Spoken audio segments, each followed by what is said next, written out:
Comptez sur Grain.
That's an odd first thing to see in the chat.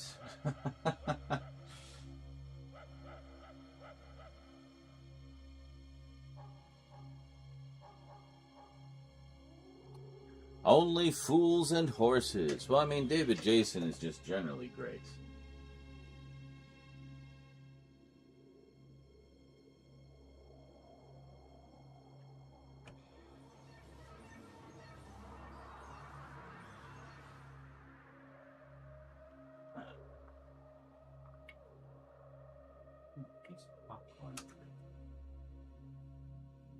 There was a stray piece of popcorn on the floor.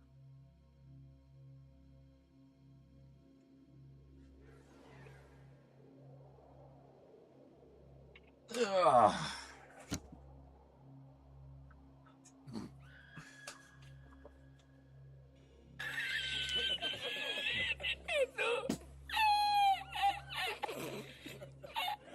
I literally just walked into frame.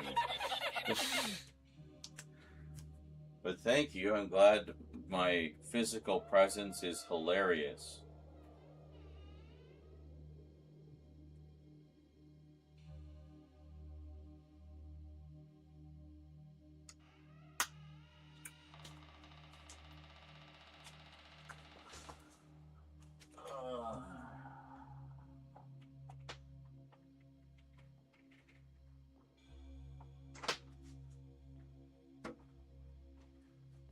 Yes, Church?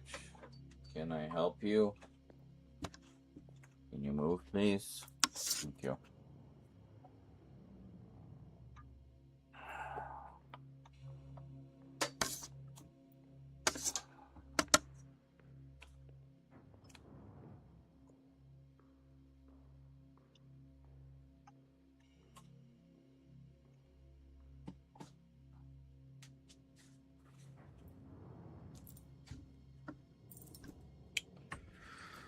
So, hold on a second. Just untangling. There.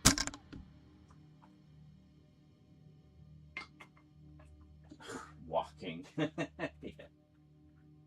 Enjoying being driven around on that website, and it was relaxing me. I was just about to go to bed, and then Z streams, so. Face purple crying. What?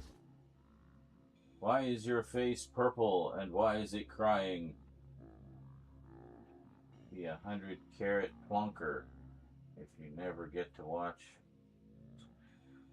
I think that's carat, as in measurement of gold, C-A-R-A-T, not carrot, which is the vegetable.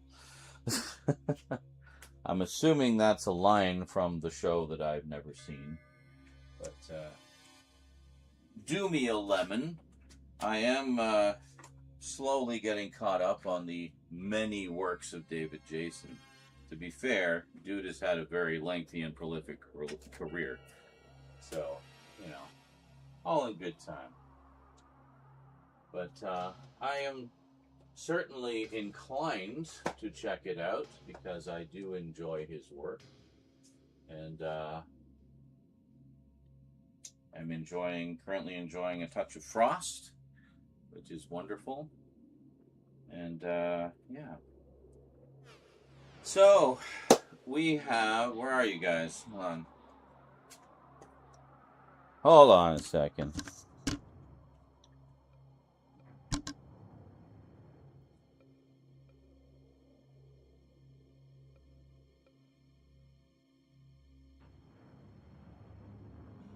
What? The original BFG? From Doom? The big fucking gun? Sure, I'll let you know. Oh, the big fucking giant. Right. I keep forgetting that the Spielberg one is a remake. I think I have the Spielberg one. Actually, no. I have, I think it's called A Monster Calls. I always get those two mixed up for some reason. I think they came out very close together. That's probably why. So anyway, we have stackages of packages.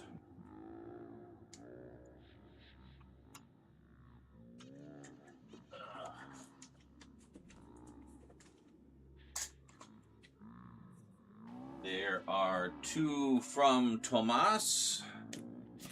I was instructed to wait for both to arrive before opening them. They have both arrived, so we can open them. Also got one from Hammer. This one I know what it is. It's one that I somehow missed in all my Hammer doings. And then we have this one, which is kind of a mystery. Doesn't say who it was from. And it has two customs labels on it, both of which indicate different contents. All I know is that the country of origin is the United States. All right. Sender's signature and date. AccuTrack Livermore, June 11th of this year. No idea. But I'm sure it's something that I was expecting and forgot. Guess we'll find out.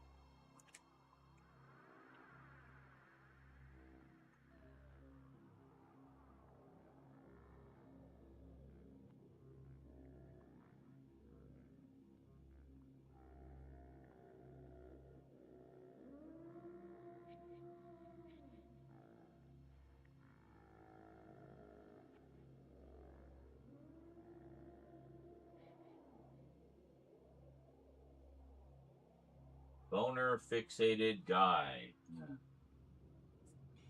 Yes.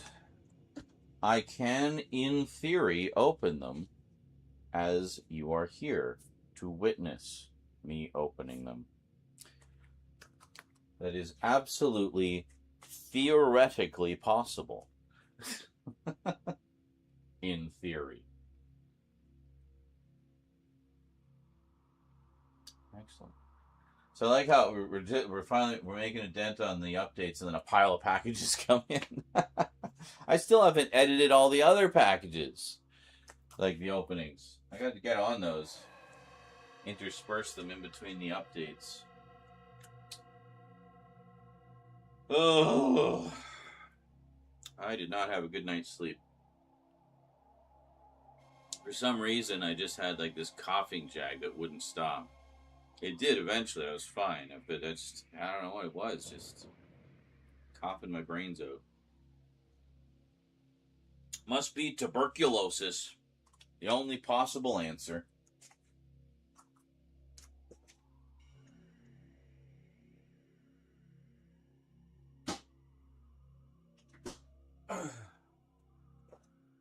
Anyone who knows things about Red Dead Redemption 2 will get that joke. Hey, Efsan and Commandy. No, dude, we don't talk anymore.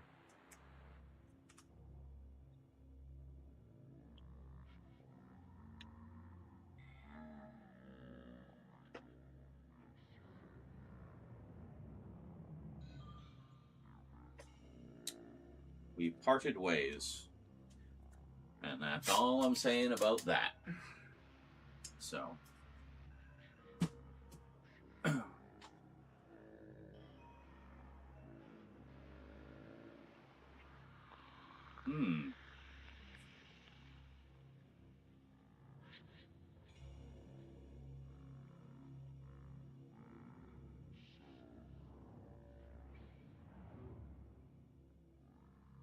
Hammer.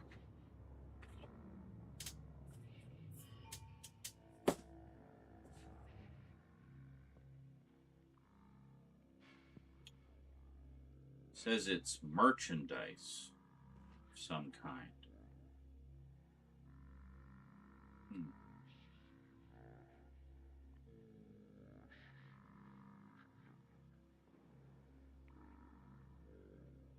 It's a mystery. Well, we'll get to the bottom of it today. See, I was a good boy. I didn't open it before. I saved it for everybody. Same with this one, even though I know what it is. That's okay, because unboxings are fun. We like unboxings around here.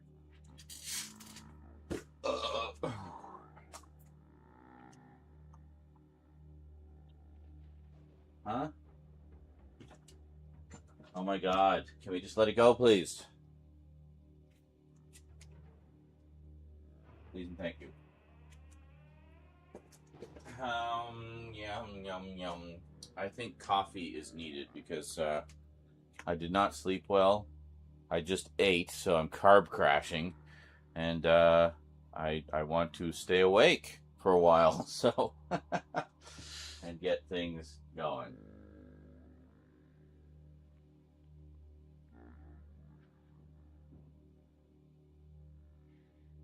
Well, yes, Carlotta, we're not going to wait 2 years again. I don't know if you've noticed, but I've actually been opening packages as they come in lately since we got through that backlog. And that's basically how everything is going to be once we get all the updates done. We're just going to do updates as things come in. Even if it's only one item, I don't care. I'm not letting them pile up like that ever again because, quite frankly, it's been a nightmare to deal with. So, yeah. I'm just going to make some coffee. Yeah. Coffee.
Nice fresh paws for the kitty. Yeah.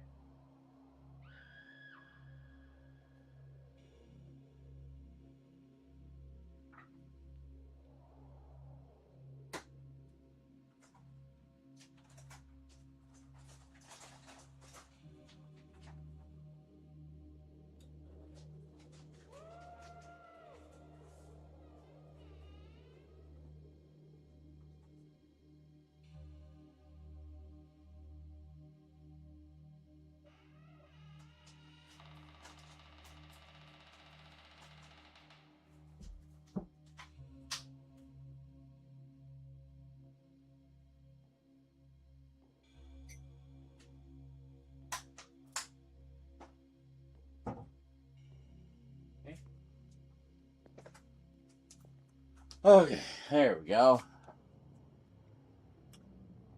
Do. All right. Enough with the bubblers joke. It's so old.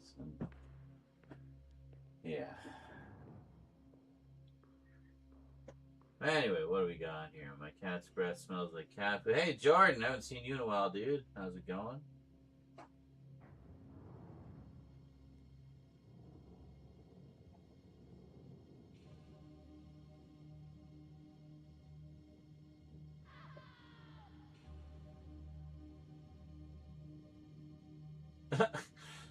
Trying not to eat all of this 3 pounds, the 3 pounds of this container of potato salad. Yes.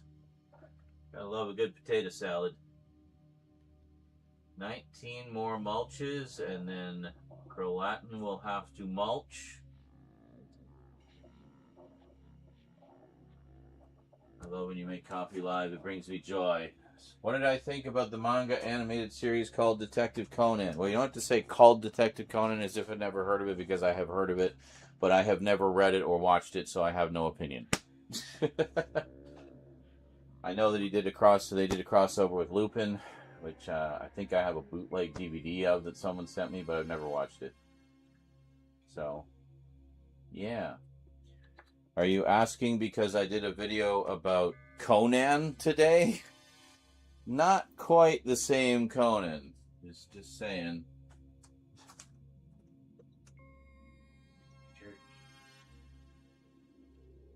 Blocking the road, buddy.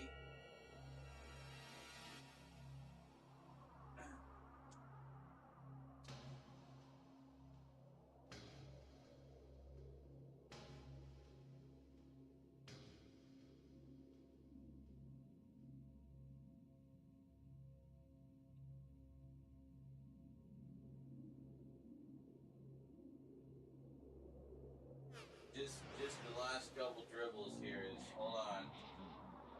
Come on, finish.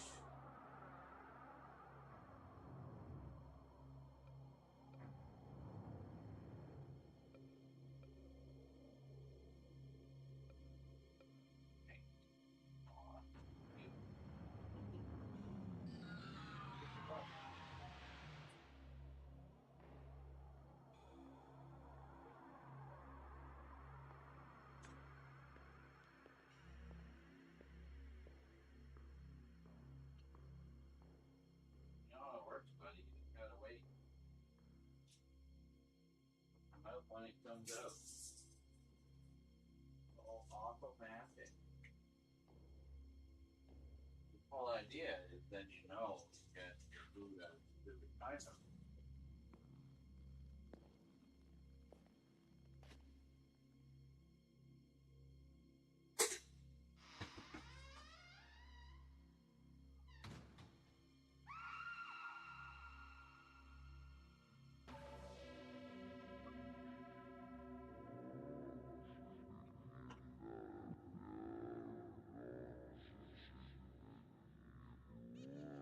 Alright.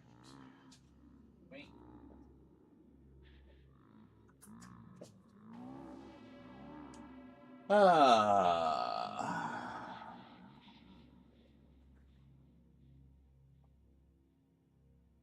Hey, Bonehaver. I do love murder mystery whodunits. Dark themes for a kids show, but welcome to Japan. Yeah, no kidding, eh? Yeah, I mean, I might check it out at some point. It just hasn't been very firmly on my radar. I don't care if it's not on streaming. I don't watch much on streaming. There are Blu-rays and DVDs, so I'm sure I could find it if I needed to. Also, if something isn't officially available, I have a multitude of sources for fan subs. So, what's in the box? Well, we're going to find out. We've actually got 4 boxes. 4 boxes today. When you're so tired, you argue with yourself in chats. And hello, Scully! Oh, great. Here he goes on time crimes again. Oh, yeah. Did you, No, you weren't here for that update, were you? Yeah, I did a big sci-fi update, and I have not 1, but 2 editions of Time Crimes. I may have name-dropped you. 1 on Blu-ray and 1 on 4K. So. I want to see what's in the weird package. Oh, Case Closed. Actually, you know what? I have a few volumes of Case Closed. A viewer sent it to me a while ago, and I still haven't watched them.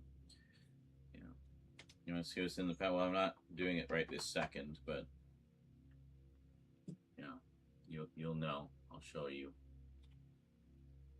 What are you doing? Why are you slinking over here? Huh? The Adventures of Superman has been colorized for the first few seasons.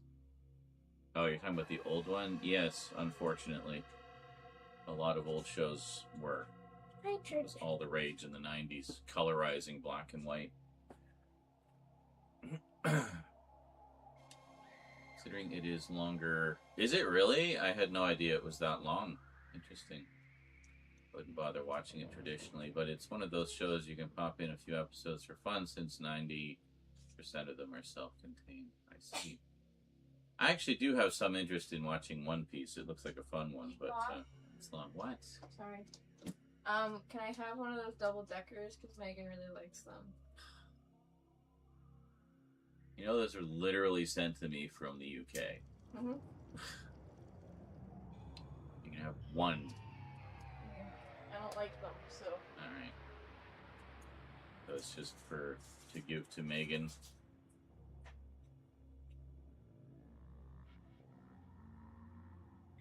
They should give you both options like Spider Noir. Actually, I think they should not have the colorized option at all for black and white. I think people should just suck it the fuck up and watch it in black and white. You know, the way it was shot and intended to be seen.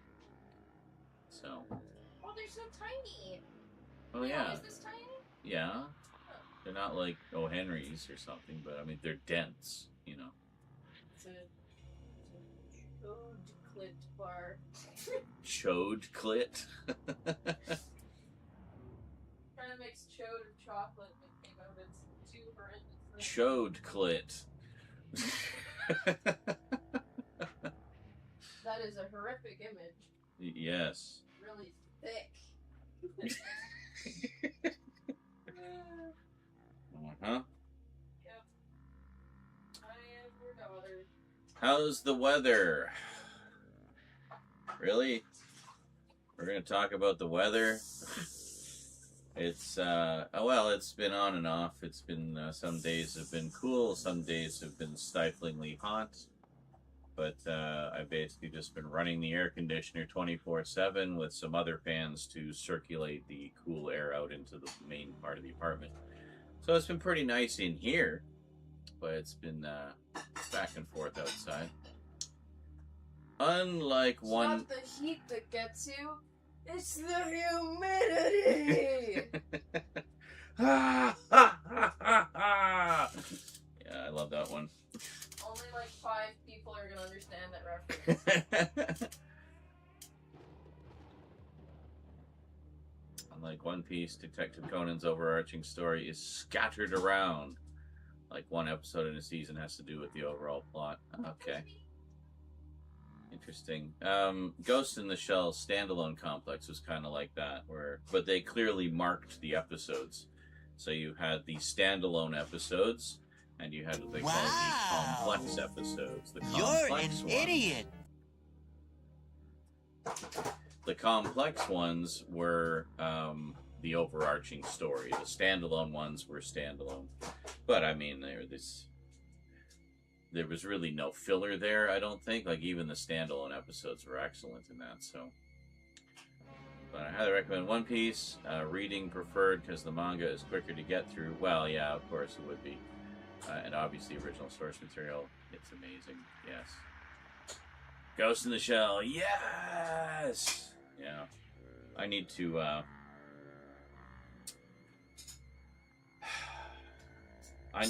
like, kind of rebuild my Ghost in the Shell collection. I've actually still never seen Ghost in the Shell Standalone Complex second gig, the second series they did. I've watched the first one a couple times, loved it. It's okay, JL. Apparently no one has ever finished Detective Conan because it's insanely long. But, yeah. Hey, Wolf Den. How's it going?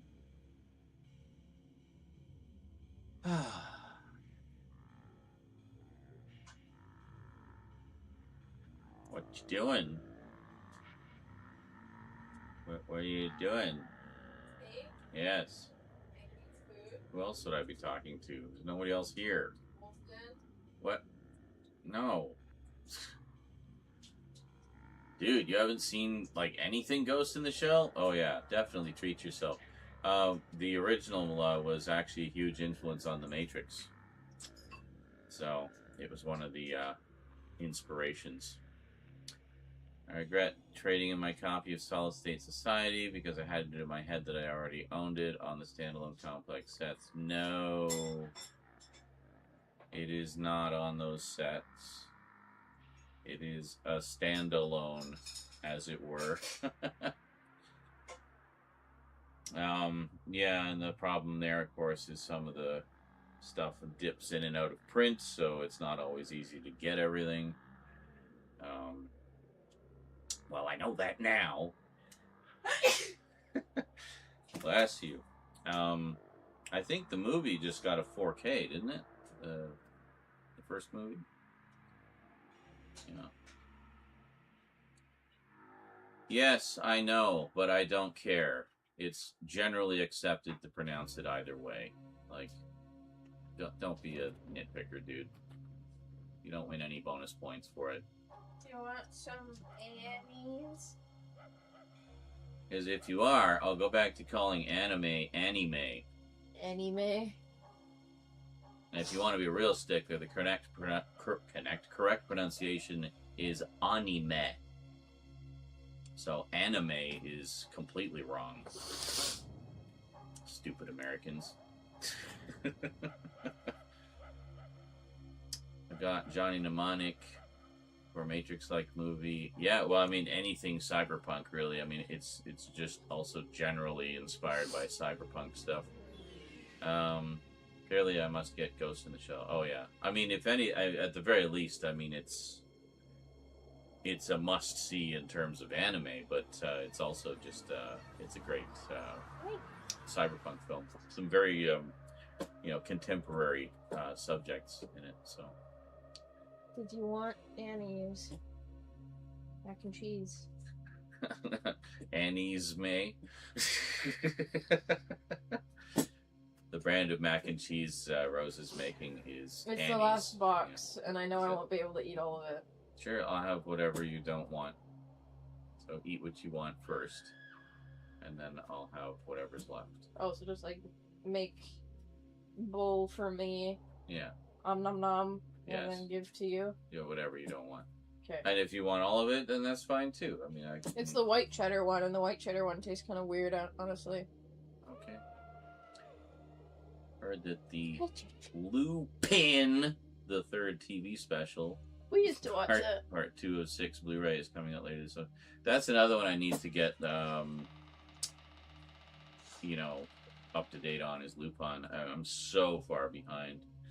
I never ended up getting the last 2 volumes of Series 2, the Red Jacket series, and they're really hard to get right now. I keep hoping they'll put out an SDVD of them. You know, they could do it in like one set, 3 discs, done. But so far, no sign. They did, I believe, put out a Blu-ray of Series 1, the Green Jacket series. I have watched all of that. That was great. You can really see it like developing over the course of it too. By the time it gets to the end, that's when Miyazaki stepped in, and you can start to feel that more familiar flavor for the characters and tone, and that was so prevalent throughout the Red Jacket series. I haven't seen any of the others, though. I haven't seen the Pink Jacket. I haven't seen Blue Jacket. I haven't seen. I've got a bunch of them. I just haven't got around to watching them. I'd actually like to pick up those sets they put out of the specials. They got 2 volumes of the specials out now, which is nice because previously they were a bit of a pain to collect.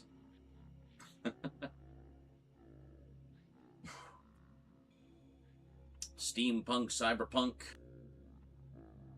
Steampunk stuff is cool.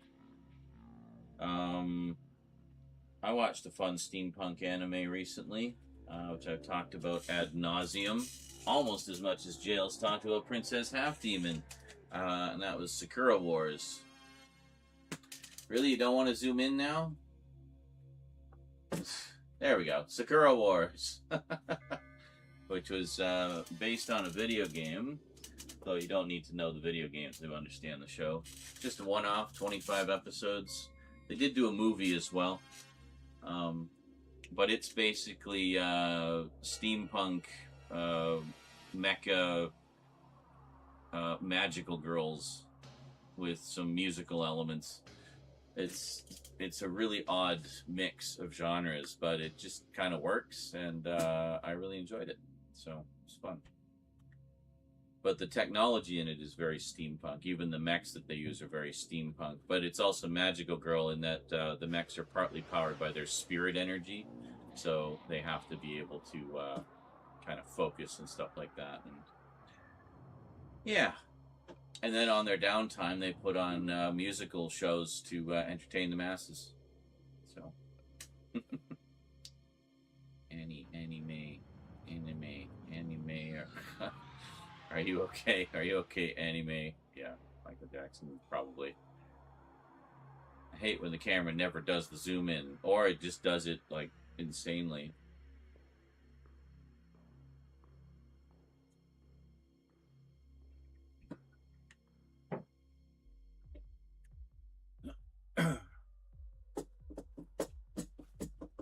Wish the part 2 in Blu-ray, and I would complete my collection. Huh? That you get. Oh, the you're talking about Lupin, the Red Jacket series. Yeah, that's the one that really put Lupin on the map. And then of course the movies. Some of the movies were really huge. Like Castle of Cagliostro was massive, and Mystery of Mamo was pretty successful too. I've seen Castle of Cagliostro many times. So, just need to find more cyberpunk with kung fu in it. Well, I mean, Cyberpunk 2077 has everything in it.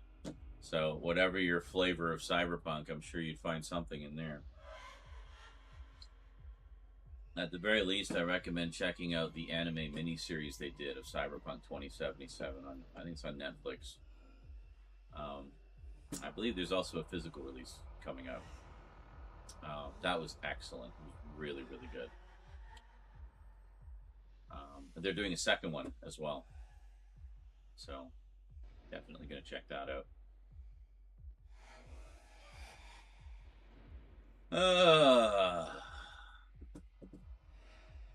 Just gonna wait for all the food situation, and then we'll get to doing some packages. So I'll set these ones from Thomas aside because 2 years haven't elapsed yet. I jest. We're going to do them today.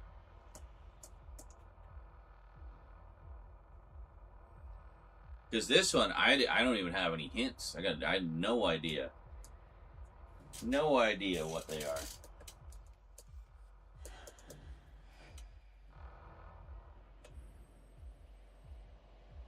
Okay, that's not right.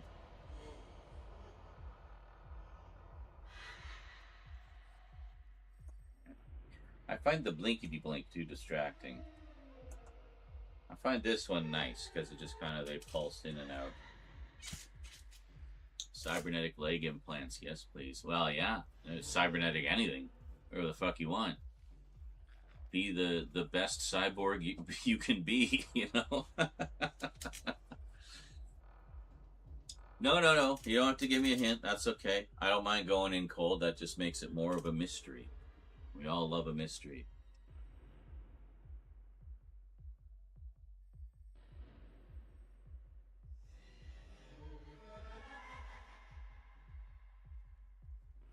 It's a mystery.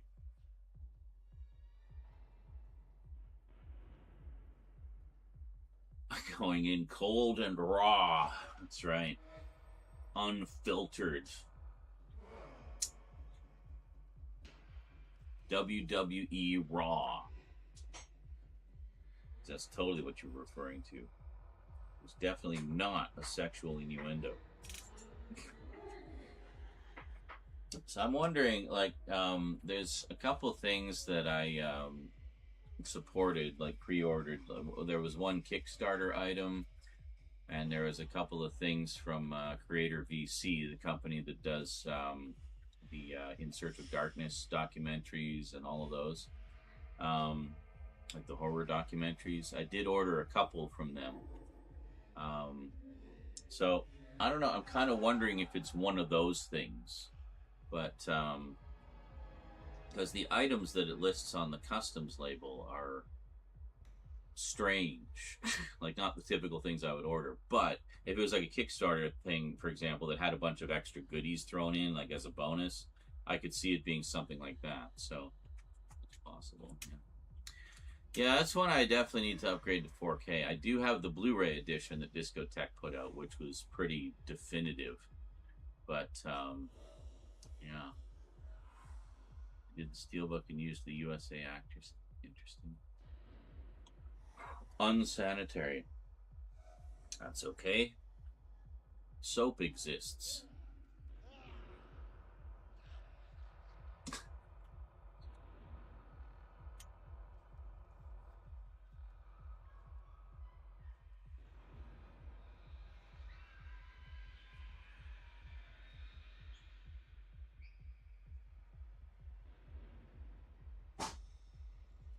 What? I said that's okay. Soap exists.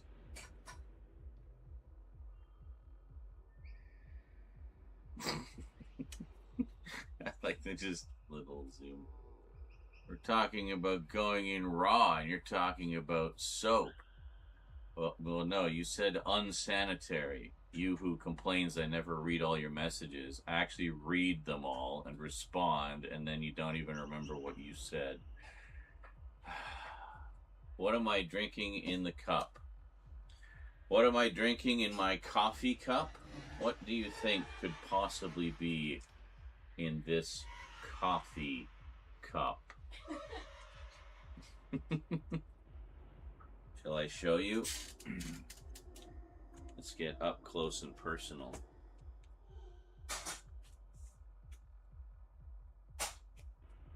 Jack is watching. Oh, what does that look like? Tea. Fuck off.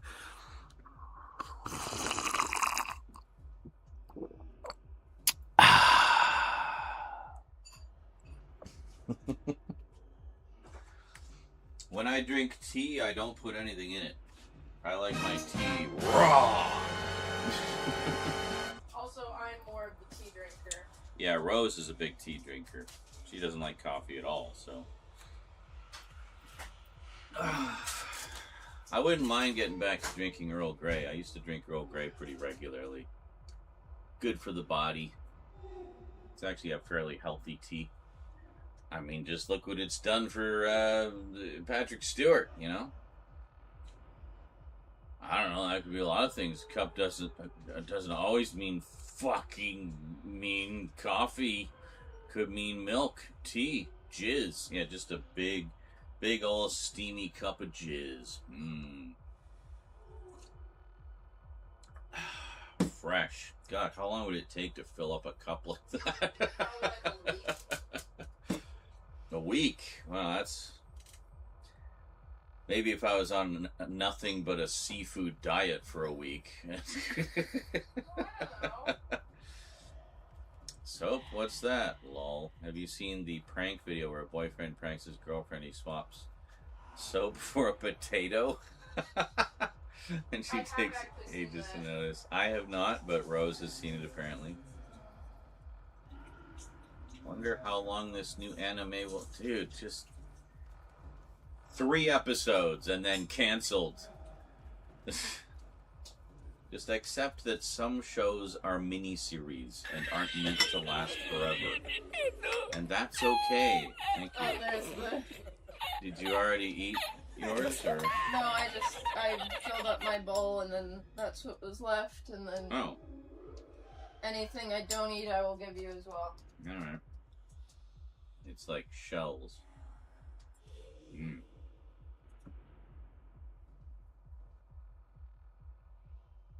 Would you like some cream in your coffee, Vermin? Wink, wink.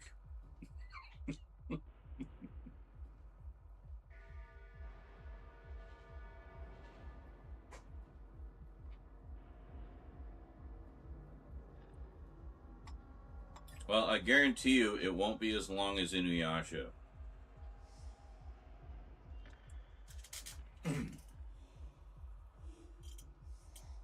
Anyway.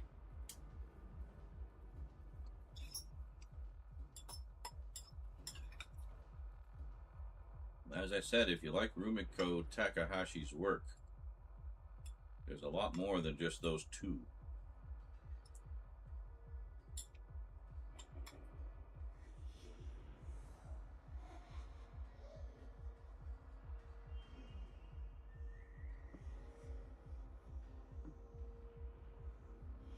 Well, I just finished reading Akira recently. Or as that one guy pronounced it, Akira, Akira, Akira, Akira. Smack! And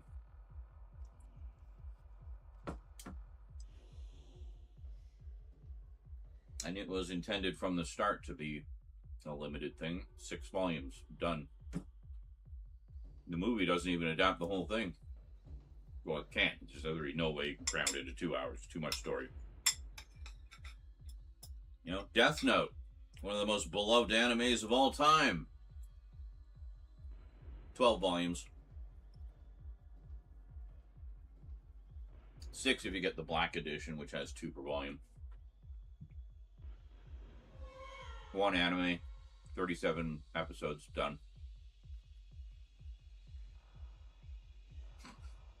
Dragon Ball is just a never-ending static image with voiceovers. 200 episodes of people screaming.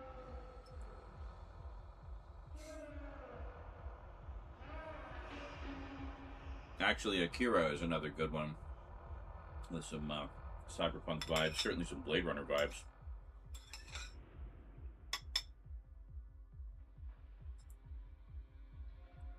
The movie just got a very nice 4K.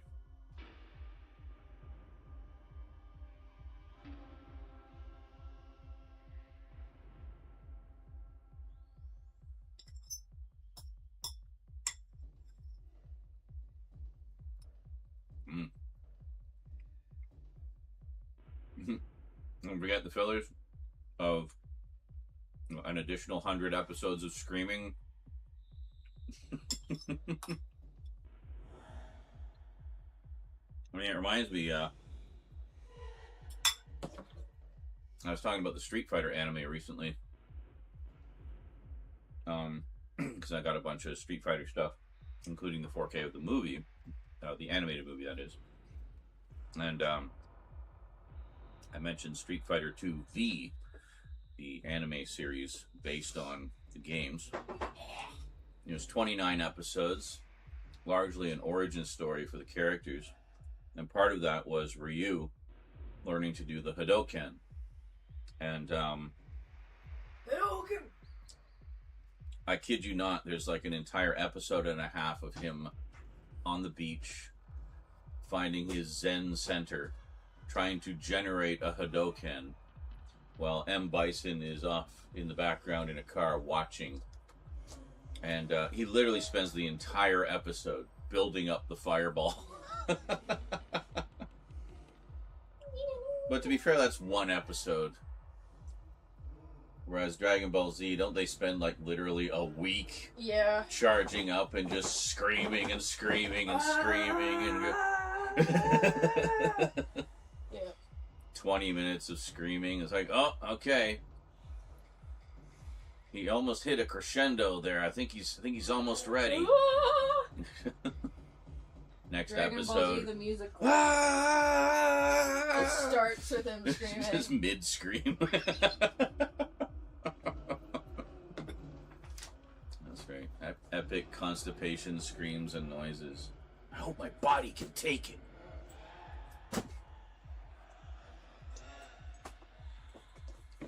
No news on the Akira series, though. Pretty sure we won't ever get that in our lifetime. We'll need to give up on it. Ugh. Well, I mean, and that was going to be run by Katsuhiro Otomo as well, the creator of the of Akira, and and the idea was it was going to be a more thorough, in-depth adaptation of the manga. But who's to say? I mean,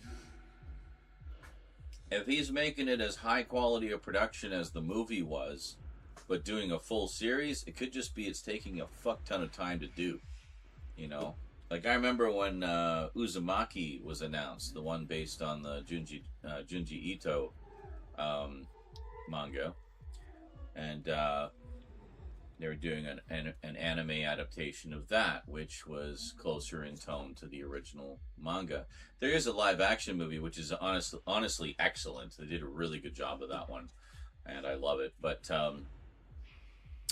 the anime took at least a couple years to do. I remember hearing about it, and it was just felt like it was forever before it came out, to the point where we didn't know if it was even still happening. But then they dropped a trailer, and it was like another year before the show dropped. And then I guess it came and went, and then it got a nice Blu-ray release. So I picked up the Blu-ray release. You want your spring? It was quite cool. Spring. Aww. Aww. Oh, church just bounded down the hall. No. Enough Super Saipan forms. Now they could spend an entire half season just charging up, going through one to the next. Okay, it's been 5 episodes of screaming, but I've achieved Super Saiyan. And now, to achieve Super Saiyan Plus. Ah! You can tell when they've achieved the next level because their hair color changes. So, oh, now he's blue. He's got blue hair. Did you see that? You see that? It turned blue. His hair's blue now. Oh my it's blue. God. Have you seen there's this meme from one of the Dragon Ball Z kind of like Street Fighter style games. And it's like, explaining all the different, it's like this boyfriend explaining to his girlfriend all the different versions. And why, even though they look the exact fucking same, they're different characters. It's like, oh, this is Dragon Ball Super Saiyan from Dragon Ball Super Z. And this is Dragon Ball Super from da-da-da-da-da. Well, I get Goku and Gohan mixed up all the time. Like, I mean, I know one is the son of the other, but they... Well, Gohan usually has shorter hair. Okay. That's the only way that... By what? A millimeter? I mean... No. Super Duper Saiyan. Super Duper Pooper Scooper Saiyan. I need to find that video now. It's so fucking funny. Okay.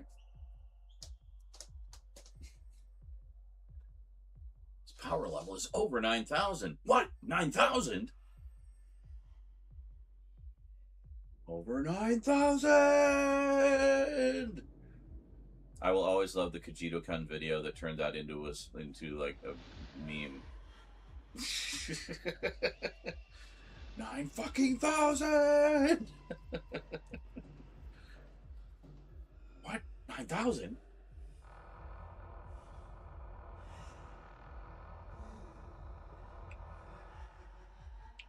It did take about a decade for Masters of the Universe to get released. I remember the first concepts leaking in 2016.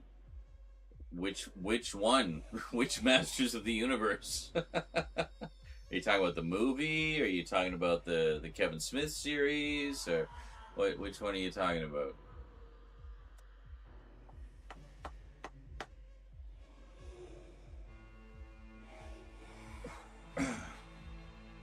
So, my plan failed. As you guys know, I rushed to get that Conan and Masters of the Universe video out, so people would stop telling me about the Blu-ray release of the cartoon. Because, like, yes, I know, I have it. I just haven't done the update yet. Stop telling me about it. I know, I have it. Stop telling me about it. So I posted it. You sort of like what I did. Okay. Well, then, half thank you, I guess. So, that plan backfired ever so slightly because, so then I thought, okay, wow, we got like a 40-minute video here. Loads of stuff I talked about in there. And what are, like, 50% of the comments? Oh, Sean, did you know that Masters of the Universe set is getting a North American release through Universal? Hey, Sean, James Etalk said there's a North American release coming, and they're doing She-Ra as well. And it's like, Sean, did you know they're going to do a North American release? Like, oh my fucking God! So, I just pinned a comment saying, thanks for the heads up about the North American release, guys. All good now. I'm aware. Can we please talk about the other 40 minutes of the video? I don't know. It's a minor pet peeve of mine when people use the comments to try to give me news about things or to talk about things that I don't have instead of the things that I'm actually talking about in the video. You know, that's all I want. Just talk about the stuff that's in the video. That's what I want to talk about with, you know. When you found out, oh, that, okay, sorry, you hadn't finished your statement yet. When I found out I had over 9,000 subscriptions, yeah. And, like, people were still, like, snarky about it. It's like, that meme is so old. Like, blah, blah, blah. It's like, it's just a bit of fun. Just chill, people. Learn to have some fun. It's so exhausting sometimes. It was a ghost. It was clearly a ghost. Woo!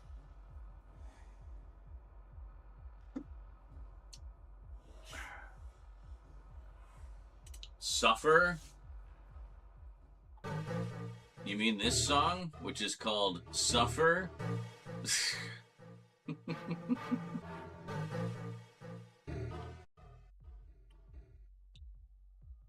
Perhaps later. That is a banger, though. Amiga tune that I discovered in my archives and just immediately fell in love with. Well, it is buried in the depths of the internet. Okay. Latin says, well, Neurospicy viewers are going to be Neurospicy, I guess. And also being Neurospicy, it just, like, annoys my Neurospiciness. Just can't win. Just can't win. Oh, yeah, I did see your comment, Mike. Excellent. I'm in danger. And you were kind of waffling about, should I get the German set or should I wait for the North American set? Well, I mean, that's entirely up to you. I mean, they're basically going to be the same. It's just one's going to be in English. I mean, the German one's in English too, but I mean, like, all the text and stuff. But, so, yeah. Dated memes can be cringe sometimes. Good. Embrace the cringe. And for others, they can be nostalgic. Oh, I was just a fetus when that meme came out. Happy memories of being a fetus. Just technically before you develop memories. But anyway, you know what I mean. Whoa. I completely forgot about that sound.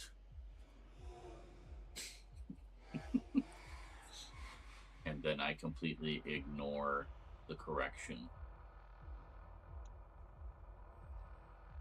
Cringe is good. That's right. Chocolate rain. Move away from the mic to breathe. Chocolate rain. Chocolate rain.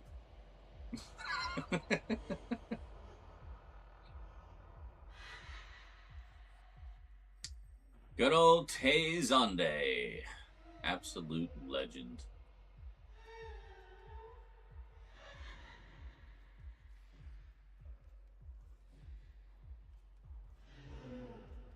I still have no idea what that song meant.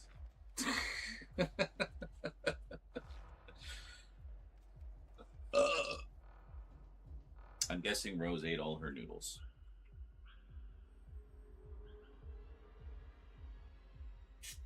Yarg!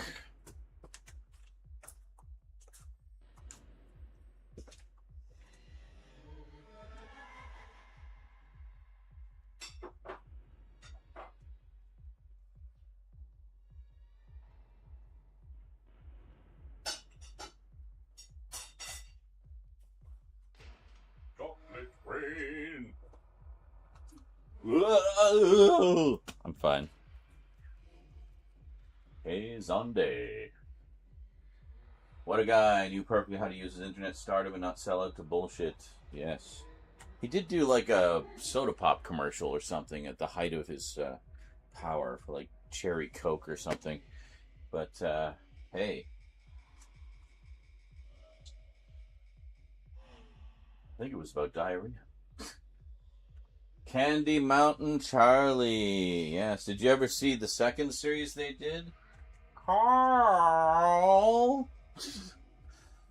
About Carl the llama, I think. That one is brilliant. You need to watch the entire series and see how it develops.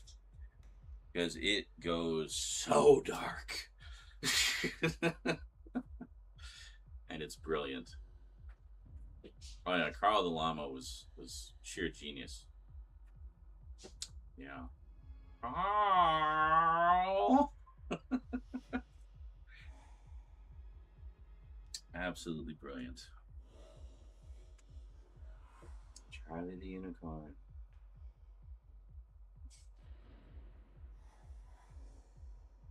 Does anyone remember Salad Fingers? Salad Fingers is still around. He's still doing them. Every so often he'll drop a new episode just out of nowhere.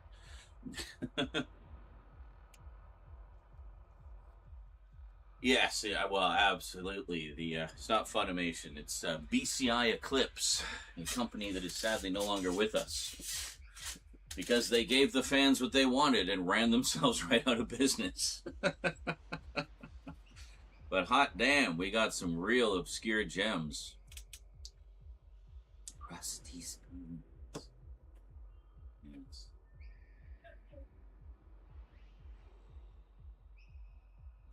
Rusty Spoons. Llama, llama, llama. What is in the clear bottle to the right of you? My left. You mean this? This here?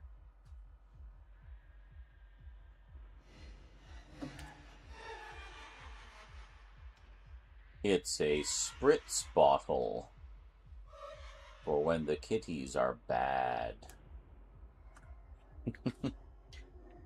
Basically just to keep them from getting into stuff, like especially if they start getting into electronics or rummaging around on the shelves and whatnot.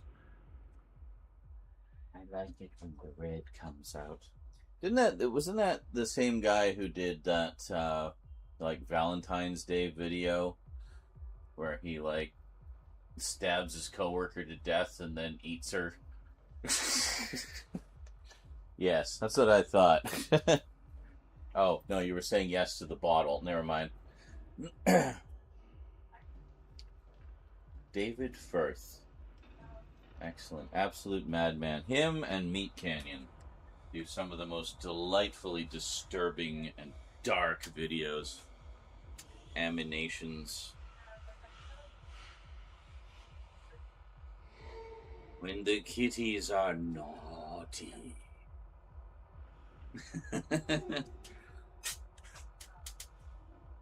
Sometimes I feel like being naughty. Rose watches Papa Meat all the time, like his like commentary channel.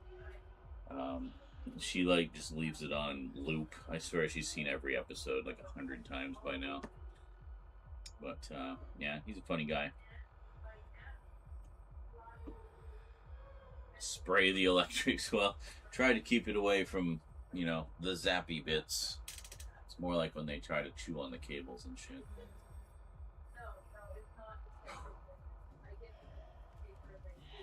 I feel like maybe this Halloween we should have a marathon viewing session of Courage the Cowardly Dog, culminating with the Scooby-Doo movie they did where they met Courage. They went to nowhere. I think that would be fun.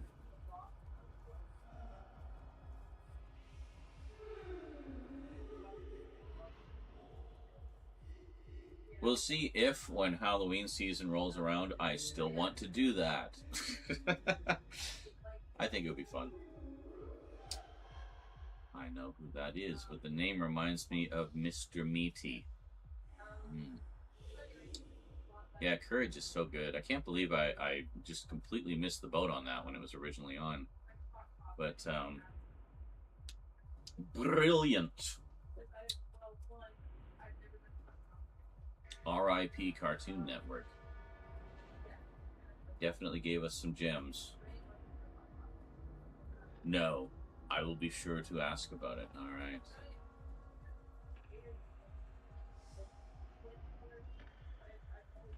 Things I do for love. Yes, I still need to get. I think I still need the Scooby-Doo crossover as well. I have to double check. It's entirely possible Frank might have sent that one to me because I'm pretty sure he sent me all the Courage volumes. So, a Christmas Vacation experience, yeah.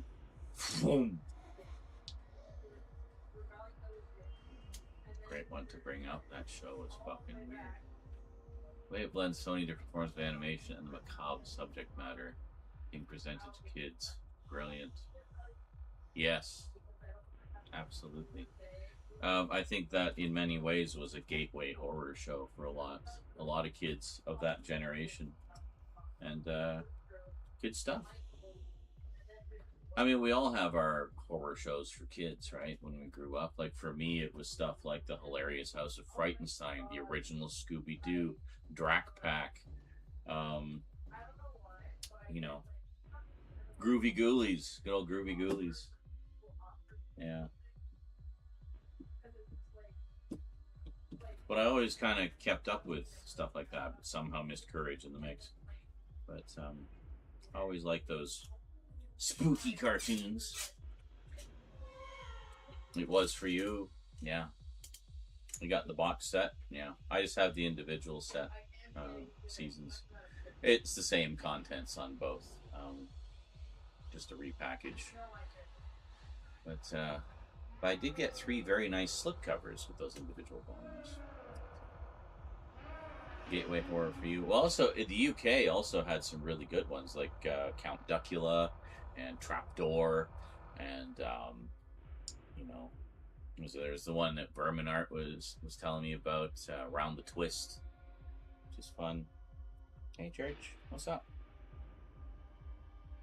Just investigating. But,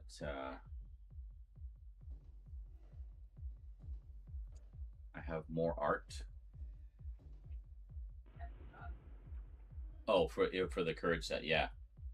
Slightly. Slightly more. Came out in 1999, although much like many animated modern classics, it was the perfect time for me growing up. Yes. So you were what, like 5, 3, 1? Round the Twist is Australian, but it aired in the UK, so. And Vermin Art is not Australian, but used to watch Round the Twist when he was a young lad. So, anyone watch the World Cup Canada game? Nope. Fuck FIFA. Remember, I'm always 21. Yes, you and Jonkler are eternally 21.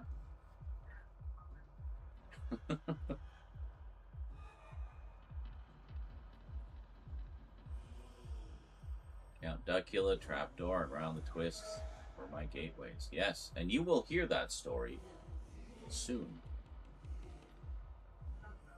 Yes, Vermin Art participated in the Halloween special and had quite a lovely conversation about gateway horror.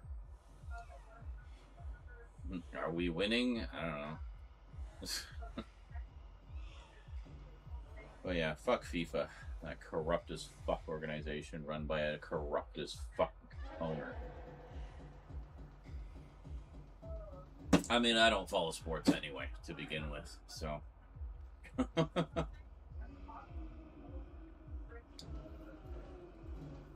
Robot Chicken is on HBO Max and needs a DVD. What are you talking about? It's been released multiple times on DVD. Multiple times. Go get it.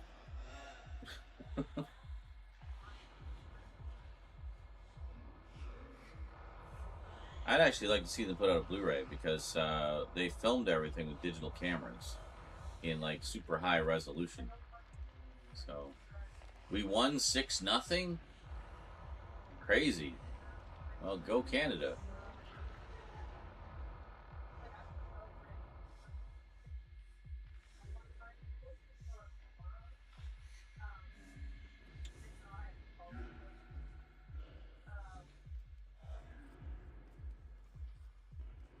Canada Football League. The CFL. Well, that's different. That's football. That's what I thought. Yeah, most recently Robot Chicken got a complete series set. That's what I thought. Yeah. He does buy physical media. He buys a lot of physical media. In fact, often multiples of the same physical media, which he then sometimes sends to me. I accidentally bought an extra of this massive $500 box set. Do you want it? Sure.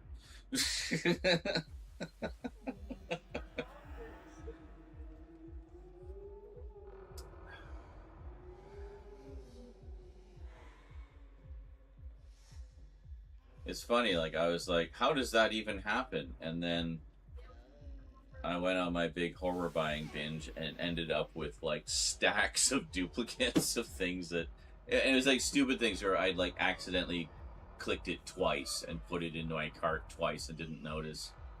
So I ended up just giving those away to people.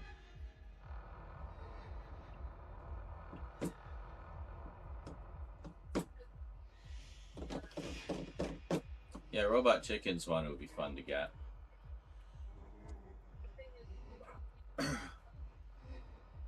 Oh, is it? The complete set is missing season 11? Yeah. Well, there's also a bunch of specials. I wonder if it has the specials on there. Like, they did a bunch of Star Wars episodes and compilations and stuff. See, I'd love for them to do with that what they recently did with Red Dwarf. Basically just put out a big mega set that has literally everything that has ever been previously released. Just Boom. There it is. You have it all. Done. You know? Why are there two of me? I don't know. Why are there two of you? Maybe one is your evil backrooms doppelganger. I have the Robot Chicken Walking Dead special. It's really funny. Very nice. I've seen a good chunk of their Star Wars ones. They were pretty funny. I remember, what is it on? It does have the specials, so it's only missing the one season then, I guess, eh? I see. Well, that's just silly. So I guess, just pick up that one season. It's like X-Files. They only ever put out like a big set of the Blu-rays that either had seasons 1 through 9, or series 1 through 10, the first revival special, but they never put out one that had all 11. And also the movies are not included in any of the Blu-ray sets. So you got to get the movies separately, and you got to get season 11 separately.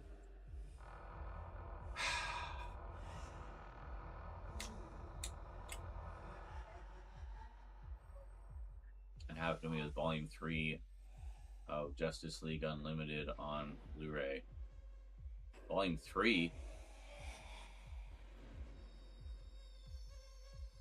There's a Volume 3?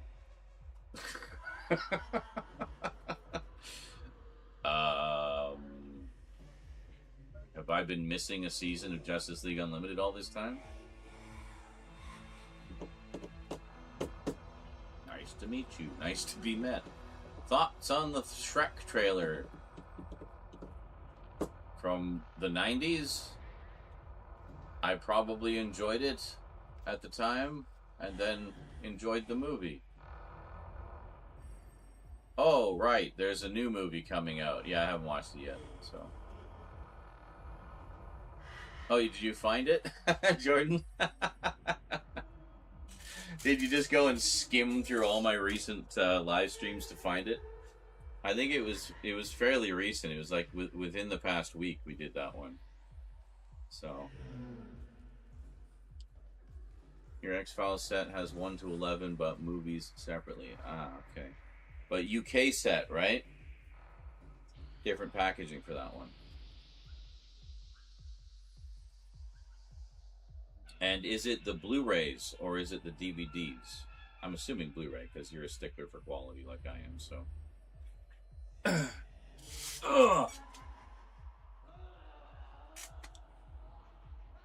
Justice League Unlimited. Yes, that's what I was.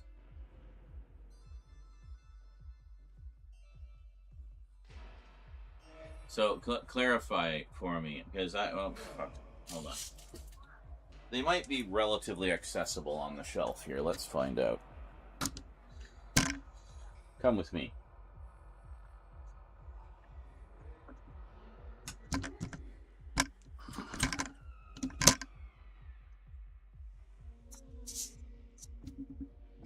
As it so happens, my comic book movies collection is on these haphazard shelves here. So let me just take a quick look-see.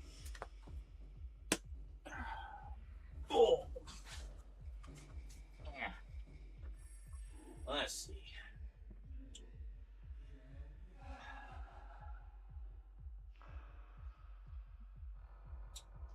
Huh? JLU, where are you?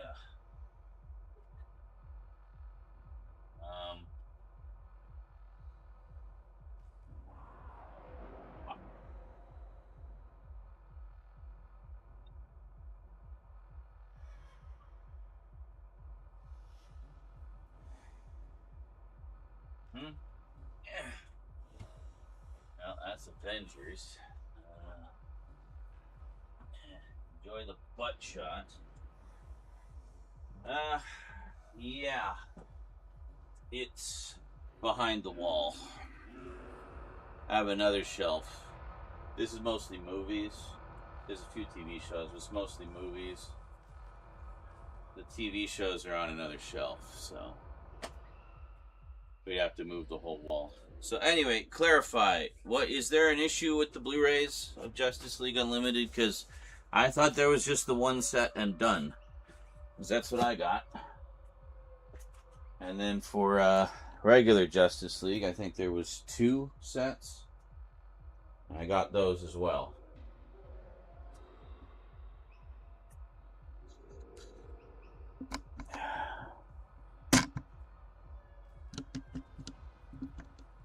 I'm confused.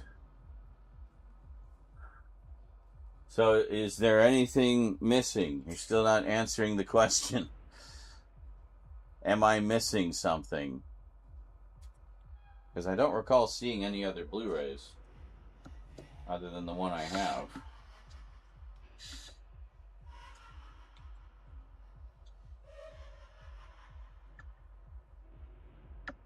Ugh. WD-40, the squeaky chair. Well, it's not that it's squeaky, it's like faux leather, so you can't really do that. You got doubles.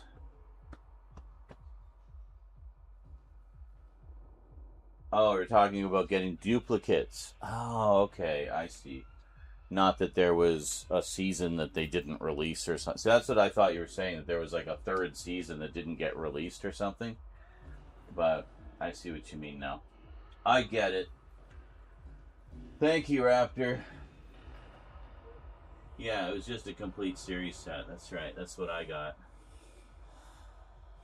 Well, hey, I mean, at least you've got a backup.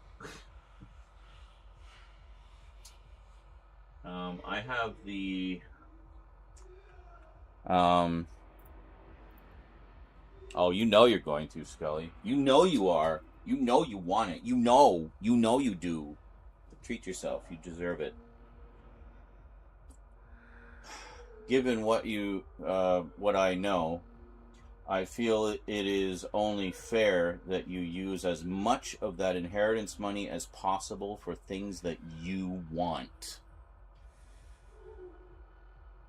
Enjoy the joy. Obviously, you overpay some bills or whatever, you give yourself a nice cushion, but make sure you treat yourself.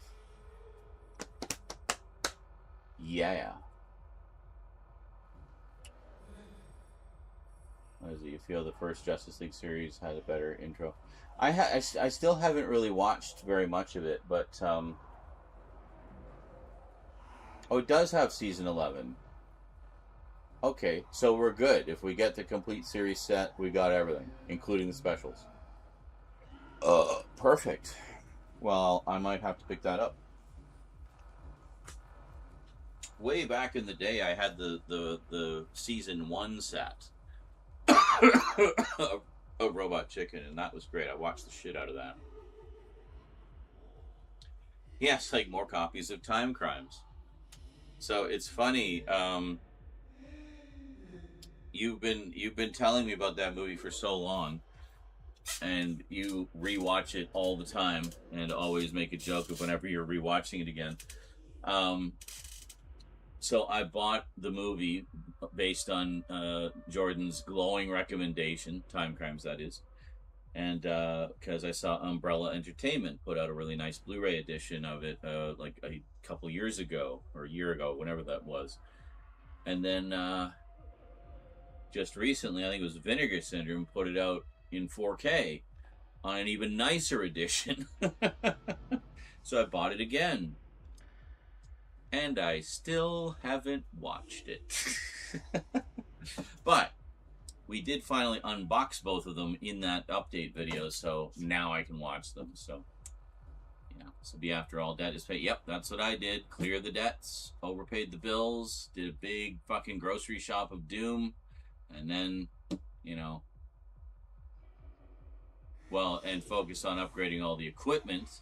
So equipment was the first sort of splurge purchase, and then it was all the movies and books and comics and everything. So finally watched it and threw up, yeah. Only seen a handful of Justice League. I do remember Justice League, I mean, it was a lot of 2-part stories, which I liked. Very comic booky, doing it that way. I like that. Kind of followed the comic book structure. But I remember watching the Aquaman episode, and that was, I think, the first time in the cartoons we'd really seen sort of like a badass version of Aquaman. Also, it's just a really powerful episode. The scene where him and his son are basically left to die in, like, what is it, like on the side of a cliff over some lava or something, and I think that's how he loses his arm. He has to cut off his own arm to escape and to save his son. And it's just such a, like, tense and intense and emotional, powerful scene. Like, it's brutal. Like, holy shit, like, this is intense for a kids show. I love it. Proud to say I've seen pretty much all the Tim Dinny DCAU franchise, short of Zeta Project. Only saw 2 or 3 episodes. Fair enough. Yeah.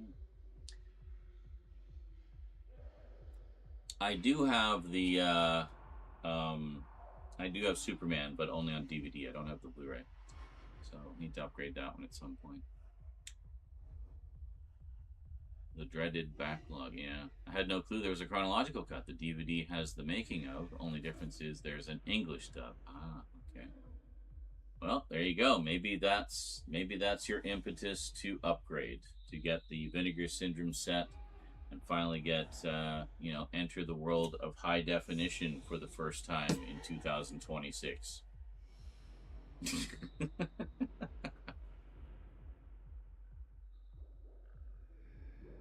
Static Shock is one of the few from the Bruce Timmiverse that doesn't have an HD release.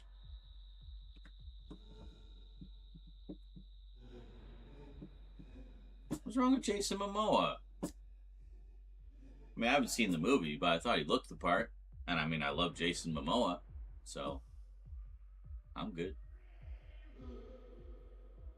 Well, I mean, is that his fault, though, or is that the movie's fault? You know, let's face it, the DC cinematic universe was having some issues around that time, so, you know.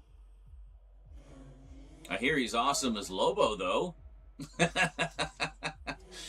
One of the few actors to play 2 completely different characters in the same comic book universe, you know?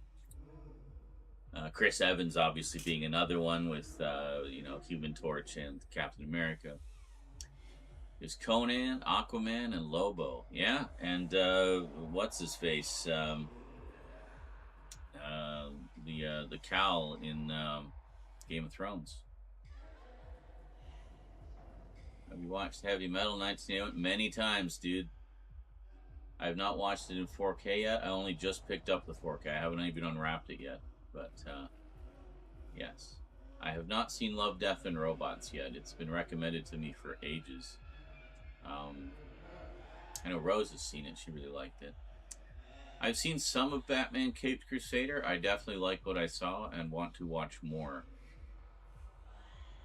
The Chris Evans cameo. I was talking about that the other day. It's like, oh, he's going to say it. He's going to say it. And he said it. Not the thing he thought he was going to say.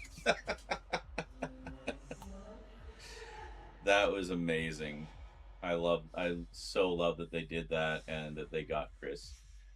Because Chris Evans started doing comedy and stuff. So people don't realize just how funny a guy he actually is. So I love that they did that and they got him in there, and it was just such a great little moment. Yeah, Supergirl looks pretty good from the trailers I've seen, so.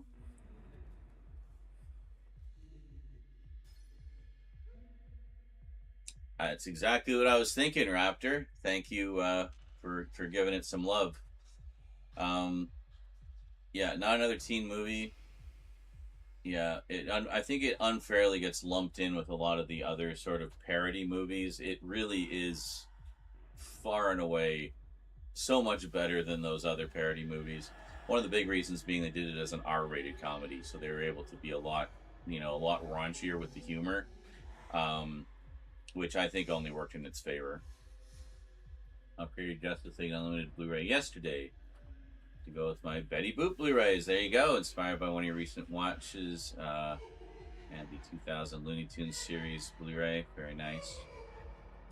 Yeah, I still need to see the new... I'm terribly behind in the MCU. I mean, to be fair, I'm behind in everything. Like, we're kind of coming out of a dark few years and finding joy again.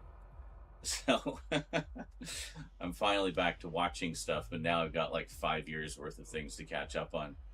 But never said it was fully his fault, but he was not good casting for Aquaman. I will disagree there.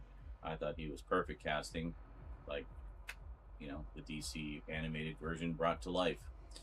Aquaman is a warrior with honor and a king, yes, which he can play.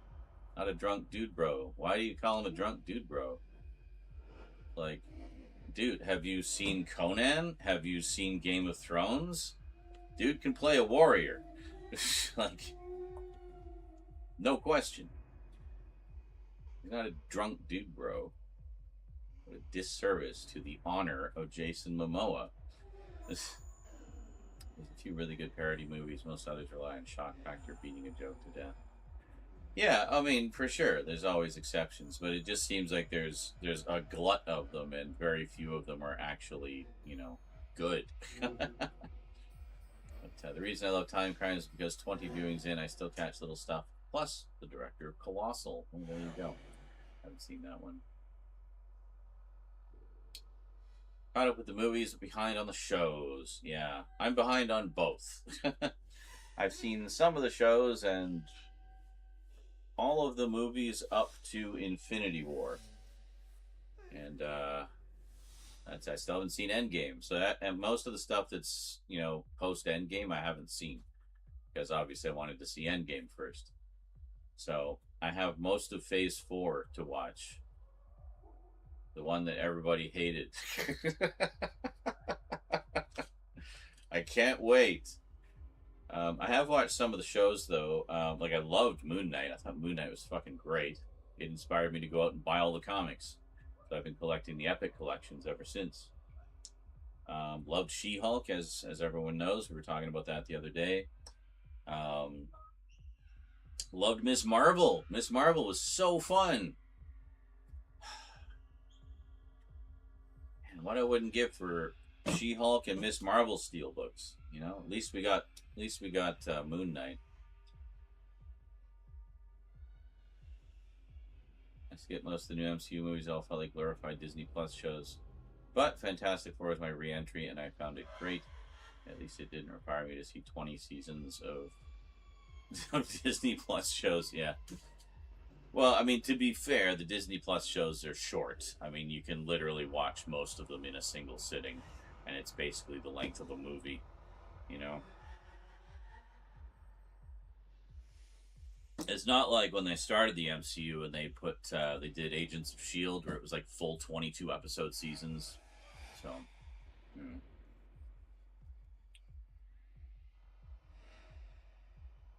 Which one? What?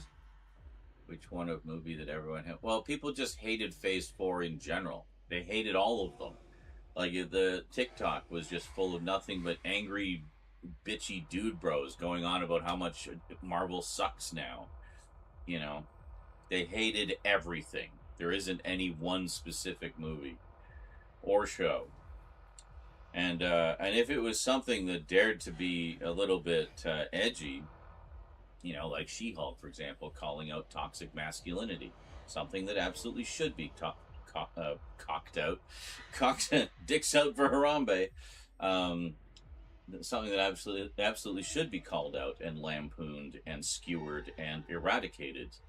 They just like lost their fucking minds and wouldn't shut up about it. So clearly they hit a nerve. But the simple fact of the matter is that show was spot on with its with its societal commentary, and it was also funny as hell.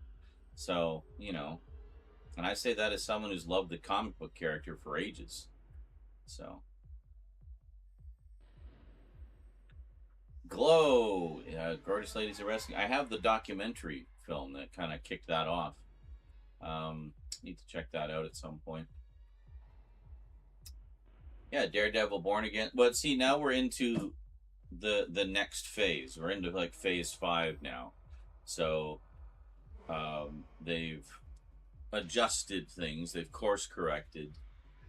I think in some cases they've listened to the wrong people, but it seems like they're putting a little more effort in now and doing stuff that people like more. So,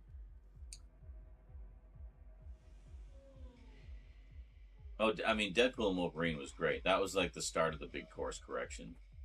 Werewolf by Night was great. Yeah, a bunch of unfuckable randos telling you how bad She-Hulk was, pretty much. Yeah, just incel mania. And the real irony of it is, one of their big complaints was, nothing like the comic book. It's like, well, you clearly never read the comic books then, because the comic books called out toxic dude bros like you motherfuckers all the fucking time. And that was back in the 80s and 90s. So, yeah. She-Hulk always has been and always will be a feminist icon, so deal with it.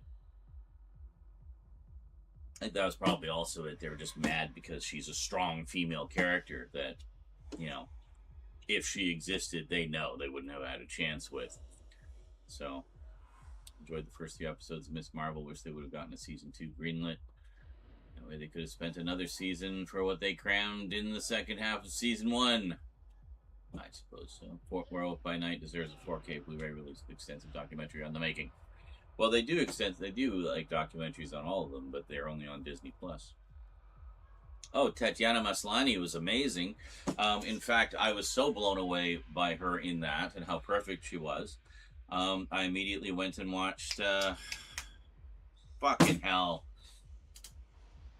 You know the one where she plays like 6 different characters. Why has the title escaped me? You all know which one I'm talking about. Orphan Black, thank you. Yeah, so I basically went and it's like, oh, she was in that Orphan Black show that I remember hearing bits about when it was on. And I just immediately fell in love with Orphan Black and I binged the whole thing. It was so good. And she's incredible in it. Just phenomenal.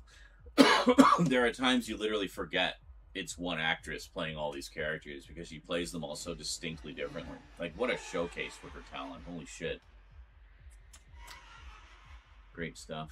Secret Wars and Eternals. Yeah, well, a lot of people didn't like Secret Wars because of, or not Secret Wars. Secret Invasion is the one you're thinking of. Secret Wars is still coming.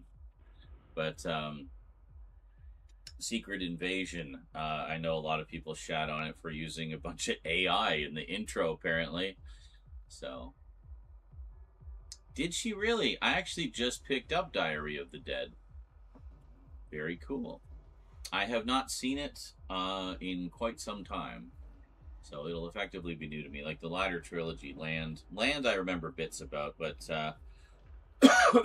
Diary and Survival I don't really remember at all, so...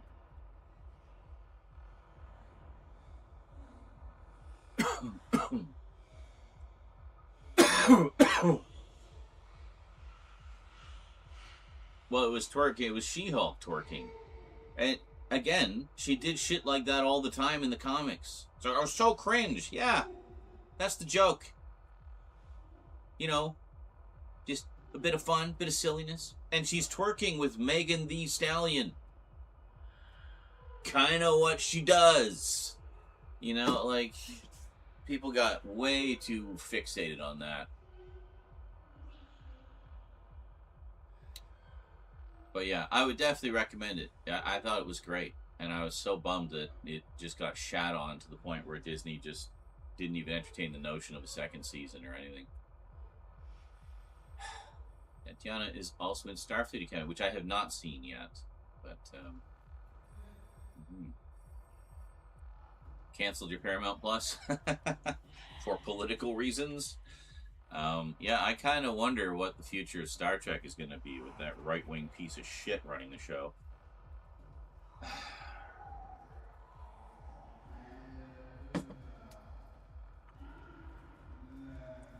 Says Feige would show some nuts and stop having Hulk and Hulk characters be side characters and other Marvel. Yeah, oh yeah, that's something we can both agree on, big time. Give us our solo Hulk stuff, you fucking coward. Come on. He's one of the OGs. The OGs gotta have their solo movies. They're still like all hung up on, well, the 2008 movie didn't do very well. It's like, yeah, because he didn't make a very good movie.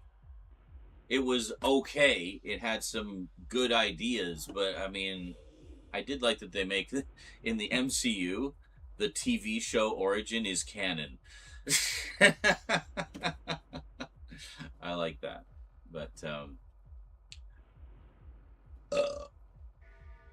that and it was getting too expensive. Yeah, fair enough.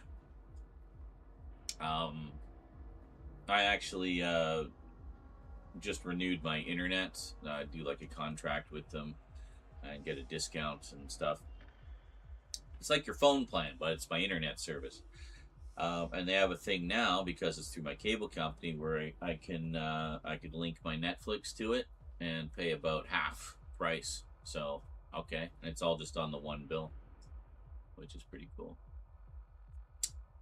Sad to learn we won't get Moon Knight season 2, but I can understand where Oscar Isaac is coming from with his decision against Disney. Oh, okay, I didn't know about that, but you know, still see him in a new Spider-Man. Isn't Universal the ones holding up a solo Hulk film? Not anymore. Yeah, apparently Marvel did get the full rights back, not just the Hulk, but like other characters as well. I think it's just Universal retains the rights to distribute the old show. And that's it. And I imagine with a kickback to Marvel of some kind. Well, we don't know, JL. It hasn't happened yet. But if it happens, then, yeah, I would imagine that everything will get consolidated under one brand. So... Luffy. Good old Luffy.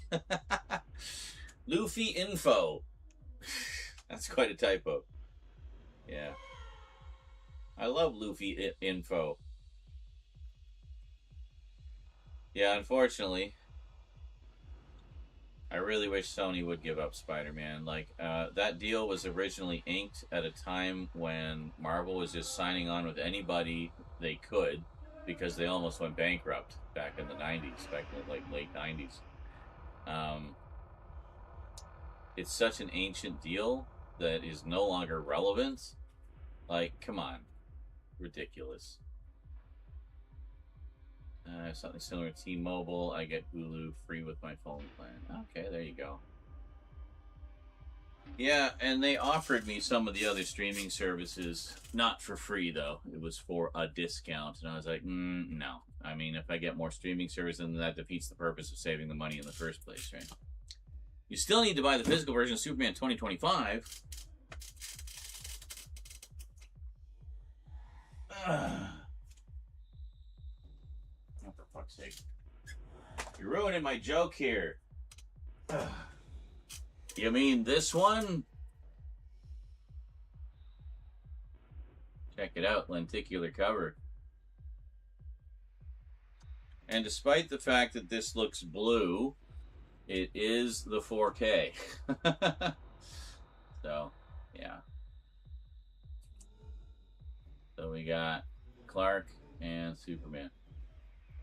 So I did unwrap it. I still haven't watched it.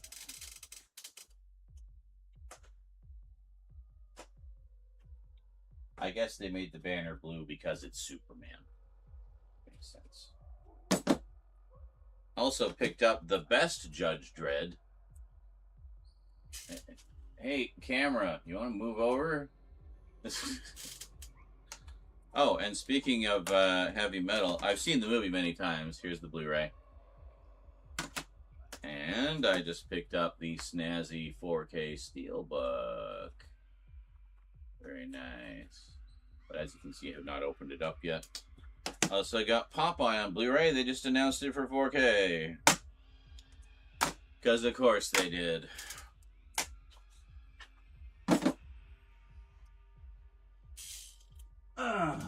See, if I did my updates like that, they'd be like 5 minutes long. Y'all have high hopes for Supergirl? I think it'll be fine. I mean, looks good from the trailers. Looks fun. It's got Superman in it as well. So I got Peacock free through my internet, so that's nice. Oh, well, that solves that. I can get Paramount Plus free with my Walmart Plus subscription. There you go.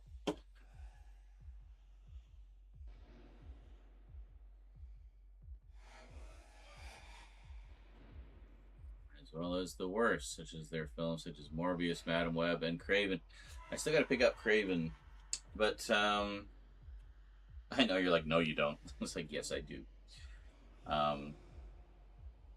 I saw they put out a preview of that, like the first 10 minutes or something on YouTube. I enjoyed it. I thought it was all right. You know, just nice and actiony. But I don't know if it just goes rapidly downhill from there or what. But I thought the first 10 minutes were pretty good. And that's literally all I've seen of the villain verse that they did. I did pick up Madam Web. I haven't watched it yet. I look forward to the badness. I've not watched Morbius yet. I have that as well. It was sent to me by a viewer. It's Morbin time! Yeah.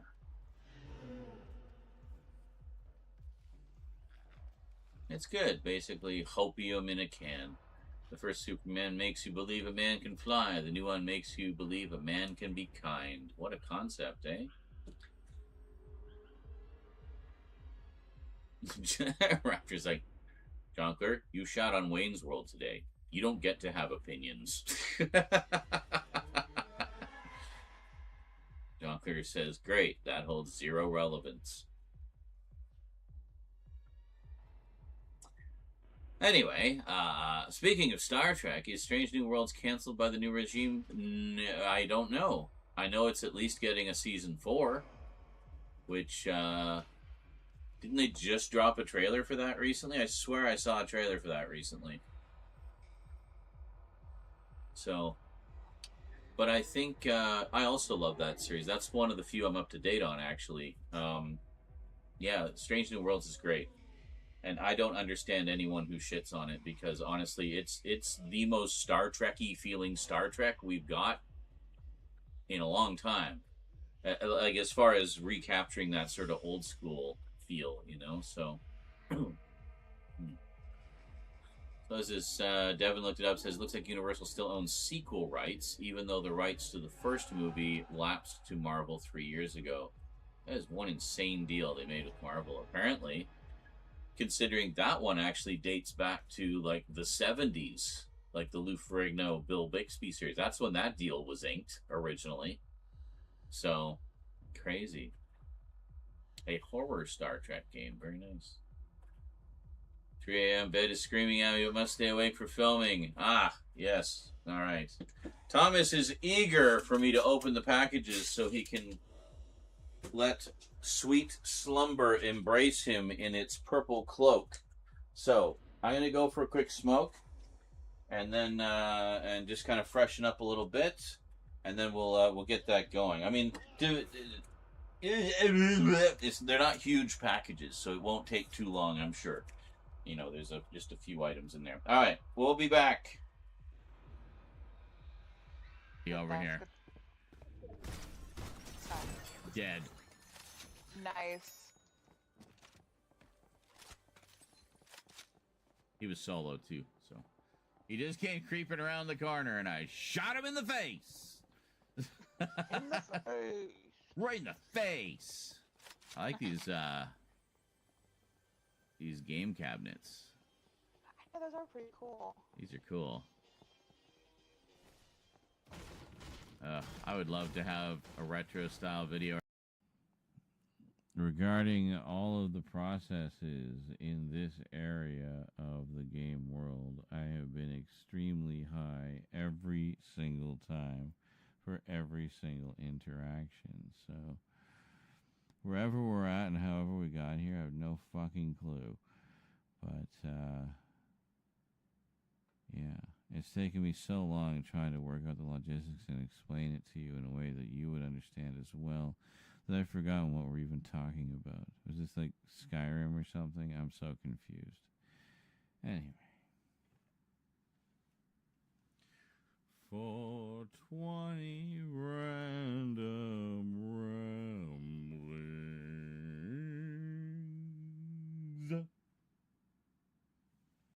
Thing, you know?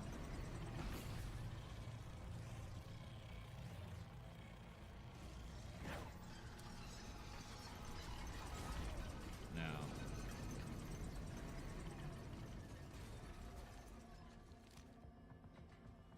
Doesn't look like it.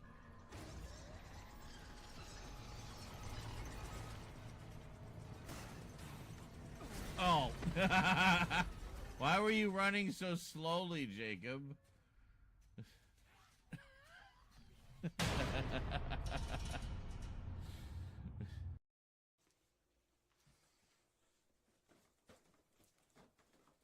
Sure.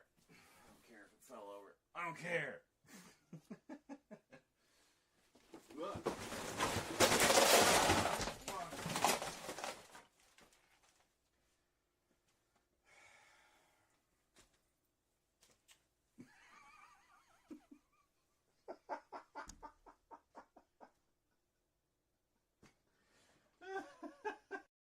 So, as Rose angrily rants about her man problems in the background, would you like to see what new Blu-rays I got?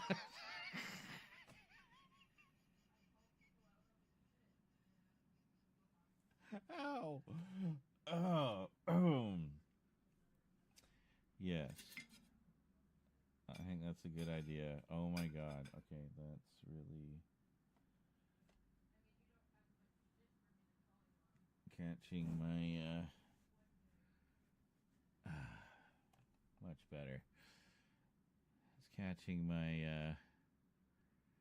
no, I got distracted by the hat and I forget what my is being caught by it because of. I think that made sense.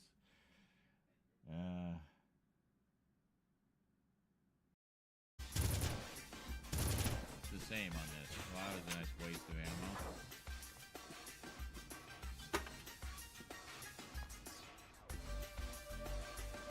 What? Shit, how do I jump? Oh! I just got crushed by the elevator. I didn't realize you could go in while the elevator wasn't there.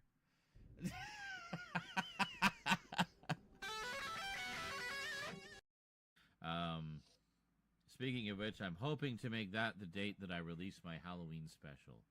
And we're going to be doing Halloween all year this year because I've got so much catching up to do in the horror section. It seems like the best year to do it. So, yeah. Good times. I will be considered a world authority on all things horror by this time next year.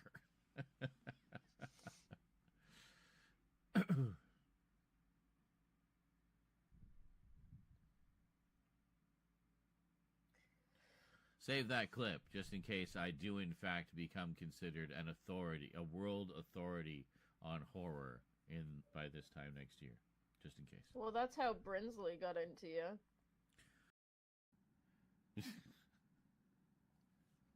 Well, this is the effects of 500 collective milligrams of THC. Sativa FM. Fucking your mind.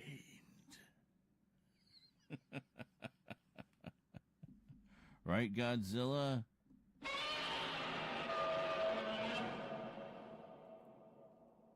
I thought so. Cheers. It's had a whole different feel to it. Like, you're just watching these old clips. Just the world itself, you know, how... It's so funny. I just did a little panoramic look around right as I said that.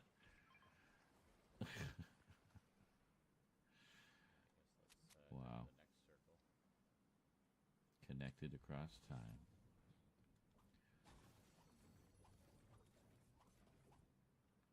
Your last man standing, tough. Yeah, but Go!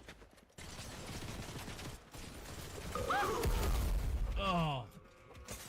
fucking Homer, Jesus. get lost. Damn it. Fucking Homer. Holy shit, you got Simpsoned so hard. Yeah. That can't be the last one. One more. You were being mobbed by Homer zombies, and then fucking Scratchy finishes you off with a sniper shot.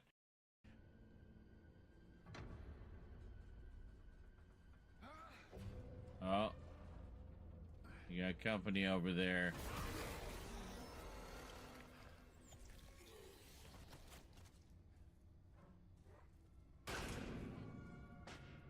Okay, never mind. Let's stomp this guy.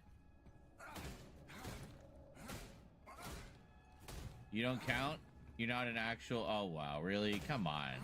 Because you were part of the cinematic, you don't actually exist as a stompable corpse? Lame. That should have been a gimme. Oh, well. I sense you are not human because you are a terrible shot.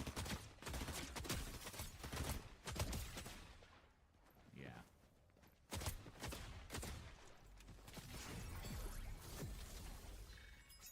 Alright. Oh, shit. I need more ammo. Hey, it's the singing fish. I wonder if, yeah, there we go. Look.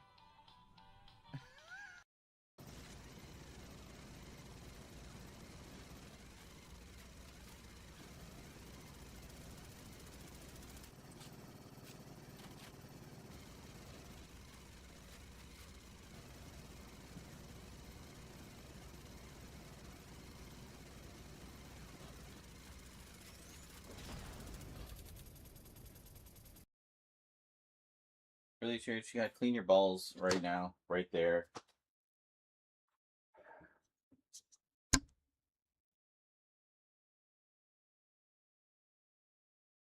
Like, oh, don't look at me. Don't look. Look at the tail. What are you doing? Why is your tail like freaking out? What you doing? What are you doing? I'm being all floppy. Goofball. Just a goof. My very gothy shorts. Don't, no. Don't be attacking my feet now.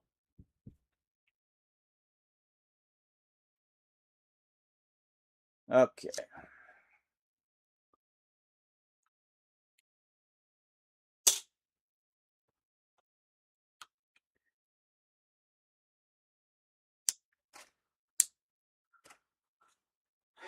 What are you doing? Silly boy. Oh, hey. Look what it is. The ever-loving Hulk. Hulk. Hi. Hi, mister. Aw, what are you doing? Huh? To describe Supergirl women tomorrow like that, like True Grit, dark sci-fi revenge space western. Excellent. That's what the comic was. Can't really tell with the film trailers, but from what I understand, though, the original author is a producer on the film, W. Tom King. Excellent. The Hulk set, oh, it's great. I love it. I'm about halfway through season 3. I've been very much enjoying revisiting that one. I'm pretty sure I haven't seen most of those episodes since I was a kid. So it's pretty cool to see them again after so long. I mean, they're basically all new to me again. There's a few I vaguely remember from when I was a kid, but most of them are all new to me all over again.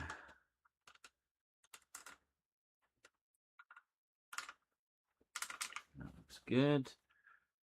Now, get our focus.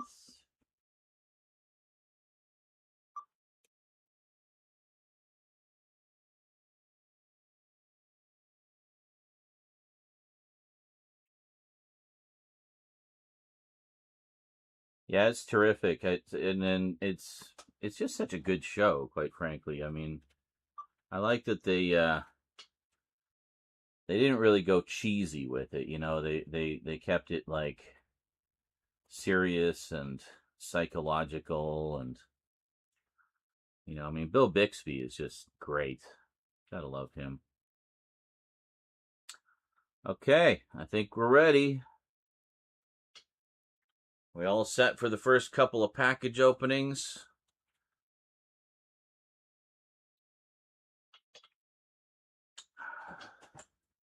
Whoa. The TV movies are not on Blu-ray, so no. They are not available on Blu-ray. They are DVD only. So I have them on DVD, the old releases from years ago, but yeah. What brand do I smoke? Player's Original King Size. Canadian brand. Here we go.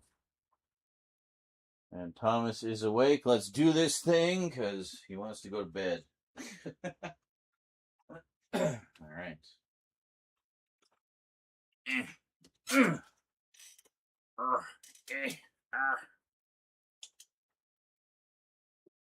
But yeah, if they ever put the TV movies out on Blu-ray, I'll definitely grab them. I think the problem is the TV movies, it's even more complicated rights. So the releases that there have been have not come out from Universal. They've actually come out from other companies. So I don't know what the deal is there. Oh, one quick question. Is there a particular order I should open them in? I know that you said there's a note in this one. So this one arrived first. This one arrived second. So is there an order of operations here, or does it matter? Otherwise, I'll just open them in the order they came in.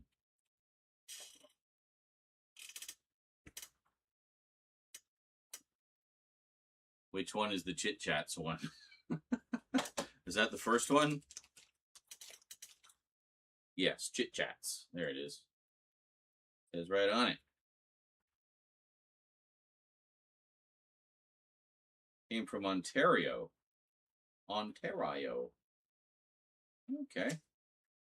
And then the other one, did it come from Amazon? No, you just put it in an Amazon box. Gotcha. Okay. Excellent. Okay, and we will do that first.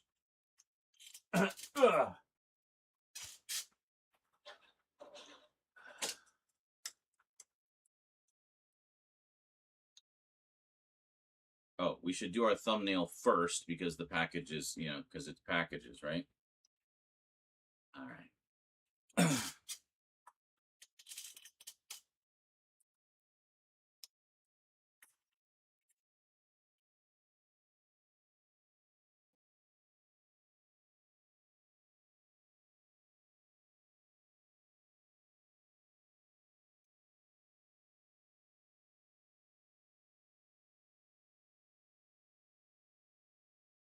Or I could do my just neutral face.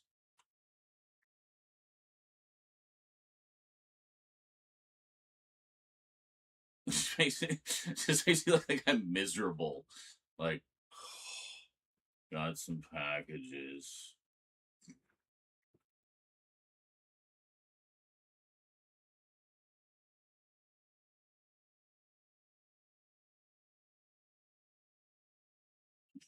All right.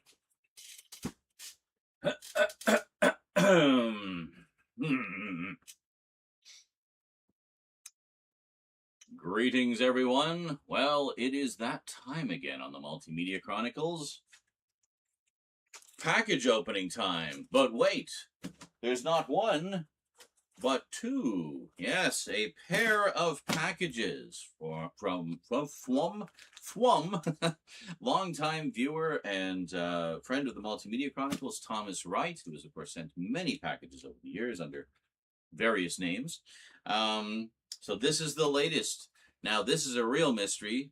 We just did some packages that he had sent, but to be fair, those ones were sent a long time ago, and I was really behind.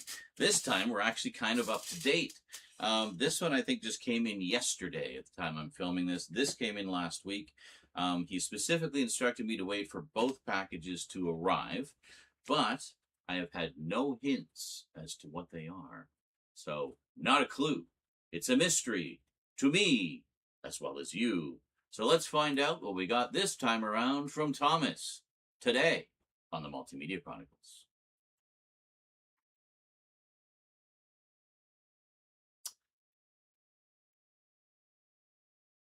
Welcome back.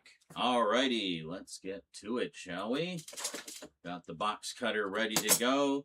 So, I was told to open this one first. This is the one that arrived first. This is the one we're going to open first, and then we'll do this one after. So this one came from a company called Chit Chats.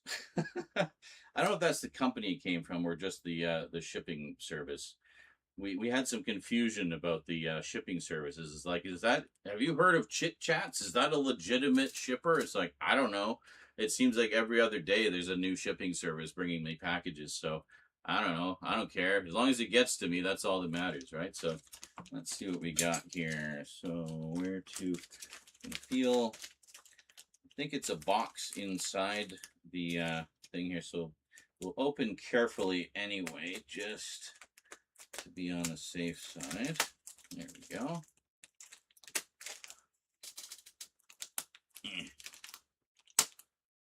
Down the side there. There we go. Okay, that looks good. And I think we just kind of slice across here. Will it work? Sort of.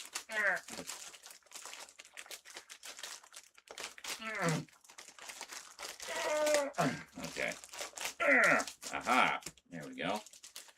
So we have a package within the package. Come to me. Let's take a little breather. Have a sip of coffee.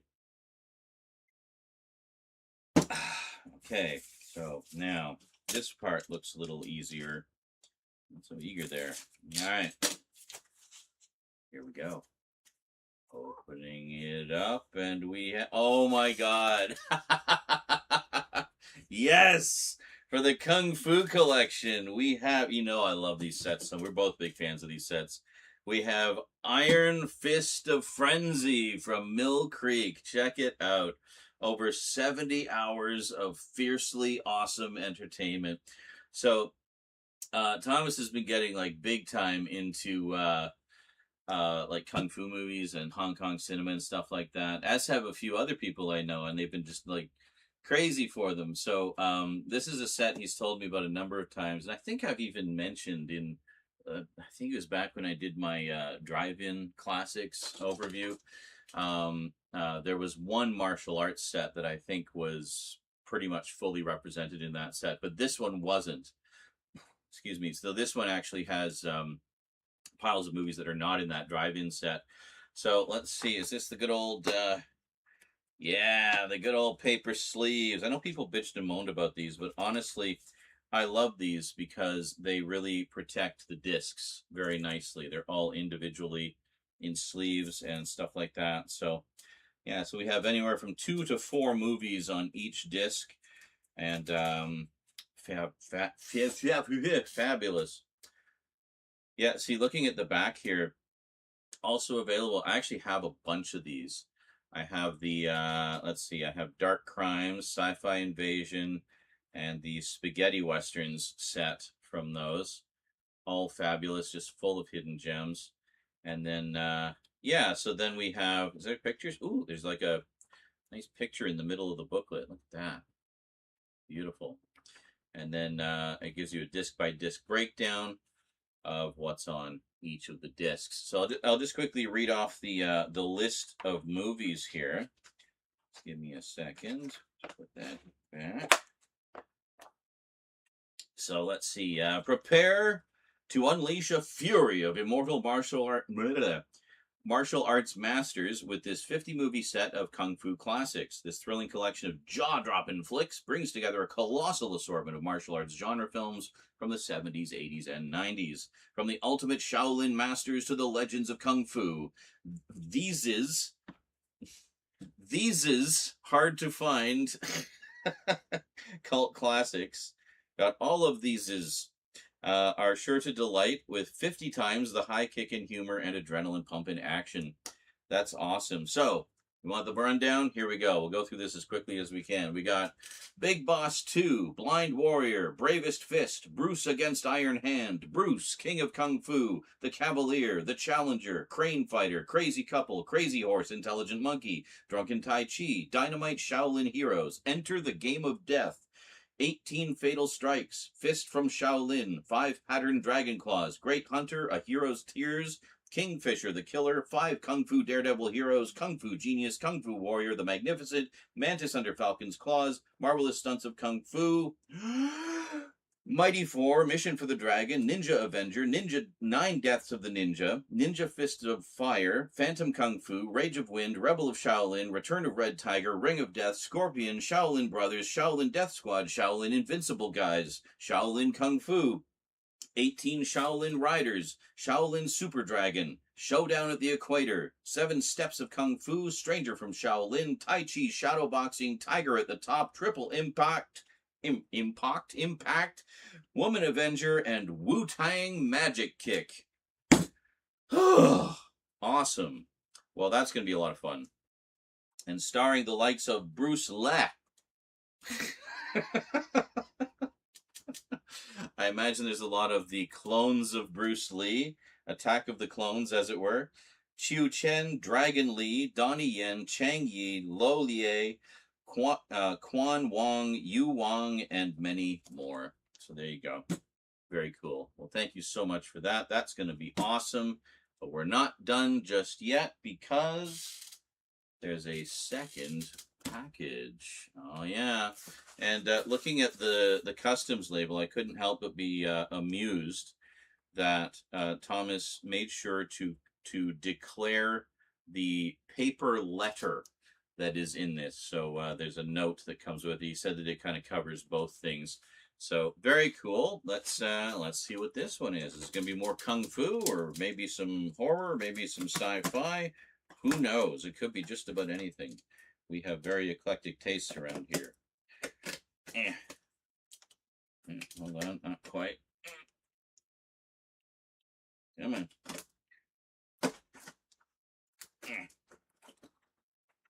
Ow. Okay. Did I just get a paper cut? No. Yes?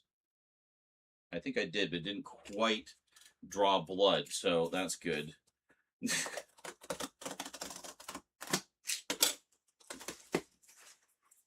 cover the address there. Okay. It says, read after opening this and the Chit Chats poster. Don't forget. Okay, I'll be sure to set that over here, or I will definitely forget. Okay, let's see what we got here. Well, first off, hey, more double-deckers. Yeah, we do love the double-deckers around here. Oh, and more double-deckers. Hey. That's not technically the first thing that was in the package, but it was obvious, so I grabbed them.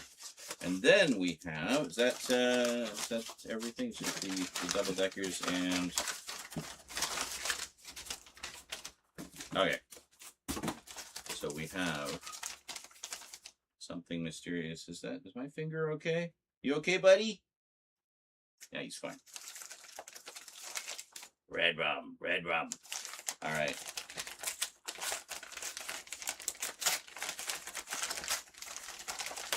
Well, we're going to have to give this one a little. There we go. Excuse me. Oh, he saw the thing. Oh, something from 88 Films. We have, oh, nice. We have the Mighty Peking Man. There you go. I think I've heard of this one. Yeah. That looks wild. Even has a giant gorilla in it.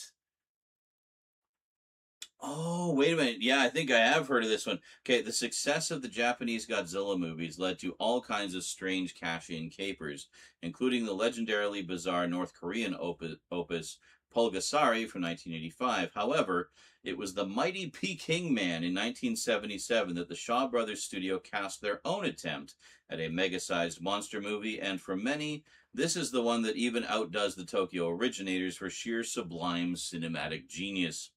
Featuring the iconic Danny Lee from The Killer, The Untold Story, and City on Fire, as an explorer in the Himalayas who gets caught up with a ravishing Jungle Jane, played by the delicious Evelyn Kraft, and discovers a huge King Kong-inspired ape hiding in the forest. The Mighty Peking Man is a creature feature that is packed full of sex appeal, city-smashing theatrics, and monstrous moments. Acclaimed by Quentin Tarantino, who considers it a personal favorite, and highlighting assured direction from the great Ho Meng-hua, whose genre career also spans such sleazy classics as Black Magic and The Oily Mechanic, Mighty Peking Man sets a gold standard in Hong Kong grindhouse glory and is finally back on British shelves, ready to pummel its way into the hearts of a new generation. Features include restored uncut transfer in the original 2.35 to 1 aspect ratio, English dub, English subtitles, uncompressed Chinese audio, reversible sleeve, we'll check that out in a sec, featuring original Hong Kong title art and audio commentary with Hong Kong cinema expert Bei Logan. So basically no extras other than the commentary, but that's okay. And then we have, let's see, so we got the disc there. And we'll check out the interior art. Oh, okay, yeah, it's actually very similar. It's basically the same artwork, just with the Chinese logo and everything. Very nice. Yeah, definitely got a bit of a Sheena, Queen of the Jungle vibe from the girl there. So very cool. I will add this to the Hong Kong section. In fact, I think I'll put this in my kaiju section with all the Godzilla and King Kong movies and other knockoffs, which I think is the best place for it. So there we go. I don't know if this will stand. Maybe if I do this. There we go. So we can have this stand up like that. Isn't that classy? Here we go. And flanked by double deckers. And that's it. That's all there is. Yeah, okay, we'll do the note.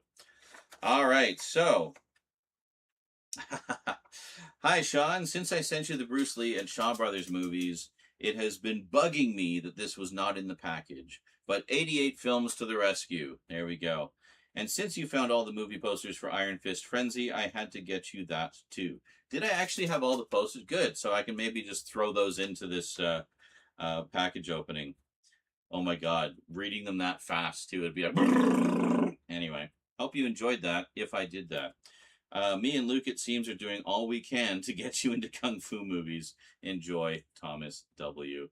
And enjoy the double deckers. Oh, I certainly will. Rose actually grabbed one today with permission. She asked first because one of her friends really likes them too, apparently. See, the love of double deckers is just traversing the oceans. So there you go. There you go. Very you go. Well, that is awesome. Thank you so much, Thomas. I'm definitely going to enjoy all of these. It might take me a while to get through all of these, but these will make for some fun viewing kind of in between everything else. And that one just sounds like an absolute blast. So thank you so much for continuing to add to my ever-growing collection of Hong Kong cinema. Alrighty, well, that is it for me to you for now, folks. Another, big thanks to Thomas for all the goodies and the goodies, the sweets. And we'll see you next time. So until then, thanks for watching, and sayonara.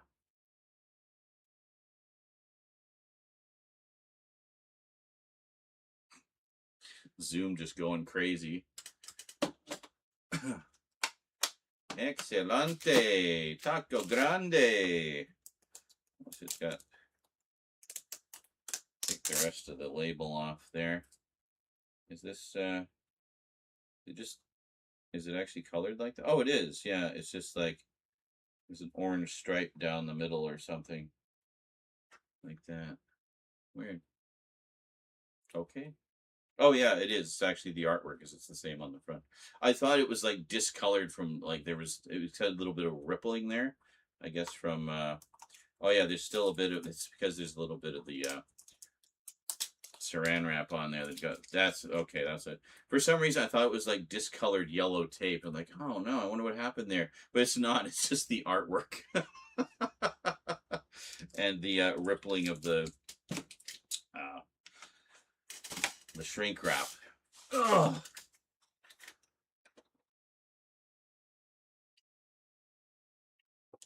Whoa. Excuse me, church. Ugh. Must stop the camera.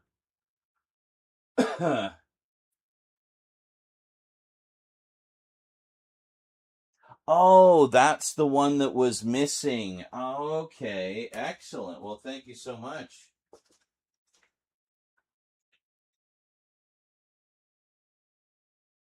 Now I have all the movies from Shawscope Volume 1. Excellent.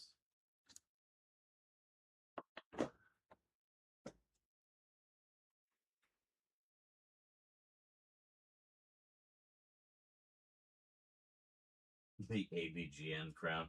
Just so you know, I've been doing that frown for a lot longer than he's been around. So, just saying. Just saying. Just super saying. Super duper. Super duper pooper scooper. Hey, it looks like these ones didn't get squashed this time either. They're actually in like pristine condition. Excellent. Mind you, it probably also helps that I didn't leave them in the box for 2 years.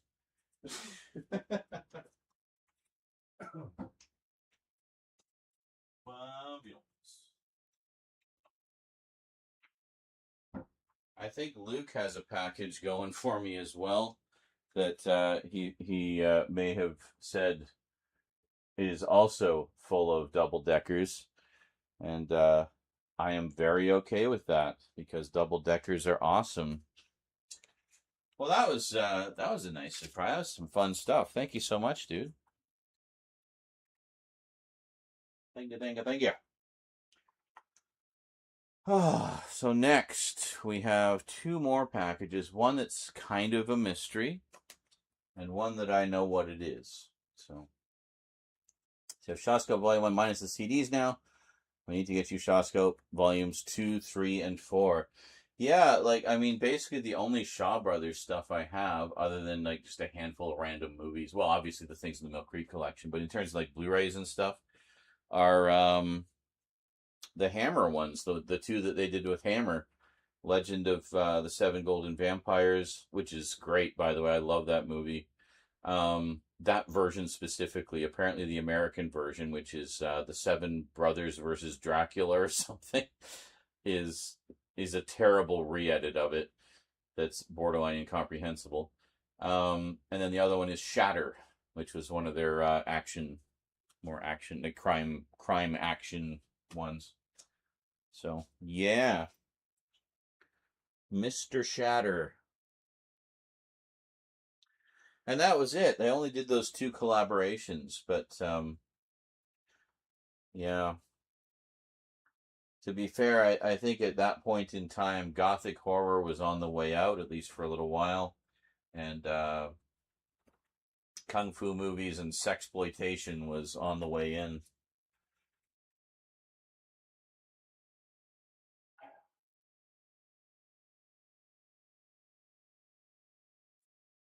Ooh, really? Okay, that's good to know. Well, I might, at the very least, I might have to pick that one up because I do love me some Asian horror. And that's a section I've been wanting to build up more. And especially interesting to me to see the older stuff, like from the 70s and 80s, sort of the origins of all of that. Yeah, cool. Put perishable food in. Yeah. Oh, there's a bag of broccoli in here. All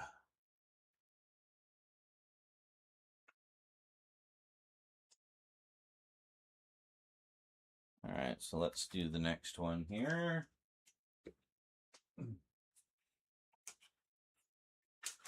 Okay.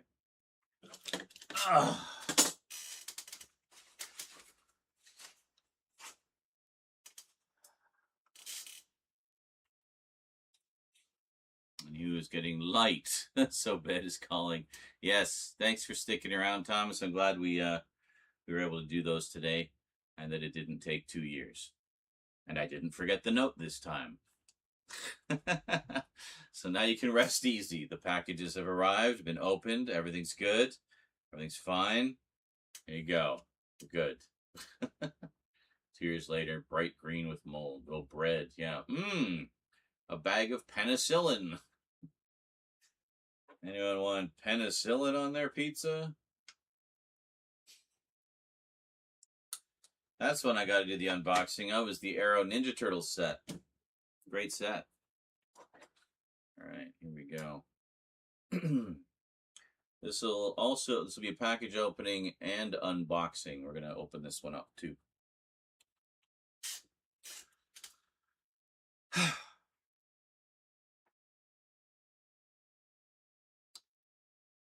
Greetings, everyone. Well, it's package opening time again here on the Multimedia Chronicles. Got another one from Hammer Films. I swear we just did one from Hammer Films. Well, we got another one. Now, as I mentioned last time, I've been in the process of collecting everything that Hammer's been putting out, like through their in-house boutique label. I've been collecting everything basically since they started doing regular releases with Captain Kronos on forward. And somehow in the midst of all that, there's one I missed. And thankfully they still had it in stock, so I was able to grab it. But yeah, so with this one, I now officially have everything that they've released so far. You'll see all the rest in a big mega update later. I've got that already filmed and ready to go. But, you know, we'll get to that when we get to that. In the meantime, we're going to try to keep on top of the new stuff as it comes in. So, what is it? Let's find out. Another package from Hammer today on the Multimedia Chronicles.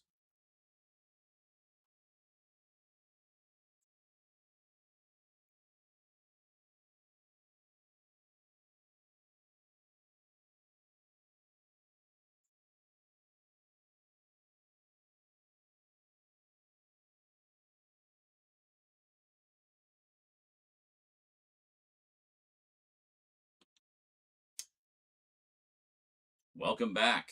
Alrighty. Now, of course, I know what this is, but you guys don't. Well, unless you snuck a peek or something. I don't know. Anyway, let's see what we got here. So it was kind of funny because I've been so diligent in keeping up to date with these, and somehow this one just slipped by me. There was a brief period there where I was a little tight on cash, so I had to put the orders on hold for a bit. But I thought I was all caught up. Apparently I wasn't. Now let's just see. Okay, we can actually safely slice across here. And there we go. Okay, let's see what we got. So this is another one of their more obscure films. They've been just giving everything the royal treatment. It's really terrific what they've been doing. So what we have here is the new 4K Ultra HD release of Stolen Face from 1952. Yes.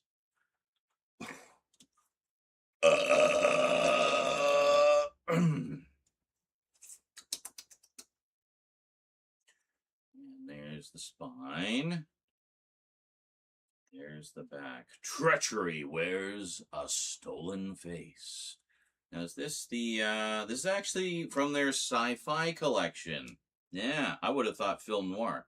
But some of their sci-fi stuff kind of, dipped back and forth between the genres a little bit. So let's open this up and see what we got, shall we? As always, a beautiful hardbox set. And they also include a book with it. But the nice thing is they, hold on a second. The J card got stuck in the wrapping here. Uh-oh. How am I going to get this out? Hold on a sec. That's literally never happened before.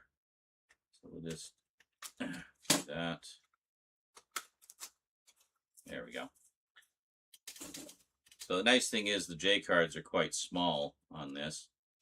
Oh, yeah, here we go. Yeah, but you know what she is? Lily, what is she? You know what she is? Lily's an habitual criminal. A psychopathic case. Oh, watch out for Lily, boys. She'll get you. All right, let's see what we got here. So, once again, beautiful. You okay?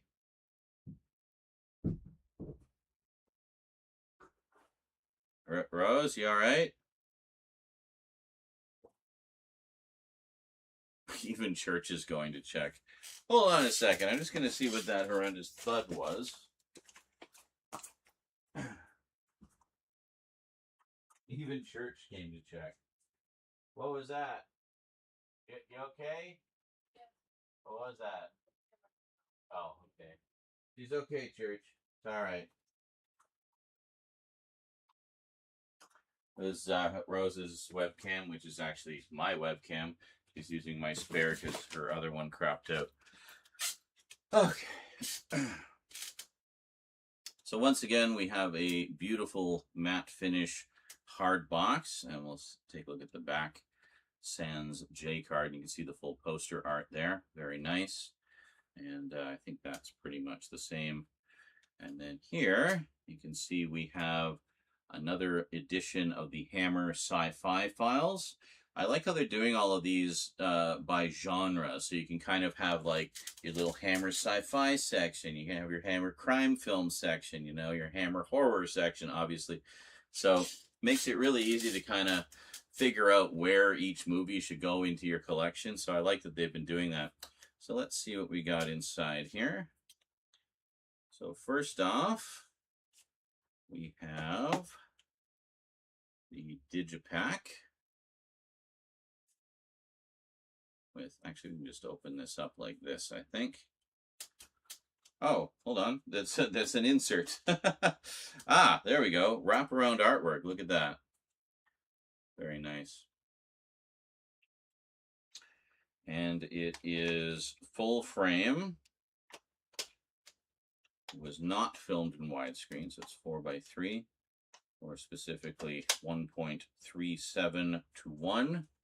And you can see that it includes both the UHD 4K disc and the Blu-ray. Hi, Church. How's it going? What you doing? We have a visitor. Did you want to see the DVD, the Blu-ray? What's up? Uh-huh. Perfect. Mm-hmm. So, yeah.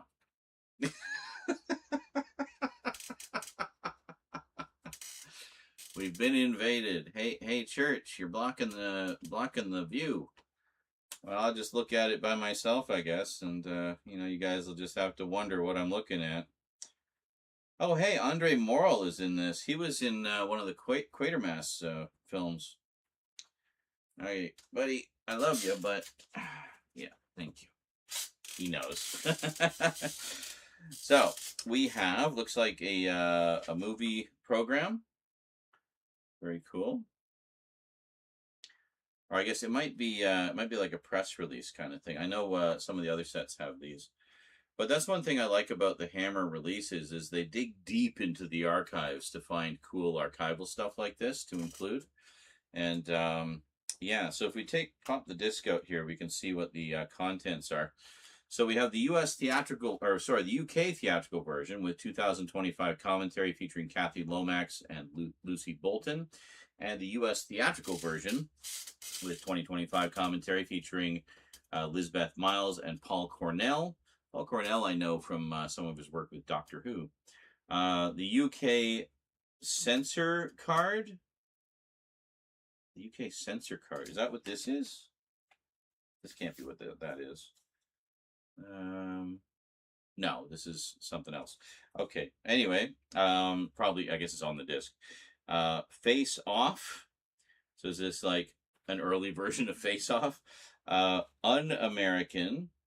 Putty in his hands. A distinctly British phenomenon. Dressed for success. And Image Gallery. All right. Cool. Now, do we have a summary of the film here somewhere that we can look at? Maybe, well, I know we do in here, but it's a very long-winded summary. Oh, we'll take a look at the booklet here first off. Oh, yeah, there's a summary on the back here. So, Stolen Face. Oh, hold on. There we go. Stolen Face, but you know what she is? Lily's an habitual criminal, a psychopathic case. Film noir femme fatale Lisbeth Scott. Film noir femme fatale Elizabeth Scott gives a searing performance in this macabre melodrama that prefigures the science horror of The Curse of Frankenstein by 5 years and offers a dark twist on the Pygmalion myth. Co-starring Paul Heinried and Andre Morel in his first Hammer appearance. Oh, that's cool. Stolen Face has been painstakingly restored by Hammer in 4K from the original film negatives. Philip Ritter, a philanthropic plastic surgeon, is jilted by Alice, a beautiful concert pianist, after a whirlwind romance. In desperation, he remakes disfigured criminal Lily in Alice's image, but learns to his very real cost that beauty is only skin deep. Ooh, okay.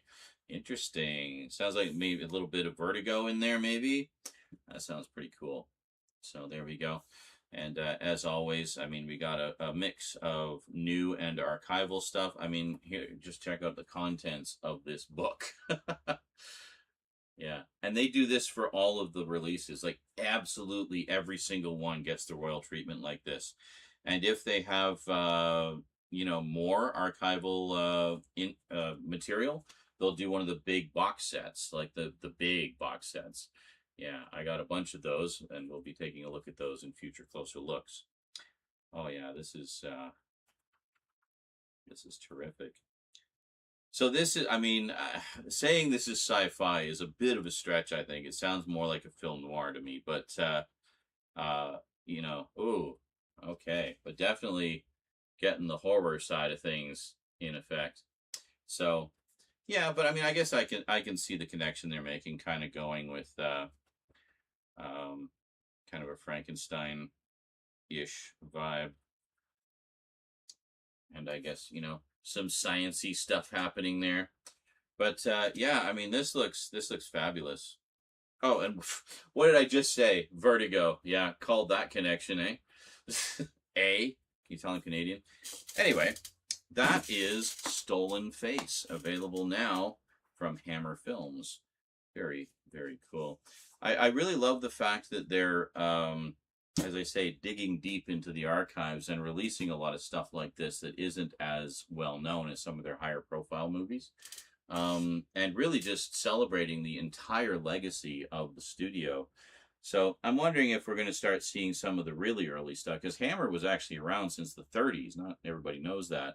I mean, they exploded in the late 50s, early 60s with the Frankenstein and Dracula movies that just sent them, for the next, basically set the path of the studio for darn near 20 years after, and cemented their legacy in the annals of Gothic horror forever. But there's a lot of history to that studio that predates that era, and I'm glad to see that we're starting to see more of it. get the royal treatment like this, and you know, get their respective time in the spotlight. So, Stolen Face from Hammer, very cool. And with that, I'm up to date, just waiting for the latest round of pre-orders to come in. Alrighty, folks. Well, that is it for me to you for now. Hope you enjoyed. So until next time, thanks for watching, and don't let anyone steal your face. Until next time, sayonara.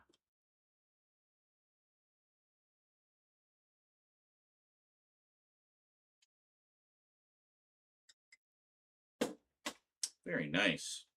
I ordered this one not too long ago. I swear I ordered this one like less than 2 weeks ago. And it's like, there you go. Yeah, that's really nice. Beautiful. And then this can actually just slide right into the box. So what I'll actually do is I'll put it between everything, just so it's sandwiched in there nice and snug.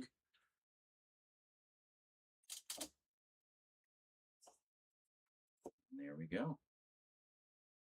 Beautiful.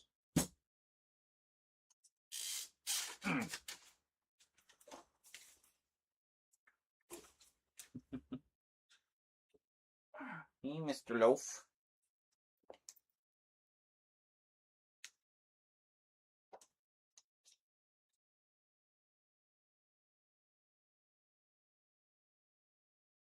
Hammer.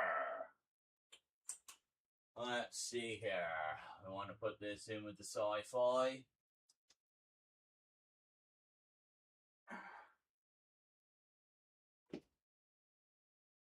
This is also 53.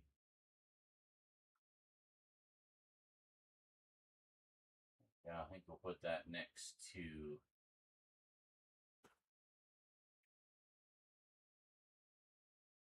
put that next to 36 hours, which we got last time. Man, that is looking nice.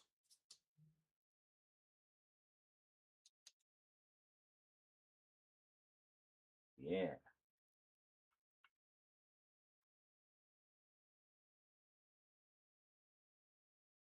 I can't believe I actually put notes on the customs. I know, right? It's hilarious.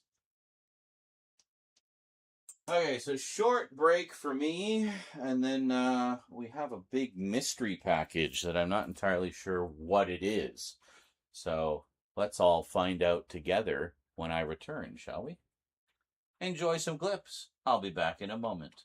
Well, a few moments. Them. Sorry about that. I have a habit with spoilers. Yes, We good, know. good habit to break. And one thing I liked about Toy Story 2 was 2 buzzes. Yeah, I remember. I think I've seen that one once. I remember it being great. Oh, that's interesting. Where's the wire?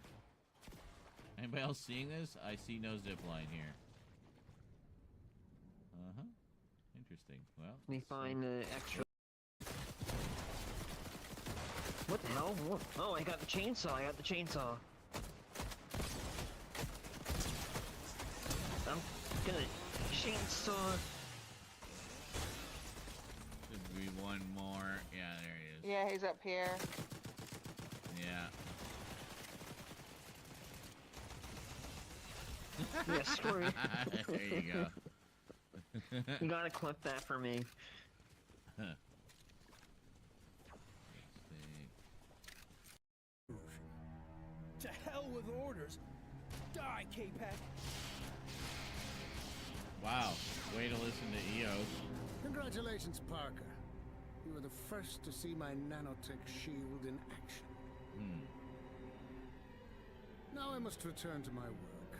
Enjoy what little time you have left, you and your friends.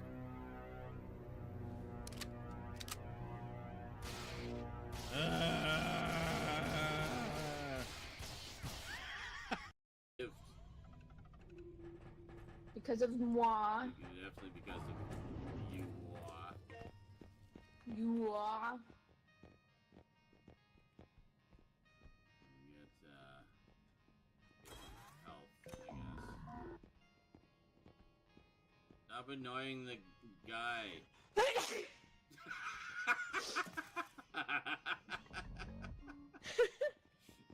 Seeing a guy sneeze.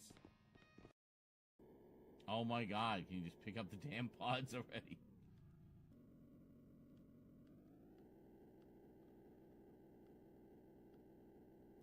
Good work. Thank you.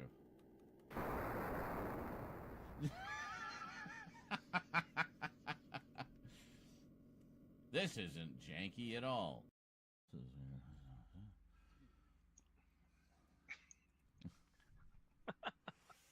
Who's what? What are you snickering about? Share the humor. I just snickered at you guys. That sounds so enthusiastic. Oh, just our enthusiasm. I was making fun Yeah. of him sounding unenthusiastic. Did you say you were making fun of me? I don't think so. I was making fun of him. I'm gonna.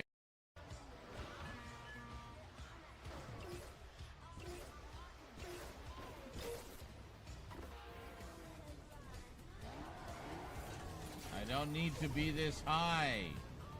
Why am I in the storm? You put me so Yeah, I was in the high. storm too. Fuck, you put me I so lost high, life. it threw me into the storm.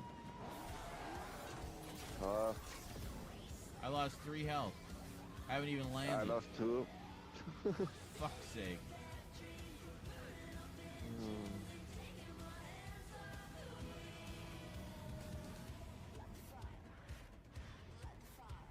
Get. Oh my god. Get up! Fucking bullshit, man.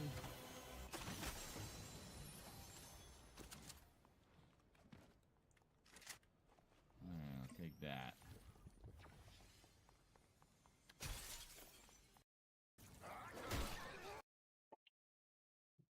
Hello.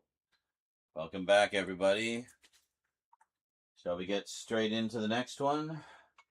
I love how when we actually start doing the package openings and actually start doing the filming, which was the purpose of the stream in the first place, half the viewers leave. It's like, all right, well, guess you can just wait for the video then. How's our video from earlier today doing? Okay. Not as many. I thought like the Masters of the Universe thing would get a few more views, but all right. I'll put some pictures of it up on under the YouTube posts. I've been using that a little bit more. Kind of using that like my own personal YouTube Facebook. You know. Oh, we need to start the camera here. Hold on.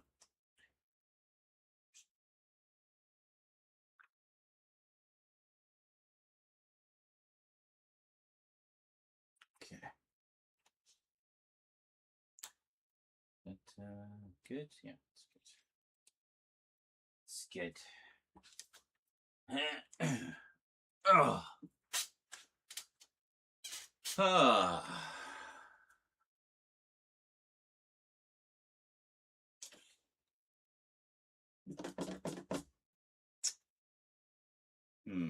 If this is one of the things I think it might be, maybe we need a different color. Hold on a sec. Let's see what we can do here. Yeah. Do maybe a light blue.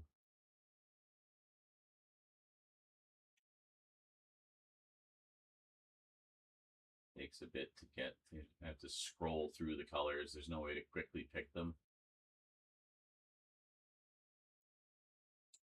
There. That's nice. That's a nice color, kind of wintry.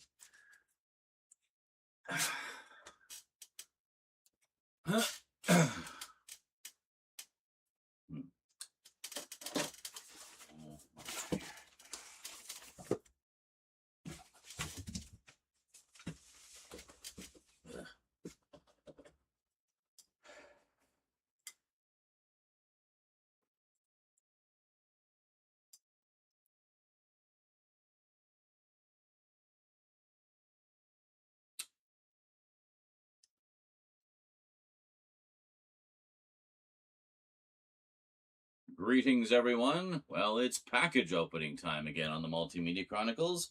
This time around, I got this lengthy box that has no indication on the label who it's from. It just says it's from shipping department in California somewhere, so cool. And then the customs label says it has a slipcase, clothing accessories, and a CD-ROM, or optical media in brackets. But wait, there's a second customs label on the bottom, which says there's a poster, printed brochure or leaflets, and a plastic card. I have no idea what this is. So, I don't know. Let's find out together. A mystery package today on the Multimedia Chronicles.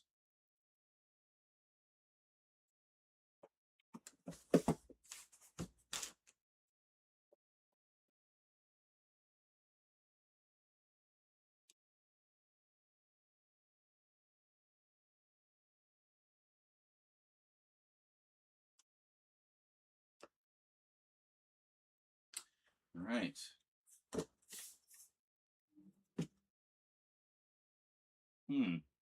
Oh, welcome back. Yeah, I was thinking, the only thing I can think of that this could be is I did back a project on Kickstarter like literally 2 years ago. So I'm wondering if that's what this is.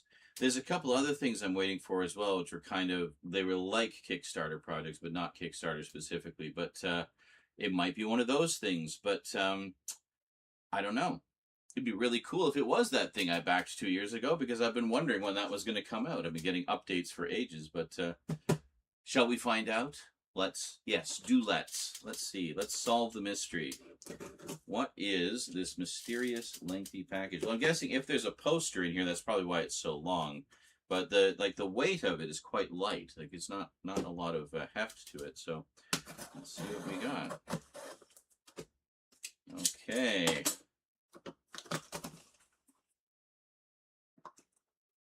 Well, got a whole bunch of these.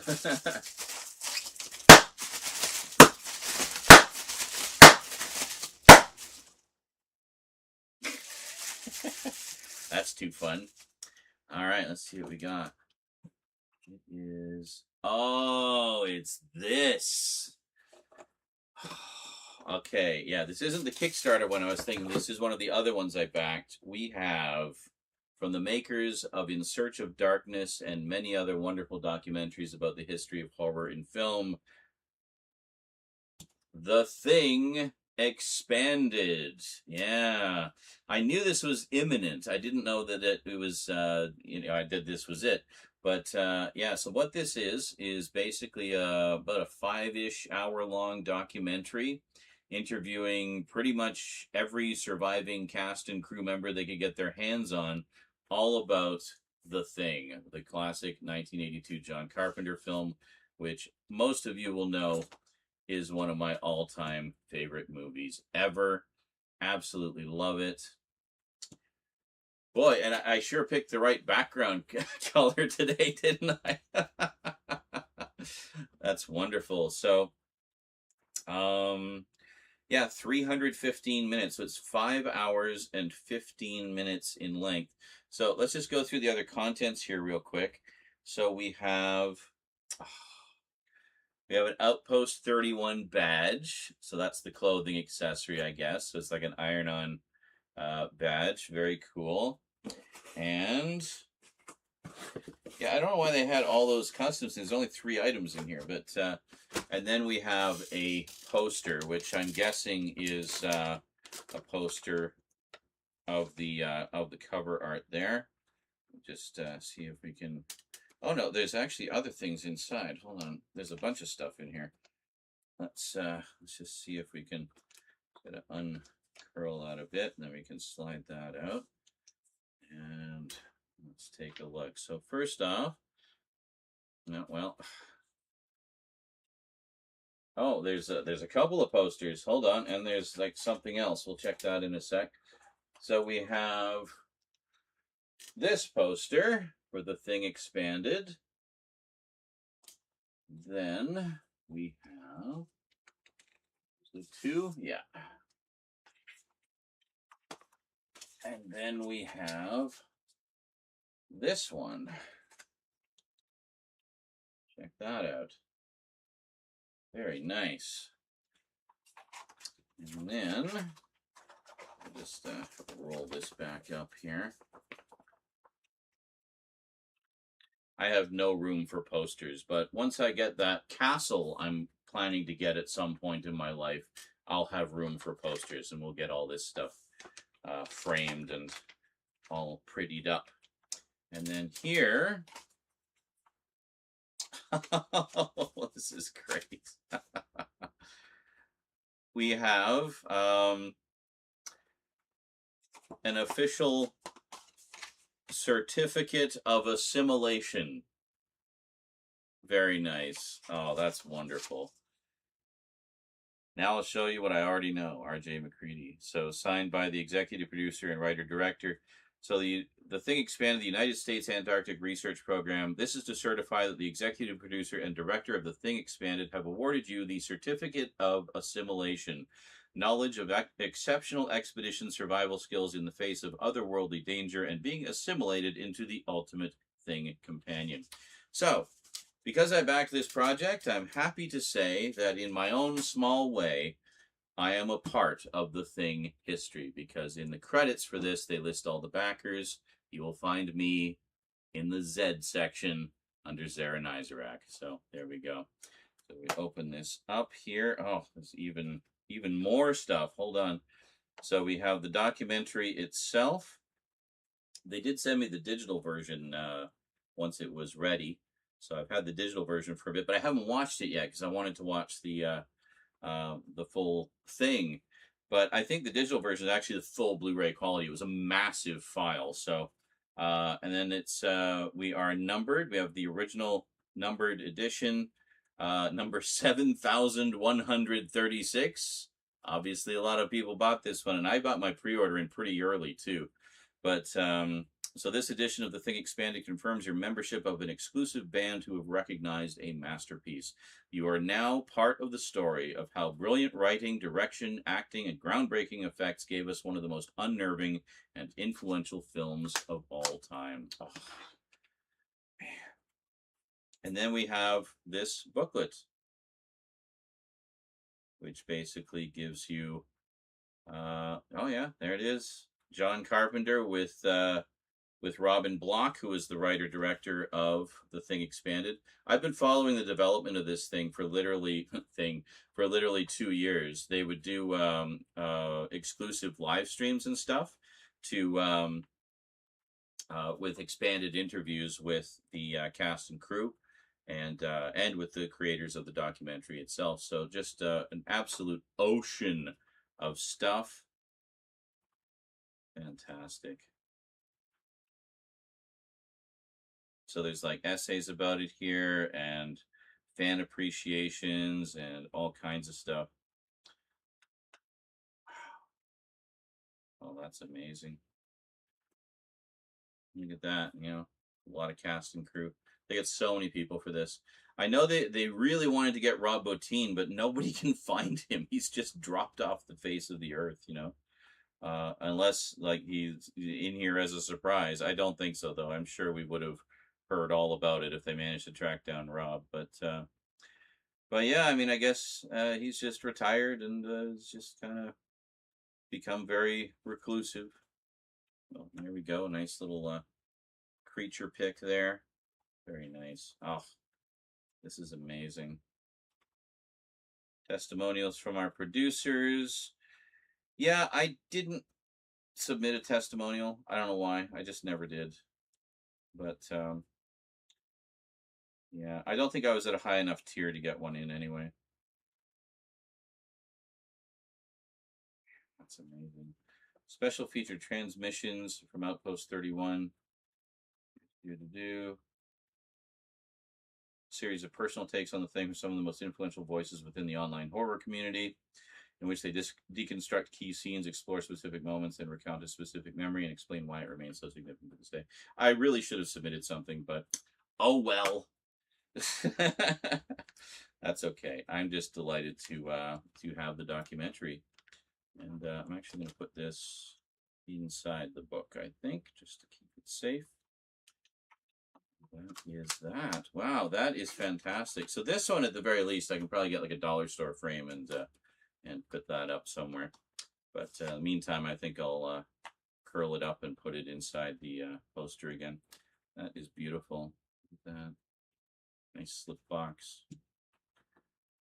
Well, there you go. So from the makers of In Search of Darkness, In Search of Tomorrow, Aliens Expanded, we now have The Thing Expanded. So if you're a big fan of The Thing like I am, you might want to try to get your hands on this. It's probably not available currently because it tends to be they'll offer things for a limited time, and then you can, they'll re-release them later sometimes. So keep an eye out on creatorvc.com.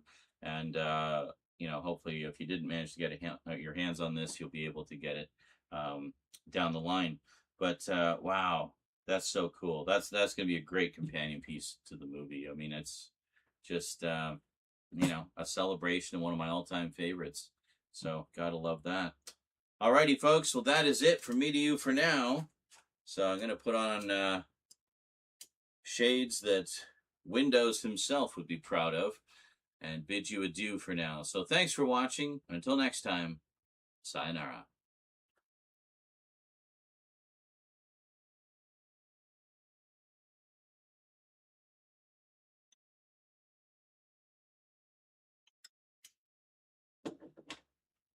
That is so cool. Is Vermin Art here for now? Vermin's gone. He would have. He'd be like shitting himself over this one.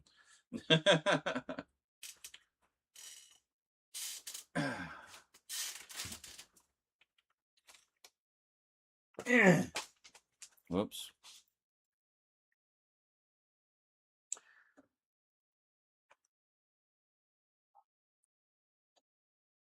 What? Do I have any Library of American Comics books? I'm not sure what you're asking me. I have thousands of American comic books. In Canada, we get American comic books. It's not like the UK where they have to import them or something. Like, we just get the American stuff here, and, Canadian stuff as well. But so, yeah, I mean, most of my comics are American.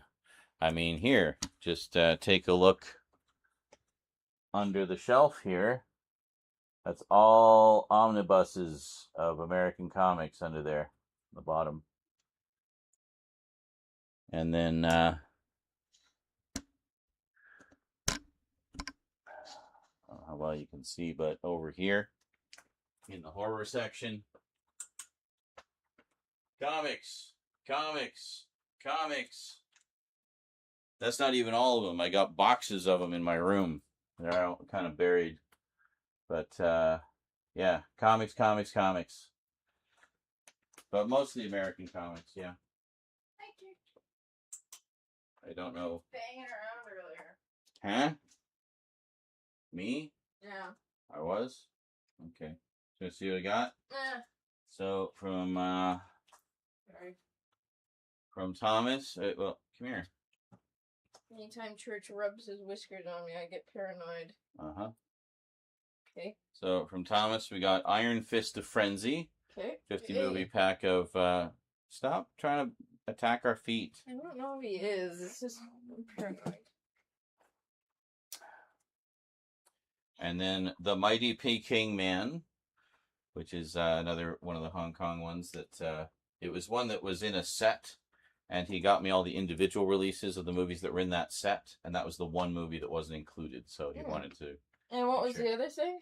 The mystery thing was The Thing. The Thing Expanded, which came with 2 movie posters. Huh. Oh, is that the documentary? Yes. A certificate of assimilation. Hey, buddy. and an Outpost 31 patch. Cool. And No, buddy. yeah, and a card saying what number it was. Oh, the noise. It was these. It was this. Oh, you're popping them? Yes, I popped all of them. And then what was it? Oh, the other thing was one from Hammer. Hold on a sec. This one here. This is the one that I missed. I was like, oh shit, I need to get that one. Was yeah. Stolen Face. That looks cool. Yeah. And there we go. It's very cool. Stolen Face. Yeah. Fucking. Stop getting on our feet. Why so underfoot? We're not giving you food before it's time. Stop. It's got like half an hour, dude. So it's fine anyway. Yeah, just chill. It's coming. It's coming. Checking the mail one more time before bed. Hope springs eternal.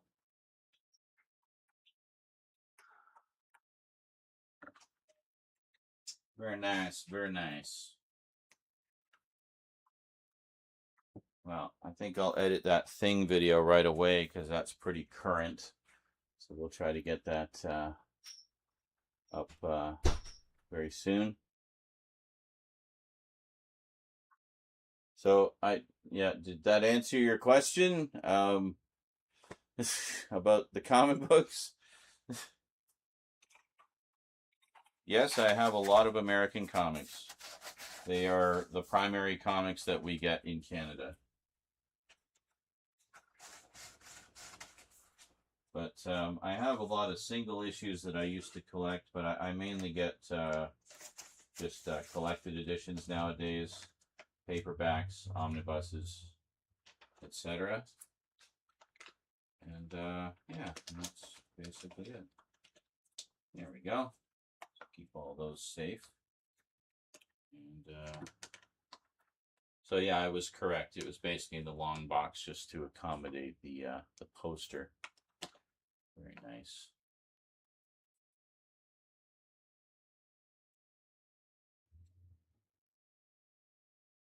No, that's not good. Now everything's stuck. That was, there we go. So maybe I can put it in the case. I'll put it in the case.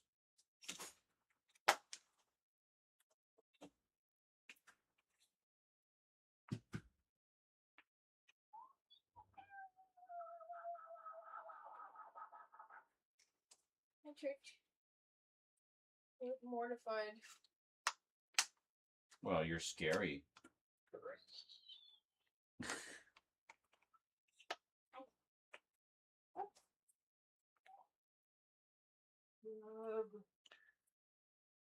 Beautiful. So I'll go put this with the thing. Very nice.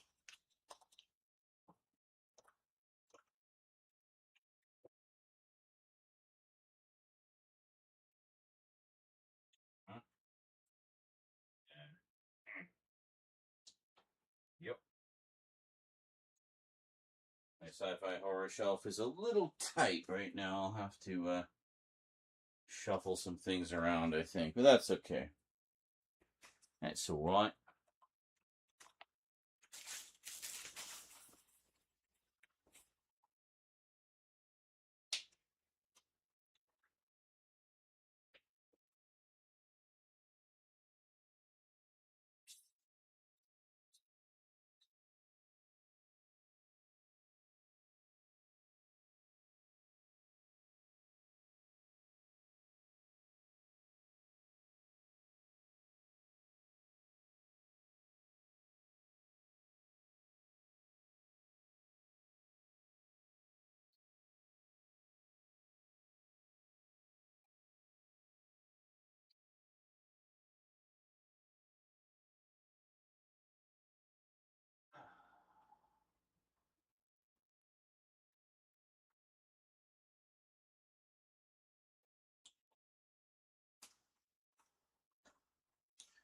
You guys want to see how the hammer section is coming? show you. Come with me. It's a fantasy.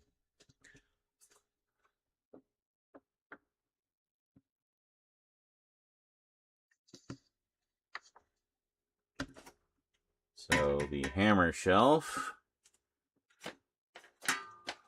is up. Just stop it. Is up here. So there we go. You can see we got a bunch to unbox still. We'll be doing individual videos for those.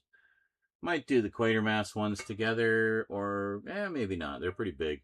But you can see like the big sets are huge. So this is the one we just did. And this is like, you know, Quatermass 2, Captain Kronos. They have like shit tons of extras for those. So they really loaded them up. And we got the Christopher Lee sets and the Peter Cushing sets. Yeah. All the Universal stuff. Yeah. Dark Shadows.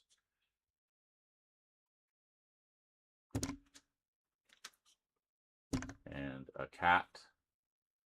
What you doing? Just never mind the cable, okay? Stop being fascinated by it, please.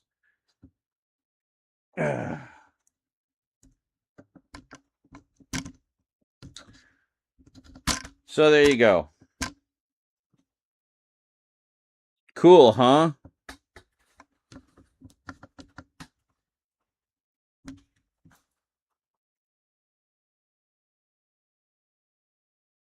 Okay, great. Well, you're welcome. Thought you might enjoy a look at that. See how it's coming along.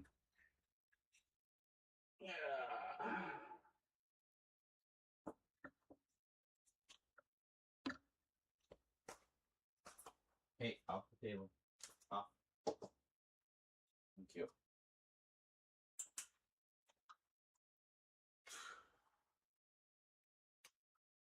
So did I answer your question about the comic books, Mr. Ding Song? Or were you asking about something else? I'm not quite clear on what you were asking.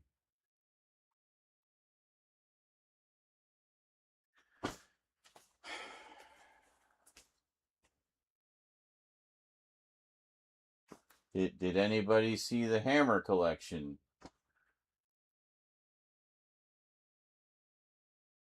Okay then, great.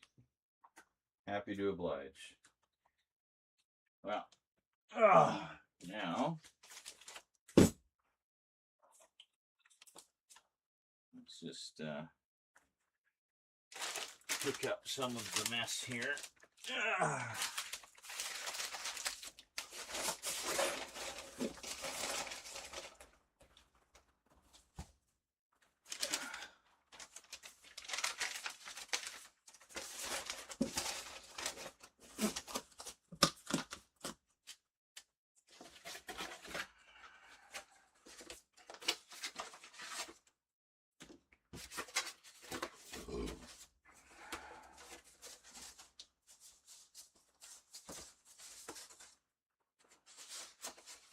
Oh.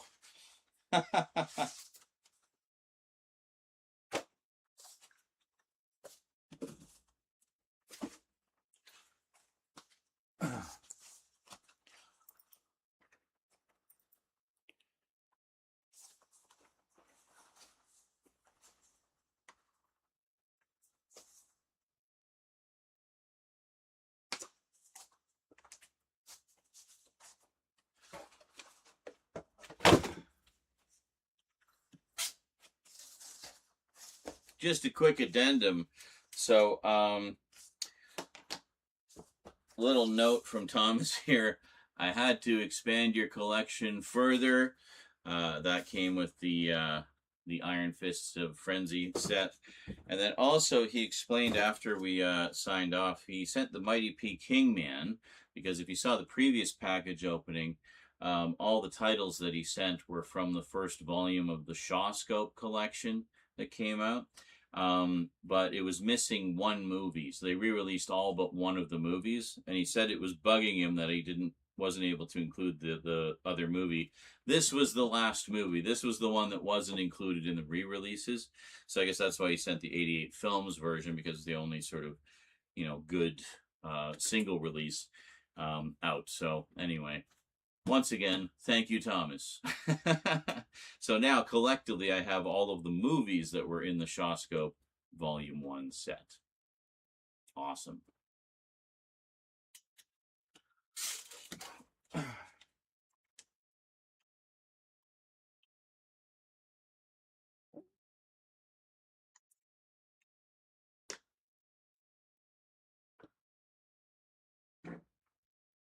Okay. Hello, when people ask questions and then I answer them and they don't hear the answer to their question. They just ask their question and run away, never to be seen again. Guess it wasn't that important.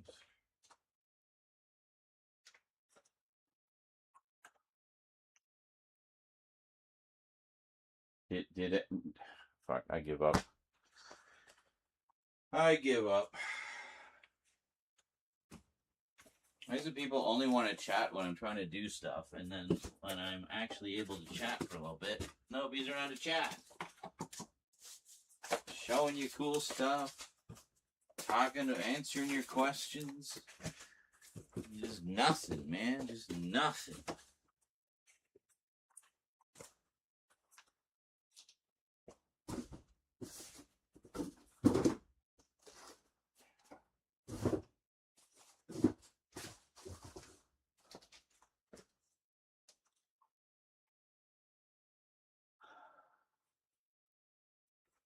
Is chat even working? Is it functioning right now?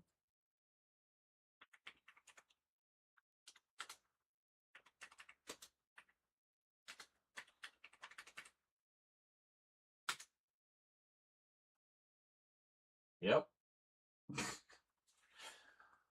Alrighty then.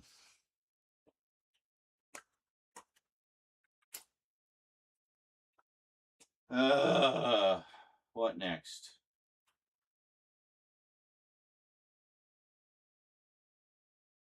You know, 1, 2, 3, 4, 5, 8.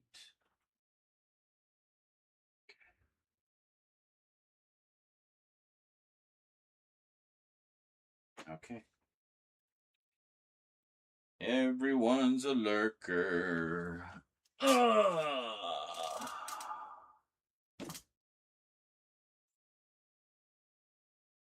Three in the can today. Packages are all up to date. Oh, I gotta start editing them and posting them.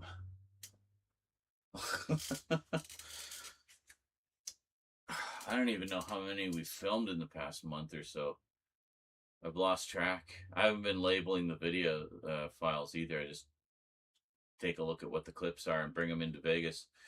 So, just to make things a little more challenging for myself, right? Your face is a lurker. Yeah, that's great. So did anybody see the Hammer collection? I took you into the horror section to show you. Did anybody see it?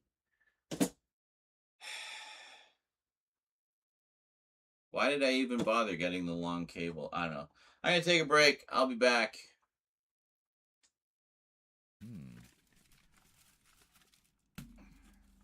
Actually been coming to really enjoy. I actually like dark chocolate covered nuts. Those are good. I like chocolate covered nuts too. What? Well, I hope for Derek's sake, it's not too hot when you pour it on. Oh my God, that was the perfect timing for a Wilhelm. So I am very grateful for all the mulches. And we leveled up again, level 426. Oh my God. LV426, ladies and gentlemen. Well, LVL426, but you get it. Anyway, blah, blah, blah. I've been browsing and looking at all kinds of horrible stuff on the internet.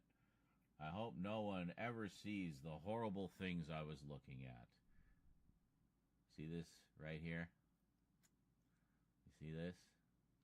This little fire icon here? Watch this. You click this. Click clear. Whoom! Wiped. Is that simple. You can also set it so that it does that automatically. Whoom! Whenever you close the browser. And it's as if you had done it. It's as if it's a fresh, clean install every time you load it up. And that's it. It just wipes everything. He's coming straight for you, Jill. Wait. Can I sprint, please? I know, it feels so slow. Oh, he's pulling me. That's why. Oh, fuck. I need to find out. I'm gonna die. He's like right on me. There's nothing. I eliminated myself. There's nothing. I have no defense. There's nothing I can shoot. There's nothing I can do. The last fucking thing. No! Jesus. That was dramatic.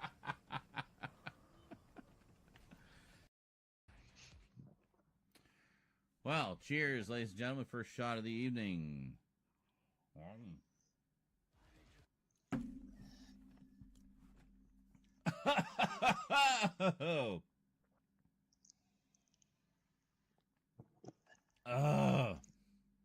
I've just got to return a phone call. I'll be back in a moment. Okay. Huh? What? Oh. So apparently you're calling me. I wasn't aware I'd left a message, but okay. Glad you're getting back to me. Regarding all of the processes in this area of the game world, I have been extremely high every single time for every single interaction. So wherever we're at and however we got here, I have no fucking clue. But, yeah, it's taken me so long trying to work out the logistics and explain it to you in a way that you would understand as well that I've forgotten what we're even talking about. Was this like Skyrim or something? I'm so confused. Anyway. 420 random ramblings.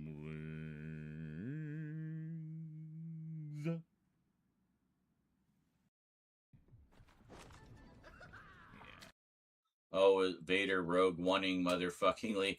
Was that the Escape Vader thing where he just annihilated me? Yeah, that was pretty fun. Pretty fun indeed. What do we got here? Yeah.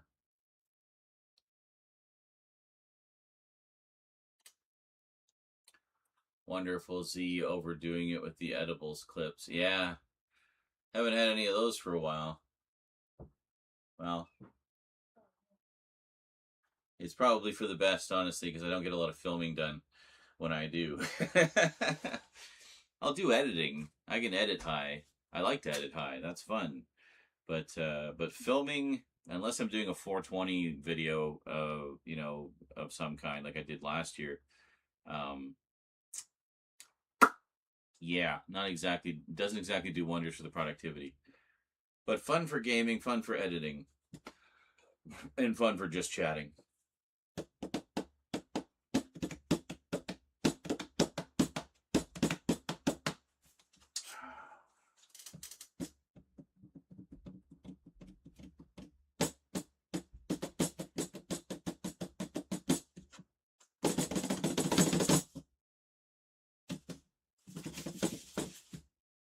I'm not hyper, you're hyper. I think the coffee kicked in.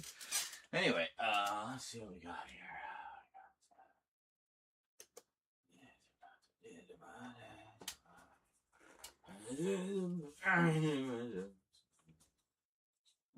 Not that.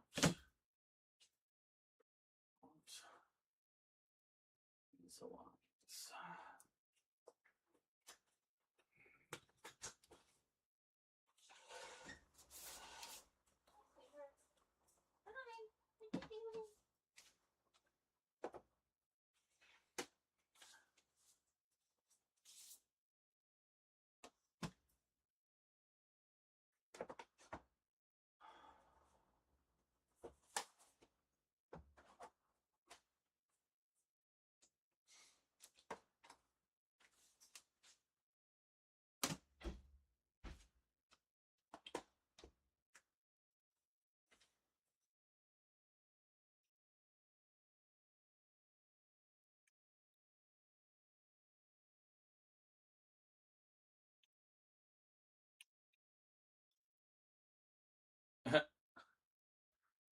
Cam loves my drum skills. Oh, good. Excellent.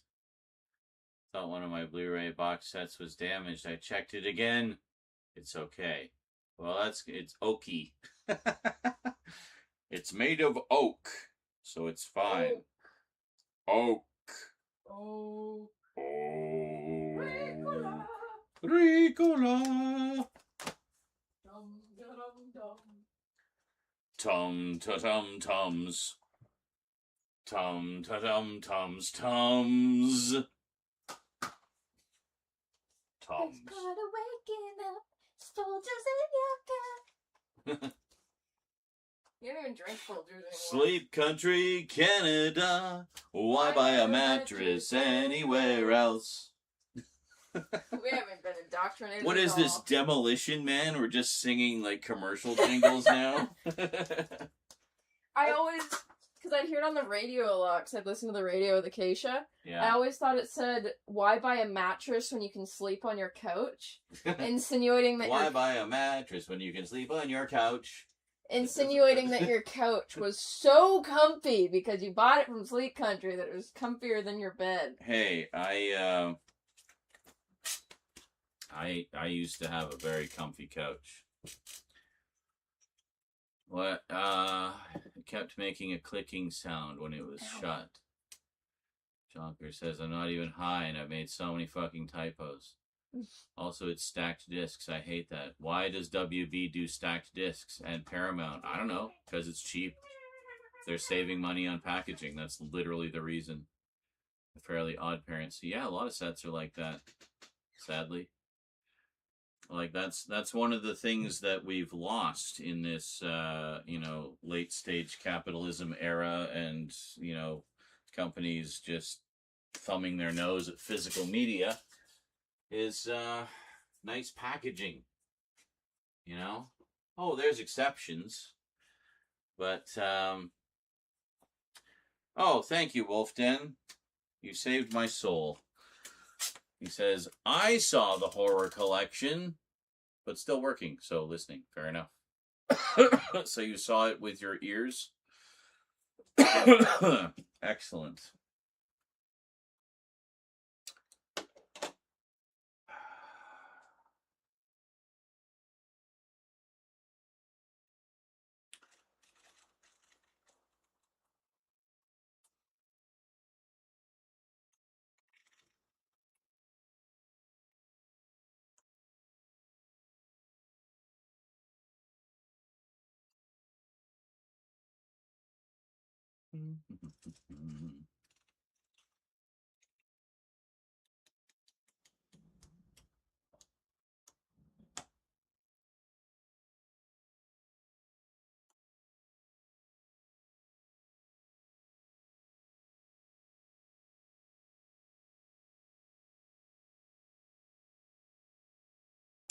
Excellent. Oh, I have 2 editions of I didn't realize. The Red Dwarf Program Guide, and then the revised Red Dwarf Program Guide.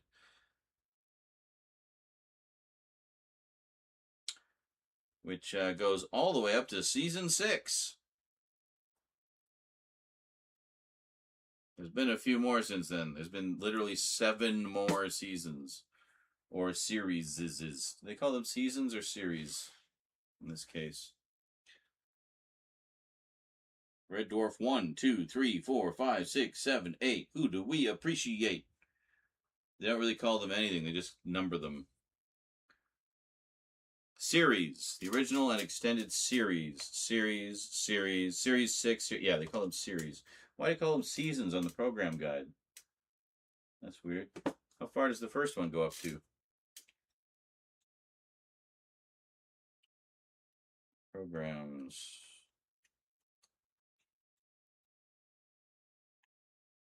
Series 5. Okay, cool.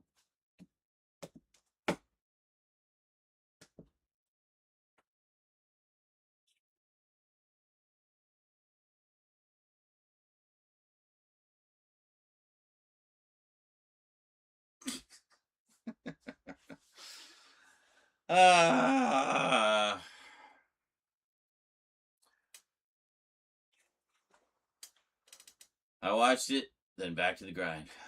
I'm making food in the oven, so I'm paying attention as best as I can. Lol. Have you open on my phone? Oh, have you open on my phone? Gotcha. Okay.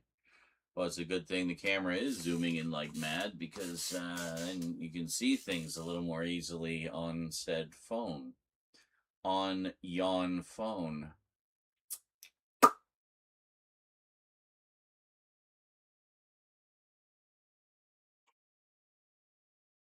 So we made any dents in that dono gold today? I don't got anything today. We had some sounds from JL earlier, so thank you very much for that, dude. We're really trying to make a dent in that dono goal. We've only got a couple months left on it. I fully don't expect us to hit the full goal. It was an intentionally ridiculous goal, but I mean, it'd be nice to. No, JL, I love them. I wish everything was stacked discs. In fact, I wish I could get box sets of like a lot of discs where it's just one giant spindle and they're all stacked on top of each other. Sarcasm. Yeah, of course I fucking hate them. Why would you why would you even ask that? Of course. Literally nobody likes them. The only people that like them are the fucking suits and bean counters at the studios who just see the pennies they save by having a little bit less fewer hubs. Small, like more compact packaging, like and they're literally saving pennies, it's just that's one of the reasons we hate them so much. There's no reason for it. It's just penny pinching. And I hate that shit. Nickel and diming our packaging to death to the point where now it, can damage the discs. I mean, thank goodness with Blu-ray and 4K, they've got, they're very scratch resistant, and it's hard to scratch them unless you're really intending to scratch them, like taking a frickin' box cutter to them. But, still, I'd rather they didn't do that.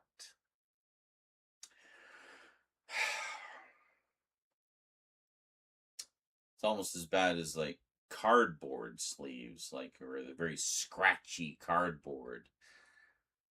The paper sleeves that Milk Creek uses are fine because at least the discs aren't touching each other, and the paper sleeves themselves are quite protective for the discs. So, only two. Well, you're lucky. I've got a bunch. SpongeBob sets. I can't check mine. It's behind the wall. But if you're talking about, I have the first 100 episodes. What? The very first Star Wars set?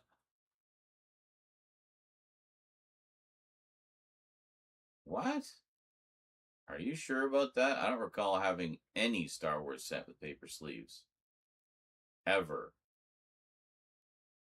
Or are you talking about the first, the original Saga set, the one with Anakin on the cover?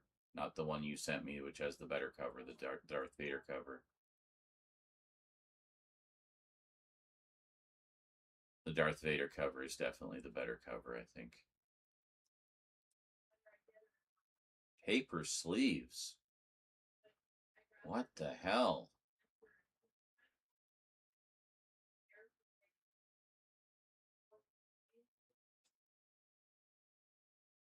The Anakin cover. Anakin. Isn't it Anakin? Even though they keep calling him Annie for short. Little orphan Annie. I guess he was an orphan by the second movie, wasn't he? Technically. That's okay. He got a wonderful, loving surrogate father in the form of Emperor Palpatine. Yeah. No. The best line in all of Star Wars. The only thing that would have made it better is if it had been uttered in one of the Ewoks movies. Anunnaki-kin. Anunnakai. Anunnakai-kin. Anunnakai-kin. Anunnakai-kin. Anunnaki.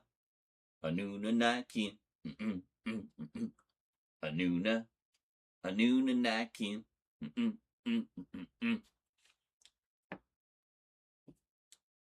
Still not 100% sure if that was the official story. What?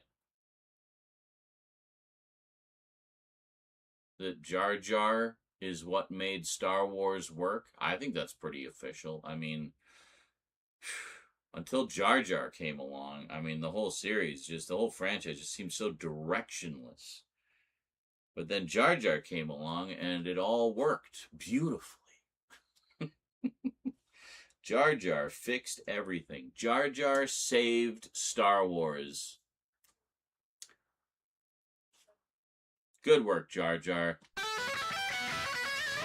Marvelous! How come Luke never met his grandparents? Well, because they're dead?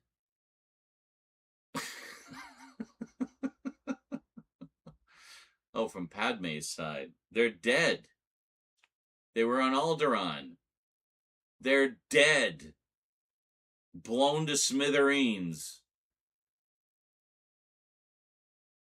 By the time he met Leia and found out that she was his sister, they were long dead. Deadity, dead. They were space rubble. So, that's why.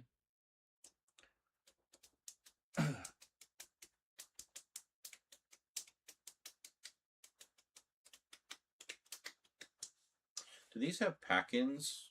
I need to see if they have pack-ins. I don't remember. It's been so long since I opened these DVD sets. Oh, yeah, these have a whole bunch of pack-ins. We got, like, cards and a booklet. And see what I mean about packaging? Like, we got this Red Dwarf 8. We got, like, a book. And look, the discs. The discs are all on individual trays and don't touch each other at all. Like, this is what we've lost. This kind of packaging. Also, just look how freaking gorgeous this packaging is. Here.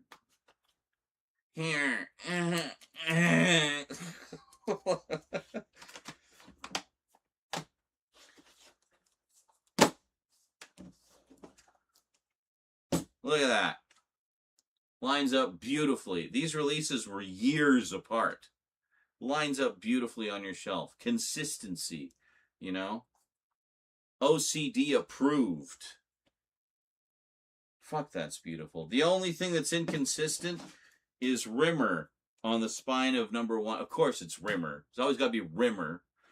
Messing things up, right? Here we go. Kitties can eat. They'll be leaving our feet alone for a bit. But see, it's a bigger picture, but then the others are smaller, so I don't know. All right, well, clearly we got to keep these because they're beautiful. But I think they're going to go into the overflow bin because I'm running out of room on my shelf and we got to make room for the new set, right? And to be fair, this takes up a lot of space, which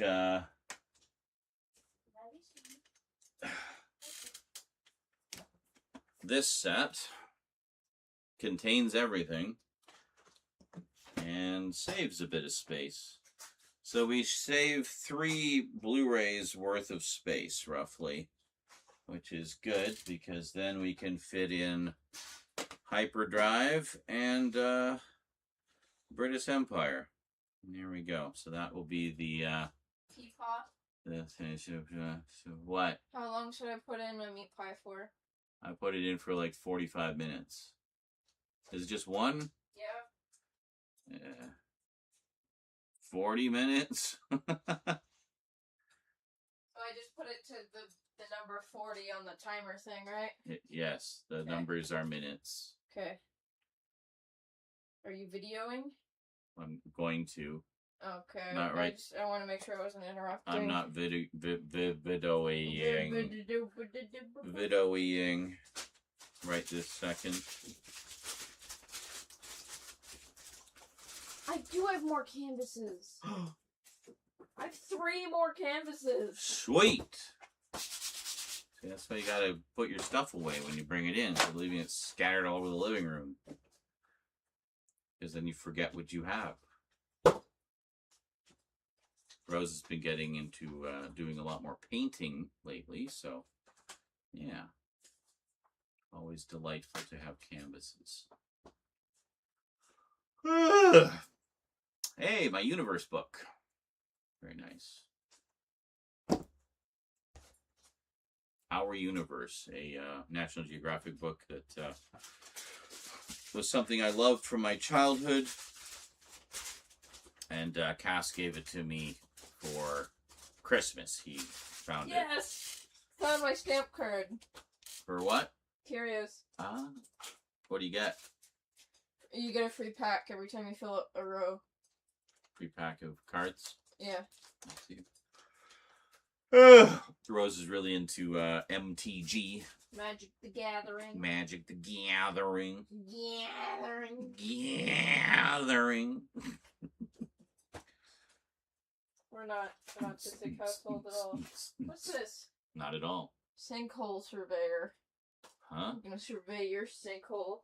Is that mine or yours? No, it's a magic card. Oh, it's yours then. I do not have collectible cards. Well, I have some from ones I just got like for the artwork, but I don't really play. It sucks because if they kept Jar Jar as a smaller character, it wouldn't have been nearly as dumb or infamous. Yes. But also, dude who played Jar Jar may not have gotten all that just ridiculous shit from the fans. Yeah. You joke, but I actually knew someone who, for some reason, thought the thicker layer on Blu-ray was plastic wrap and used his mini box cutter on like 5 discs to peel off the layers. Oh my god. That's ridiculous. That's painful just to... No idea how, but they sure as fuck did. Wow. That's crazy. What's this? In Attack of the Clones, if you watch... What? I missed half the things you said. Hold on. Whoa. You're okay.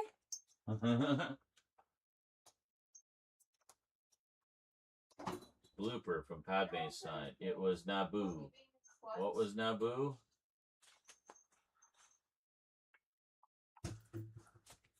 A blooper. Okay. Blah blue. I don't think bloopers are canon.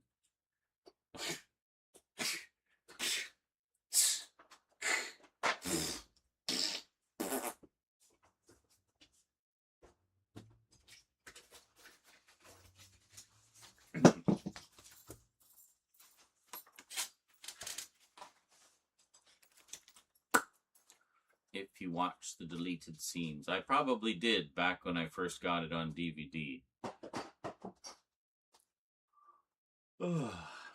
You know, that was the first Star Wars film Run for your life. shot digitally.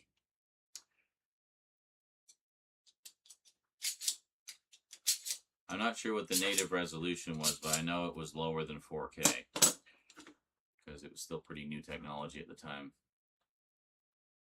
Excuse me, Oh, Jail is referring to one of the deleted scenes where Anakin met up with Padme's parents and sister. Okay. Yes. But that's not Luke, that's Anakin. Luke wasn't born yet. Are you an angel? Oh, God. I think that'll always be one of the most hated lines in Star Wars. Yeah.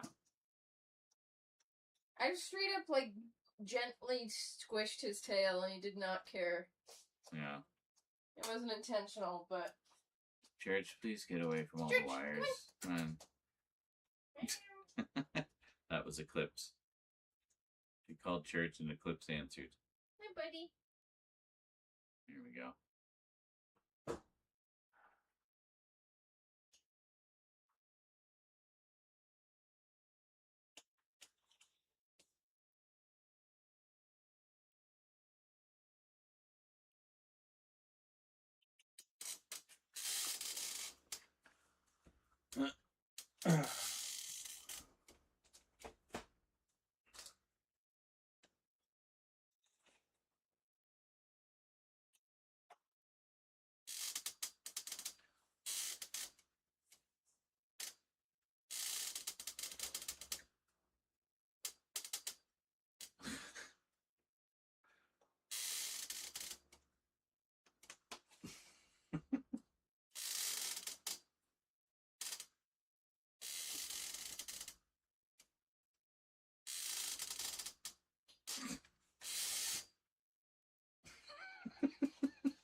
Lovely.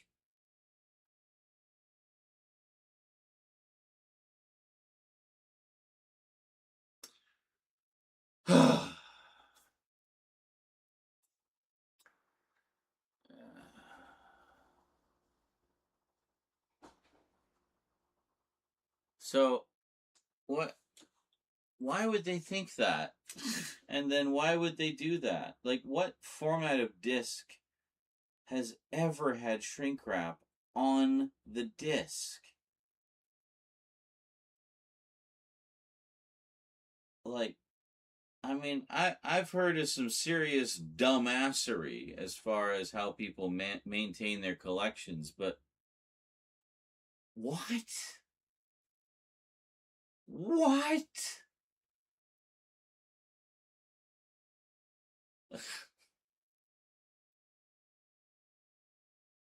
Ridiculous. What time is it? 9 o'clock. All right, so sun's going down, which means we might be able to do a little more filming. So, yeah, really wanting to knock out that dono goal because with all the filming we've been doing, I am rapidly running out of hard drive space. And basically, I was looking at options. Like, is there any kind of viably affordable option in this current dystopian hellscape we live in where all the AI data centers have jacked up the prices of computer parts? And the simple answer is yes. Unless you go with SSDs. They all want to use SSDs, so it's memory and SSDs that are just skyrocketed in price. So I know I won't be able to afford to upgrade my memory anytime soon, so I'm just continuing to suffer with my measly 32 gigs. Yeah, first world problems, right? And 24 gig graphics card. Again, first world problems, right? So I thought, well, in the interest of just recovering a shit ton of space, so I actually have room for everything, I thought, I guess in the interim, I could just go with maybe a mechanical drive, like because they have really high capacity ones now. So I was looking, and there's like, there's one that Western Digital has, which is my usual brand of mechanical drives. That's like 20 terabytes, and it's about $600 Canadian. So at the very least, we want to try to get some money set aside for that. ASAP. And yeah, because basically I was looking at my Google Drive. It's like, well, how much would it cost to just upgrade the Google Drive a little bit? So to get like 5 terabytes of space would be, $26 a month, I think. And you can get it at a slight discount. Actually, no, I don't think it's even at a discount at all. Fuck you, Google. If you pay for, oh no, it is a discount. It's like you get 10 months, or you pay for a year in advance, and you get basically 2 months free. So it's like $270 for a year, but for 5 terabytes. And I'm like, or I could spend 600 on an actual hard drive and get 20 terabytes, like 4 times the space for twice the price. So it looks like that's literally the only viable option, is to get a big ass external hard drive and use that. But that's fine. I mean, because that'll last me a few years, right? And I can use that space, recycle files through it or whatever. The main thing is just to get stuff off the main computer. Like, I've been going on deleting binges, like getting rid of things that are redundant and whatnot, but that only goes so far. I mean, we're already getting into things that I don't want to delete. The whole purpose of having them on there was to archive them. So, I'm going to dump about 1.5 terabytes worth of stuff onto my Google Drive just to free up the space. I'm going to let that run overnight tonight, probably. And that'll give us a little bit. But I really need to find a larger storage solution, and the only thing that makes sense is to get a big ass hard drive. So, yeah. And then there's bills. Of course, bills are looming. End of month is still a couple weeks away, but it creeps up on you. So it'd be nice to kind of knock that goal down a little bit, at least by however much we can. And I can put some towards the bills, and I can put some towards that big hard drive. And then, by next month, should be able to make that happen. In the meantime, I'll just keep rotating files around, I guess. But, so link at the top of the chat, guys. Any help is appreciated. Every dollar helps. So, that's that. And then I can continue to make all this fine content for you. I know everyone's been enjoying the videos. I haven't had a single super chat on them, though. Or super thanks, whatever. I don't know.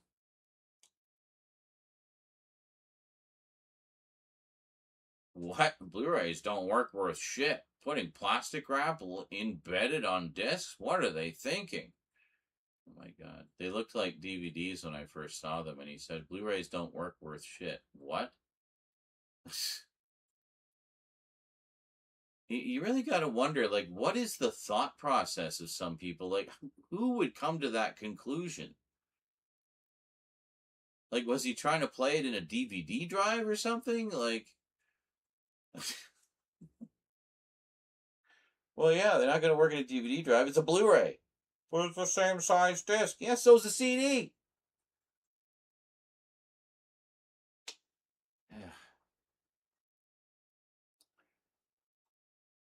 Hopefully that YouTube money is up with the new video. Well, I mean, at the very least, I'm sure I'll see a boost in ad revenue, but I was hoping there'd at least be a few super thanks in there. I haven't seen, like, super thanks on my videos in literal years.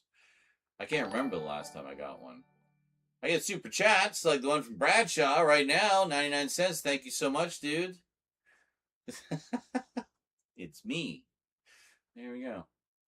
Thank you so much, Bradshaw. I really appreciate that, dude. I did find it impressive. He was able to peel that off and have almost 0 scratches on them. Like, man. That just, like,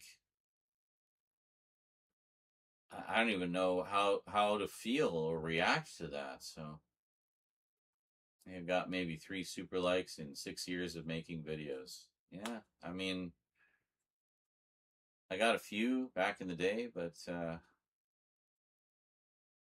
I don't get freebies from the studios. All the stuff you see me doing updates on, I gotta buy it. I gotta buy it myself. So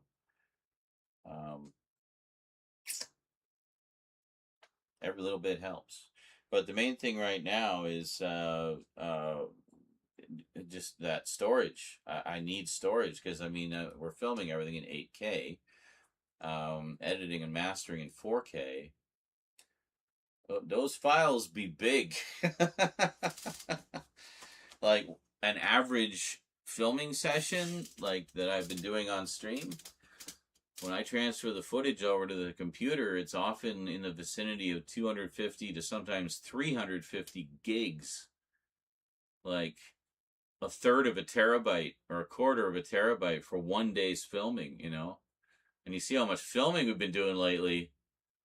You know, it's not hard to do the math there. So, yeah, I just don't know what I can do to like just sort of encourage a little more in the way of contributions. A lot of our bigger contributors just seem to have vanished into the ether. I don't know what happened. It's funny. It's like, it seems like when I produce more, I earn less. I don't know how that works. Like, what's the logic here? Should it not be the other way around? Like, should I not produce as many? Like, I don't know what to do. So, you must sell the fuck out, apparently, yeah. But see, then that's a double-edged sword. You know, if you're talking about like getting sponsorships and shit, here's the problem. I don't have enough of an audience. Like, I'm in the process of rebuilding my channel right now and rebuilding my audience. So, you know, there's a lot of long timers that come back. They're great. You're happy to see new videos and such. And there's been a few new people, but, you know, it's going to take some time to kind of get back to where we were. And, you know, things are going well. Like, in terms of views are definitely doing well. I'm pretty happy with how that's been going. A lot of the videos have been hovering around 500, 600, 700 views, which is good for lately, you know. Used to be I'd crack 1,000 views in a day, but it's going to take a while to get back up to that level. So I would say vanish or are a prick and or a nutcase. Well, that's a whole other story. But and to be fair, a lot of those people weren't really big contributors. They were once in a blue moon contributors, but the pain they brought far outweighed whatever they contributed. So good riddance to them. But I would recommend selling out. There's a reason why people doing it. Well, I mean, I'm working on stuff that like actual tangible merchandise, and I'm not just talking t-shirts and stuff. I'm talking like actual entertainment products that people may feel inclined to purchase. But that's still a ways off. You know, we got to get to that point. Like, you know, it all ties into other things that I'm working on that, you know, it'll all make sense when everything drops. But, so, I don't know. So it's like I want to take time to work on more videos, but I have to stream more just to make ends meet, right? So just can't win for losing.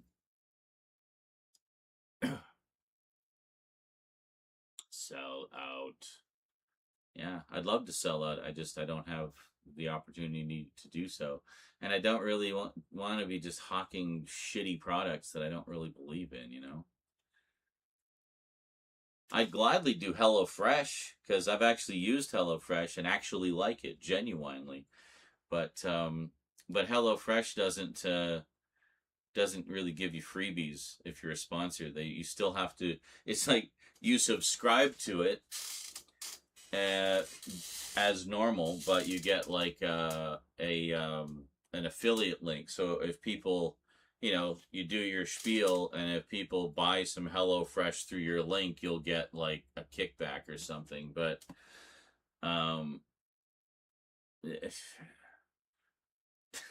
I'd be more inclined if they just gave us free food, you know? Just pay me in free food, you know? I'll happily take that. But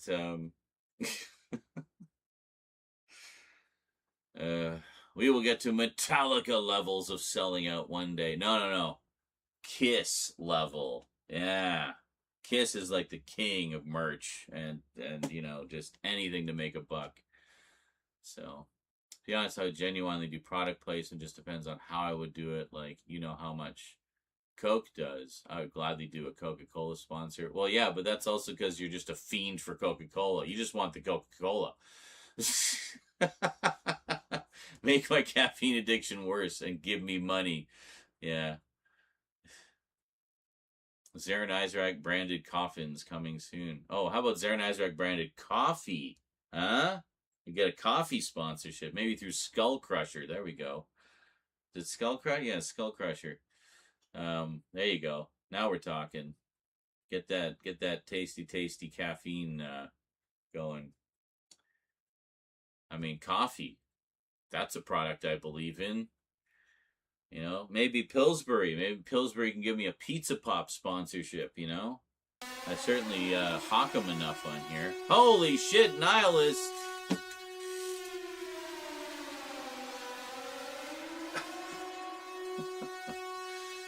Damn. So I guess that's the secret. I just need to be a whiny bitch. Got it. Thanks. Nihilist27 has just tipped $50. What was the message? I missed the message. I hope you get that 20 was terabyte love you, drive Z. soon. Hope you get that 20 terabyte drive soon. Yeah, no kidding.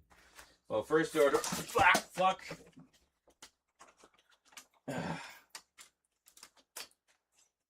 I'm fine. First order of business is to squirrel some away for rent so that's definitely covered. And then we'll start putting away for the drive. So rent, drive. Ugh. Ugh. Thanks so much, dude. I'm glad you came to the screening yesterday, by the way. We will be doing more of those very soon. We've got a few things we want to watch. First order, replace everything he breaks. Yeah. First order of business is dying, tripping on a light. Or drying. Yes. Spitballing. A coffin made from coffee, which is Z branded. That's right. Just a big Z right on the lid. Be like the sub icons there, the Z's there. It would be like silver, stainless steel, shiny. Oh, beautiful. And then the coffin would be like jet black and shiny. I know as much as I love matte finish. I love matte finish for like, you know, Blu-ray cases and stuff, but for a coffin, you want it shiny. Yeah. People mistake you for Zorro then. No, the Zorro Z is different. There's room for more than one Z in the world. Just all a matter of how you present yourself. Present yourself. I remember hearing this gothic musician who I liked the music, but the way he did the vocals just grated on my nerves because he insisted on pronouncing every S sound as a Z. So it's like, what is this? Gothic music sponsored by Zima?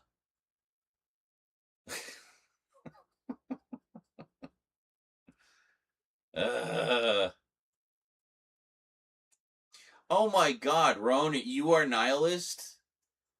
Holy shit. I had no clue you were both the same person. I was today years old when I learned that Ronin799 is also Nihilist27. Holy shit.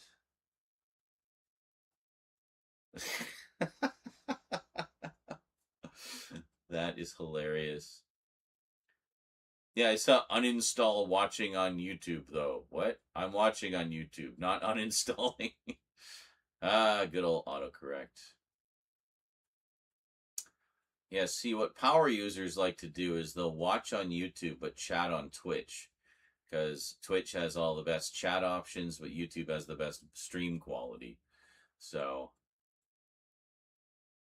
power users. I know Jonkler does that sometimes. And I think Thomas does as well. especially folks who have like the YouTube app on their TV or on like their, you know, console hooked up to their TV. They'll put it up on their big screen because, you know, on YouTube we stream in 4K, and then they'll have the chat up on their phone. So yeah, pro strats, yo, get the most out of your stream experience. Now if Twitch would just get off their lazy fucking asses and open up HEVC for everybody, then I could stream in 4K on both.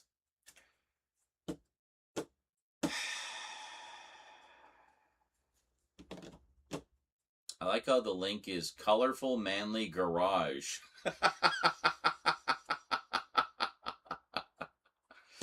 Colorful Manly Garage. Kind of funny also because you did a voice in The Deadly Garage. The Deadly Garage. Ah, see, there you go. Watch YouTube on your TV in 4K and chat on Twitch on your PC. There you go. That works. Oh, that meat pie smells really fucking good. Might actually toss some pizza pops in there after. Get some food going. Feeling a little weary. As I said earlier, I didn't have the greatest sleep. I had like this just awful coughing jag in the middle of the night. Like just had, I don't know, just like a frog in my throat that just wouldn't go away. You know how it is sometimes. And then, yeah, just coughed my brains out for like an hour, and then I don't know if I like inhaled my drool in my sleep or what, but anyway, it cleared up after I got up and, you know, putzed about, but it's so annoying. So annoying. It's full of asparagus.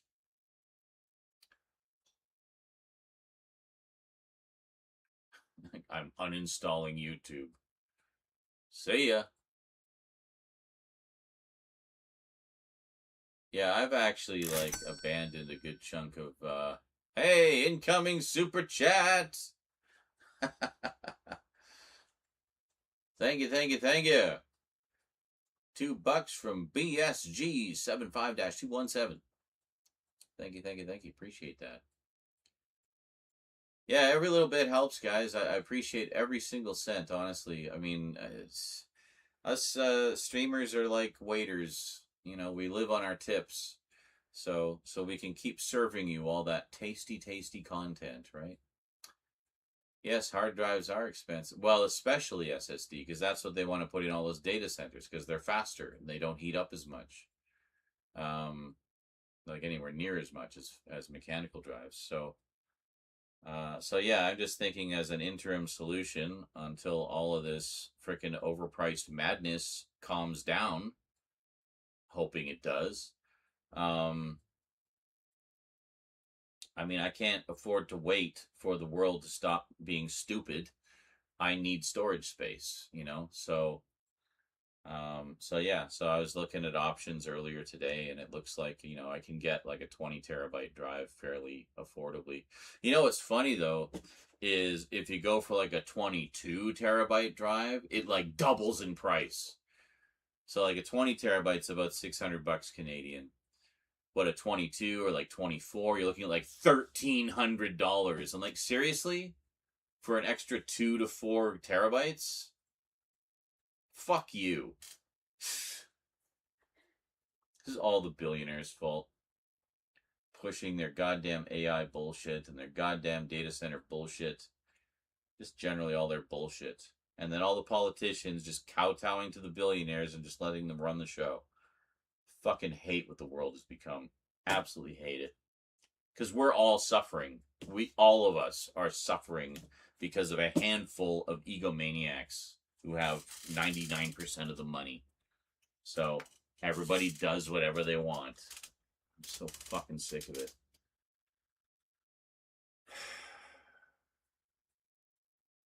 That's the trickle-down effect. they hoard all the money, and then, you know, poverty trickles down to the rest of us. So, yes, it's evil. It's very evil. So evil.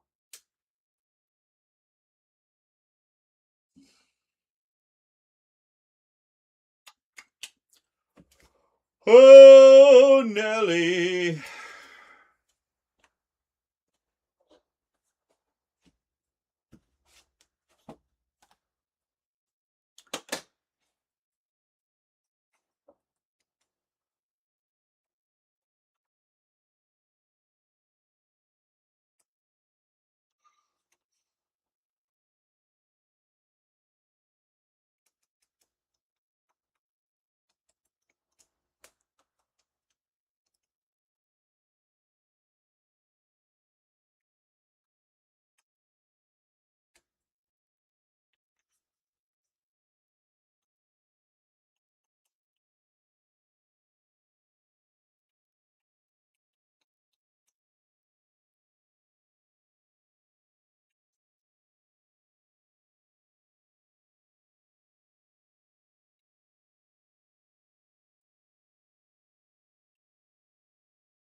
It's funny.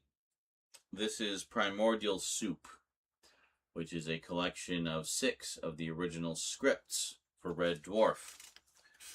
There's also Son of Soup, which has 6 more. But one of the scripts in here is for an episode called Sirens, spelled with a P. And, well, P-S-I-R-E-N-S. And the whole idea with sirens is they were like brain-sucking aliens, but the way they would get you is by they weren't shapeshifters, but they could control your mind psychically. So they would make you hallucinate something that you couldn't resist. So in Lister's case, he encounters a siren and sees Pete Tranter's sister. Which is some girl he lusted after in his younger days. He never knew her name. He only knew her as Pete Tranter's sister. So in the script, it lists her as Pete Tranter's sister, and he even addresses her as like, "Oh, I can't resist you, Pete Tranter's sister." So I was in a Red Dwarf group, and there was this one guy who insisted that it was like Pete Tranter or something, like, Tranta. That's what it was, Tranta. Pete Tranta. He's like, no, it's Tranta. And I'm like, no, it's not. It's Tranter. It's like, well, this is how he says it. He says it Tranta. Yeah, because he has an accent. I said, you can literally buy the script and read what it says. And he's like, I don't care if 50 people tell me I'm wrong. I know I'm right because I know what I heard. La la la la la la la la la la la la la la. Fucking hate that shit. Like, just admit you're wrong. Like you are demonstrably, easily, provably wrong. Literally everyone in this entire Red Dwarf group knows you're wrong and has shown you your wrongness, proven it to you. And still, he just kept doubling down, doubling down, doubling down. I don't get this mentality people have of being so terrified of being wrong about things. Just be wrong. Admit your wrongness. Wallow in it. Celebrate it. Oh, man. Can you believe it when I said I thought it was Pete Trana's sister? God, I was so stupid when I said that. Man, learn to laugh at yourself. Learn from your mistakes. Don't be afraid to make mistakes. Don't be afraid to be wrong. Embrace your failures. Sorry, random rant. just lamenting at the state of the world and how people are just so fucking stupid.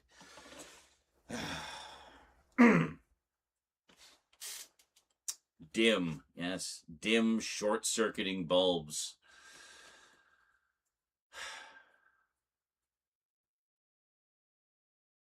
Because what? Because those drive editions are limited. What is? Hey, remote tripod. Oh, doing some filming, opened some packages. Just getting motivated to do a few more update videos. I recall hearing that something like that with drives that have a mere 2 to 4 extra terabytes. Like they say it's limited and therefore you're paying a premium for the limitedness. Can't wait for the return of Z-Rants with random guy on a red dwarf group is wrong. What is your thoughts on the new GTA 6 artwork? Do you mean like the poster that came out? It's fine. Looks good. It lines up nicely with the style of art from the previous ones, from GTA 3 all the way up till now. There was one of the fine folks on my Discord posted a grid of all the different GTA posters from GTA 3 up to 6. And it looked great. Fits right in with the group. It's one of the gang. But, I definitely looking forward to that one, especially since it's set in Vice City. I have been waiting for, like, a new Vice City for so fucking long. And, once, back when the PS3 came out in GTA 4, and then GTA 5, like, I wanted to see them, and they were revisiting, like, San Andreas and Liberty City, and I was like, oh, come on, you gotta go back to Vice City. We want to see Vice City with, like, modern graphics and just, like, all gorgeous up, and we're finally getting it. So, yeah, I'm pretty stoked. As a massive Vice City fan, which has always been my favorite of the whole group, the whole bunch, I'm overjoyed. So... and I think the new poster art definitely captures that nicely. Yeah, unfortunately, I only have GTA 5 on PS3, so I don't think I get the upgrade. But yeah, what I love about the GTA games is its anthology storytelling. No one existing character from a prior entry returns in following entries.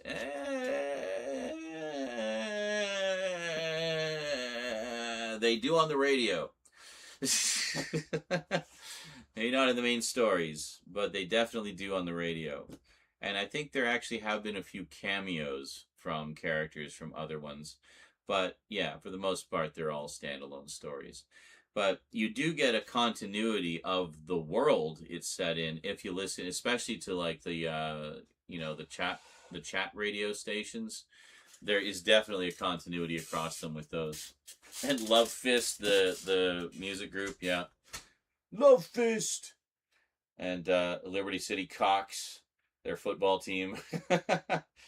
Also, one of the big connections between them is Laszlo, who originally we were introduced on Chatterbox FM in GTA 3, where he made references to getting that show because he got kicked off the rock station. So then we go to Vice City, which is set in the 80s, and he's the host of the rock station, right? And then we go to San Andreas, and he's on another chat radio show, so you get the story of GTA through the life of Laszlo. So, and I love the fact that in Chatterbox, it's just like a throwaway. It's like I'm hosting the show because, Fernando Martinez.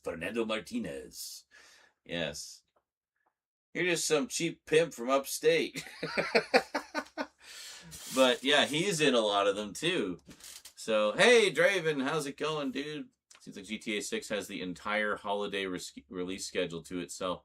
I don't think anybody would dare release a game against fucking GTA 6, one of the most anticipated games in a long time.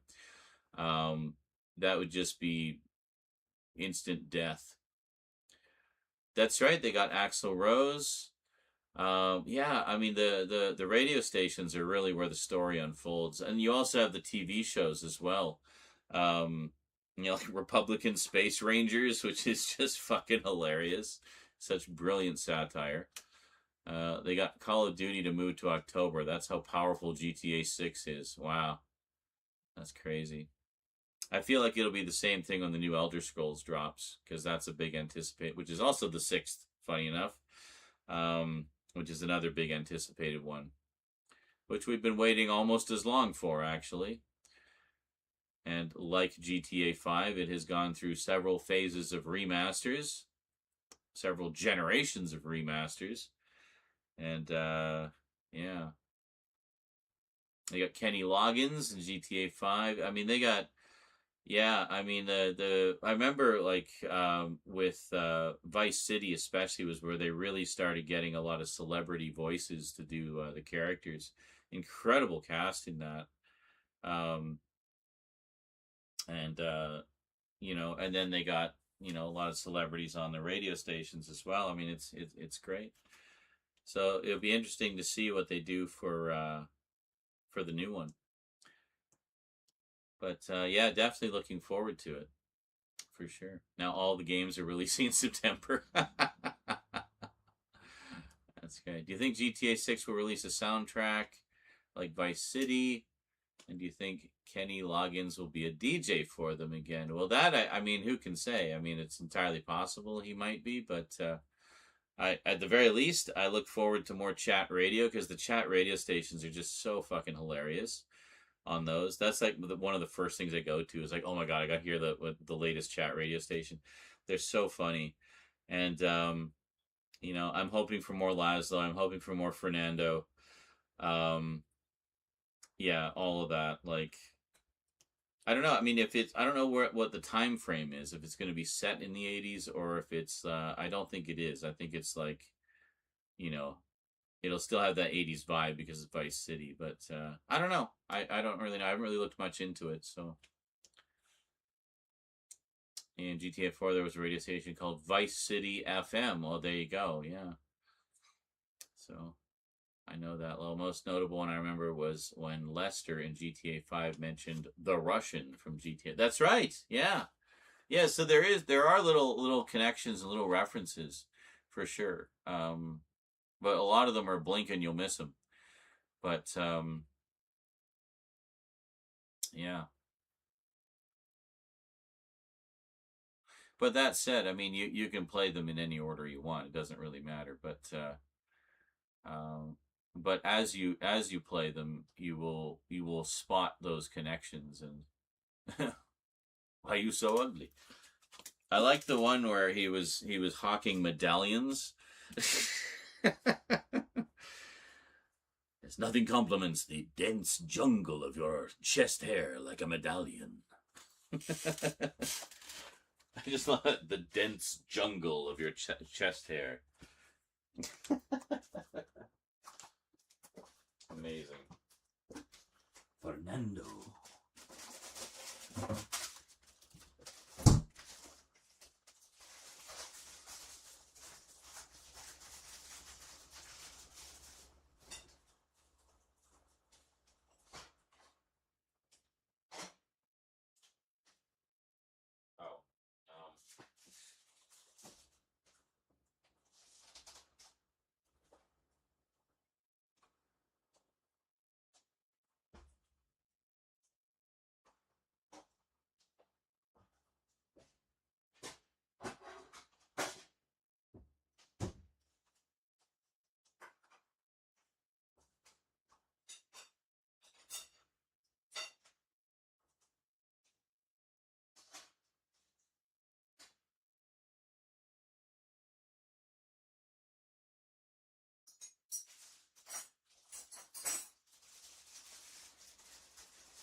You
want to see mommy? Aw, do you want to go in? Yeah? Okay. Oh, sweetie. Your pie's done. I put it on your desk on a plate. Okay.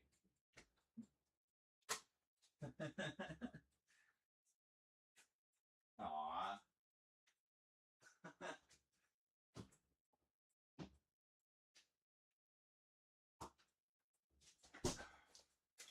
Eclipse was just sitting by the bathroom door going, meow, meow.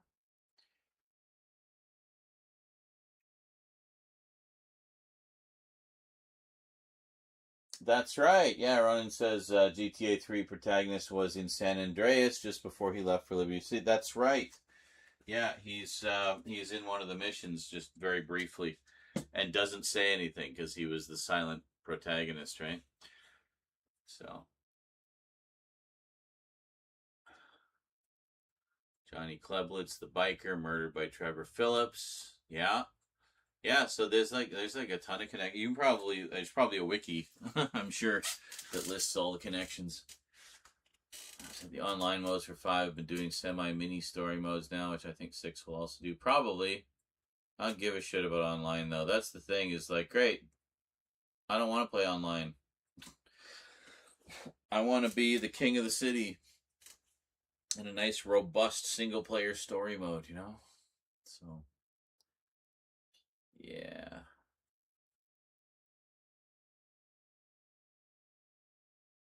It's interesting that GTA 4 was one of the few where you don't really become the king of the city. You just kind of like, you deal with stuff and just kind of make your own way in it. So, I don't know. I remember people really shat on GTA 4 when it came out. I thought it was great. I really enjoyed it a lot. I think people have warmed to it more since. PS4. Yeah, GTA, the trilogy. I saw those. I understand a lot of people didn't like them. But, I don't know. I mean, I thought they looked okay. But, I didn't pick them up, though. I still have the original PS2 releases of 3 Vice City and San Andreas. Which I guess is the only way to have them completely uncut now, isn't it? Because I understand they removed a lot of music from, I think from San Andreas especially, due to the, I guess, the rights expiring. Had limited time on those, which is unfortunate. So, yeah.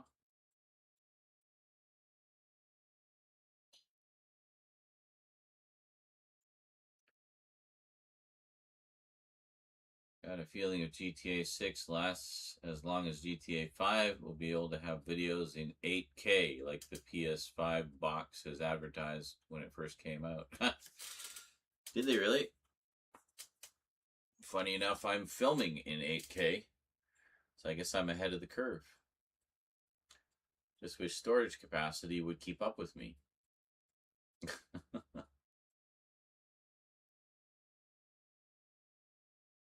It does give me a lot of freedom in editing, though. I can just do digital zooms and save a lot of time. They removed a lot of songs from GTA 4 as well. Yeah. Yeah, I remember seeing a lot of stink about that every time they would do that. People would be like, what the fuck, man? Where's my favorite songs? We lost the rights. I guess that's also none of those soundtracks have ever been re-released. It was like a one-time only thing. But, well, I had some fun with the online mode. After a certain point, the term toxic is an understatement. Like, holy Christ. Oh, yeah. I can imagine. I mean, that game especially where, I mean, we were all born and bred on it.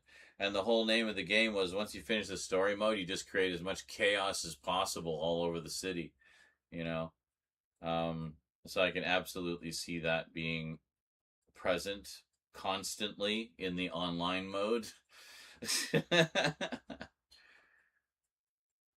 AC/DC, David Bowie, and Tupac. Yes. Yes, all the packages were opened. We're all up to date on packages. Some good stuff. Did you not see any of them? I thought you were here. Well, I better package them all up again and do them over again. No. You can just wait for the damn video or watch the VOD. But, yeah, some pretty impressive stuff. One of them, I was kind of sad that Vermin wasn't here to see it, because I'm sure he would have loved it, but oh well. That's one I'll probably be rushing out because it's fairly current. So couldn't go nowhere without having to be quick-scoped, exploded, or crushed by a car. Yeah, no doubt. And this is precisely why I generally don't play online games, because I find that a lot of them are like that. Or you get people who just fucking live in the game and know every square inch of it, and you just don't stand a chance. And I hate that. One of the first times I tried playing an online game was, the hell was it? I think it was Battlefield Bad Company 2. It had an online mode. I'm like, oh, yeah, because I really enjoyed the single player. It's like, oh, yeah, let's check out the online mode. Yeah, logged in, got into a match. I was dead in like 10 seconds. I was hiding. I was hiding like behind a car or something. And some guy just like ran around the car and blasted me in the face. Like he just knew where I was. I'm like, okay, done. Like that's just not fun. Like why would you want to just go into a game to get destroyed instantly? Like there's no opportunity to even learn what to do. Like yeah, just all these freaking basement dwellers who live in the game and that's their whole life. Like, well, sorry, I'm just a filthy, rotten, stinking casual, but yeah. At least with Fortnite, they, well, used to have pretty good matchmaking. I hear it's all fucked up again. So, but I mean, that game has just become toxic because of Epic's decisions regarding it, you know.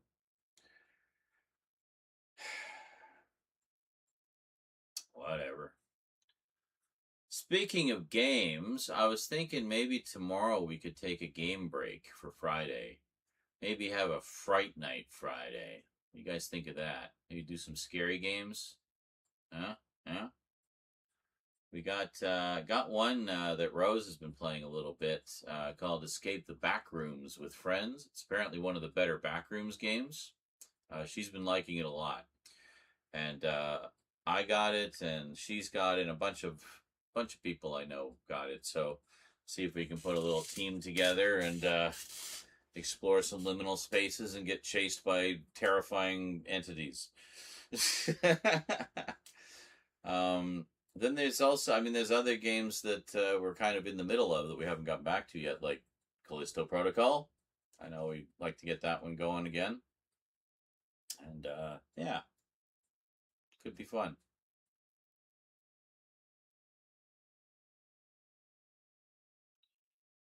One Rockstar title got released in 3 generations is Red Dead Redemption 1. Yes, I actually have the remaster of that through PlayStation Premium. And Undead Nightmare. Released on PS3, Xbox, 360, PS4, and PS5. Yeah, I have the PS3 version of Red Dead Redemption, which the Game of the Year edition, which includes Undead Nightmare.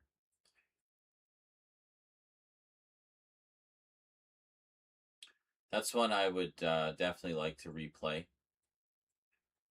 Play the remaster, because the last time I think the first time I played it, I didn't stream it, so it'd be nice to have it, to have a streamed playthrough of it for you guys. I loved the first Red Dead Redemption. I was late to the party to begin with, but when I finally got around to it, I played the shit out of it. I just I lived in the game for a while, but yeah, it was great. And the second one, I definitely need to get back to the second one. It's been so long, I'll probably just restart at this point. But yeah, good stuff. Call of Duty, I've been considering going back to. We're doing Fortnite-ish event stuff with iconic film and TV characters being playable. Oh, that's interesting. Red Dead Redemption 1 was also on PC. Yes, I think I knew that. Cool.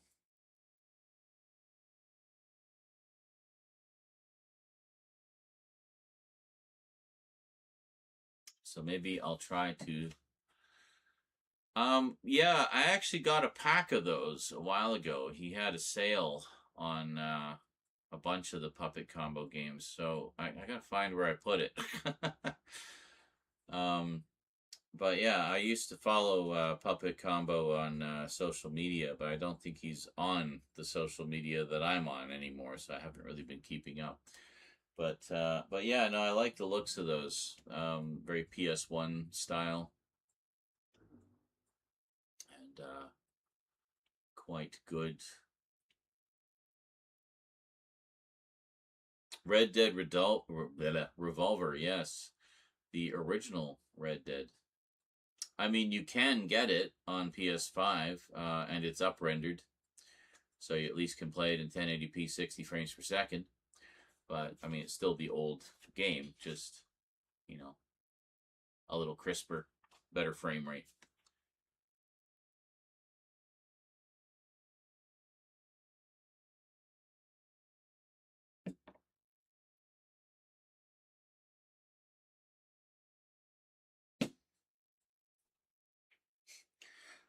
Now that I'm not doing anything, that's when the chat takes off. When I'm actually doing things and showing stuff, nobody's there. Well, if you go back in the VOD, I showed the Hammer collection earlier. I'm not going to show it again. It was a pain in the ass to bring the camera over there. I have played Bully fully and completely. I think 100%ed it, actually. But on the PS2. So, not streamed. Ditto Manhunt, actually, the first one. I never played the second one. Second one's actually banned off of Twitch because it's got an AO rating. And it has an AO rating for the stupidest reasons, too. It's no more violent than the first one. The first one was great, though. Brian Cox as the guy who's tormenting you. The show Alf, Mom passed on. Now there's only one actor left. What a bummer. Good show. I enjoyed how they tried a late night show with Alf for a short moment. Yeah, they've done a lot of stuff with Alf over the years. I wish that would get a Blu-ray set. I think Shout Factory was streaming the series, the original uncut network versions, not the syndicated versions that were put out on DVD. But it's never had a physical release, so yeah, Bully was great. I am not going to pre-order GTA 6. I don't generally pre-order video games. To me, there's no point. What's the scarcity? It's a digital download. I guess, yeah, you get some kind of bonuses and stuff, but I don't really care too much about that. I usually just wait for games to go on sale, then I buy them. So I'll probably get GTA 6 like 3 years after it comes out. Unless someone gifts it to me, maybe. If there's like a physical release, I might grab that. But Manhunt 2 on PSP. Yeah, I really enjoyed the first Manhunt, actually. I think I played it through a couple of times. And I thought it was great. Just dark, twisted. It felt like an exploitation horror movie, but one that you play. And I can get why some people didn't like it or were offended by it or whatever because, well, do you watch movies with that type of content? No? Then you're probably not going to enjoy a game with that kind of content either, you know? So, you know, to me, it just felt like a trashy, you know, exploitation movie that you play. And I loved it. I would get GTA 6 for $5. I doubt it's ever going to be $5. Maybe 20 years from now, if that. But we haven't all blown up by then.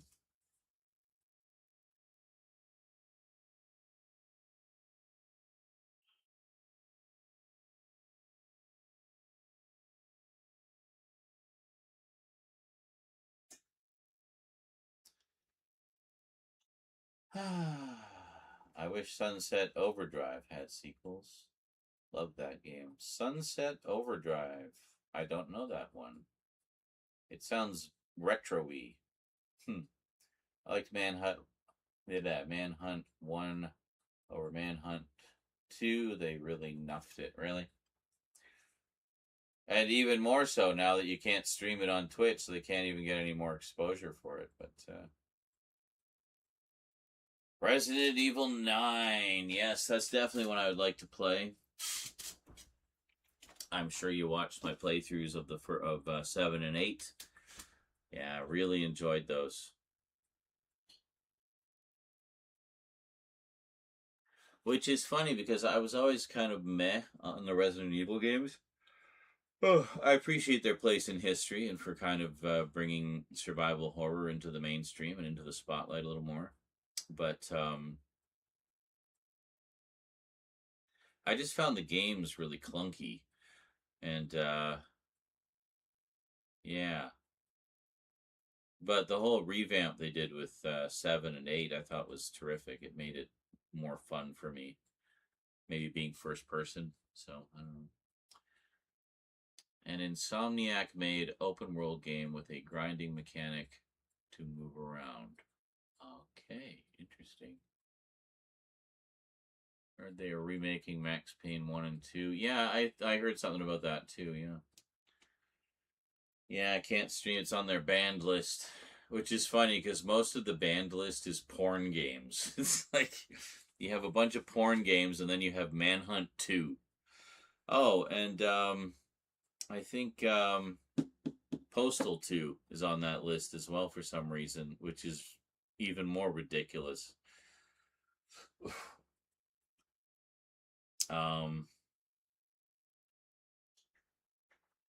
And Hatred, no surprise there. I mean, that game was just made for the sole purpose of being controversial.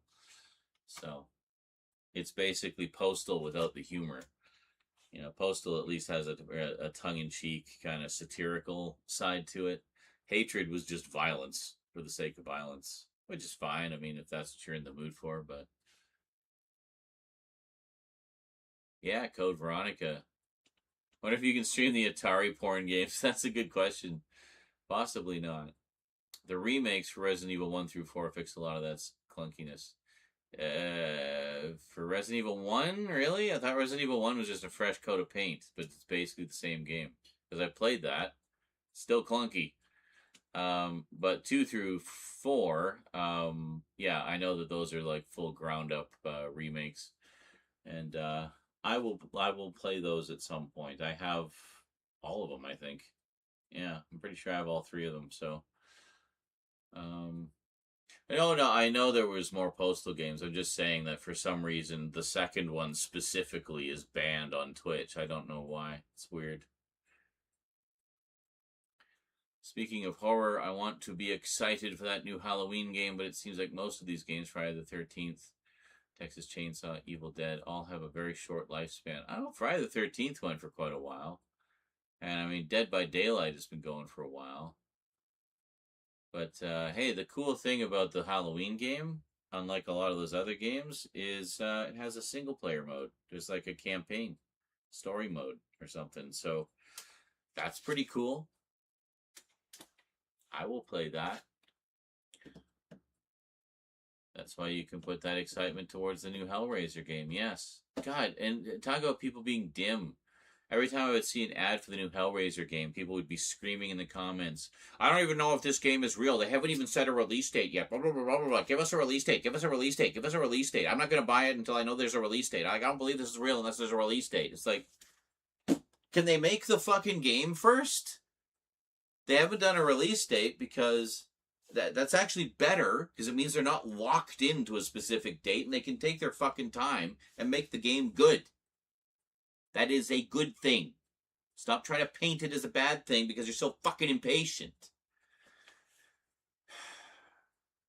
I think now it has a release date, but for a long time it didn't, and they were advertising, taking pre-orders. It's like, dude, like, has nobody ever used Kickstarter for anything? Like, you support the thing, and then when it gets closer to being done, they'll give you a release date. So, well, yeah, exactly. And then, so then, like, people bitch and moan, no, I want a release date, and then okay.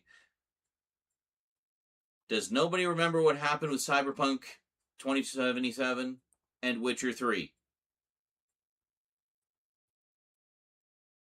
They locked into a release date, released the game on that date, come hell or high water, and oh, look, the game was broken as fuck because it wasn't ready.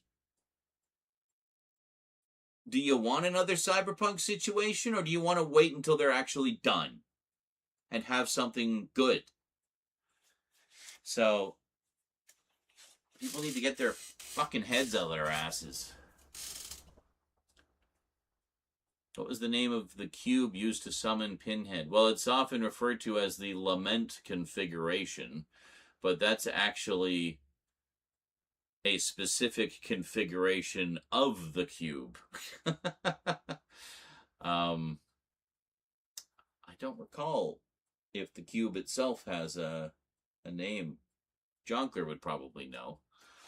He's more intimately familiar with that franchise than I am. I've only seen a couple of them, so I have them all now. Finally, between the new Arrow Quartet of Torment set and all the Blu-rays and DVDs that Thomas sent me, so I can finally see the rest of them. But yeah, most of the time they just refer to it as the Lament configuration. The one used in the game is called the Genesis configuration. Interesting.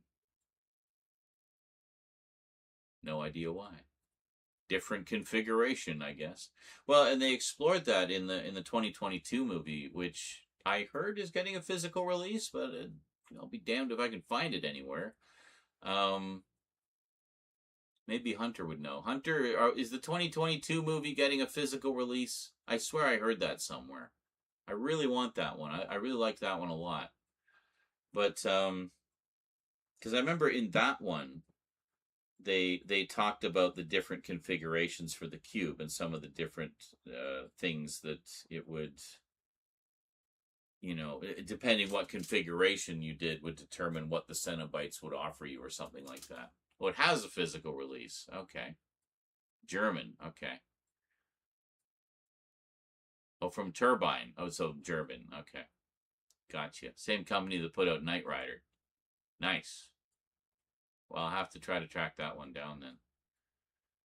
Because I like that one a lot. I wish they'd do some sequels to it. We actually got to see the Chatterer bite somebody.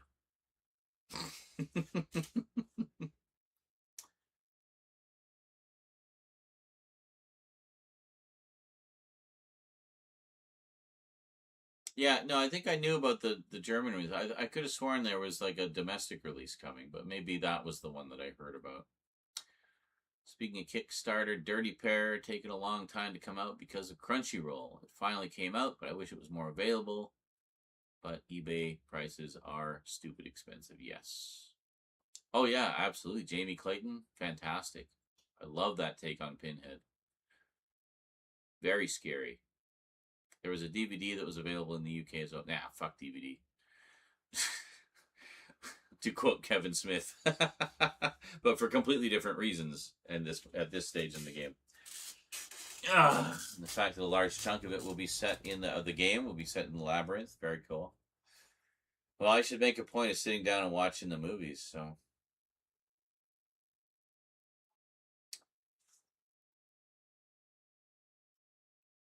The Chatterer is like a 12-year-old boy. I read it. Oh, really? You read it in one of the comics? That's interesting. Wow, I wonder how he got messed up with the Cenobites. Jesus. Yeah, there were a bunch of Hellraiser comics. I think those are getting some kind of re-release too, like some kind of collected edition. I do recall seeing some kind of, possibly another Kickstarter actually, to collect those together.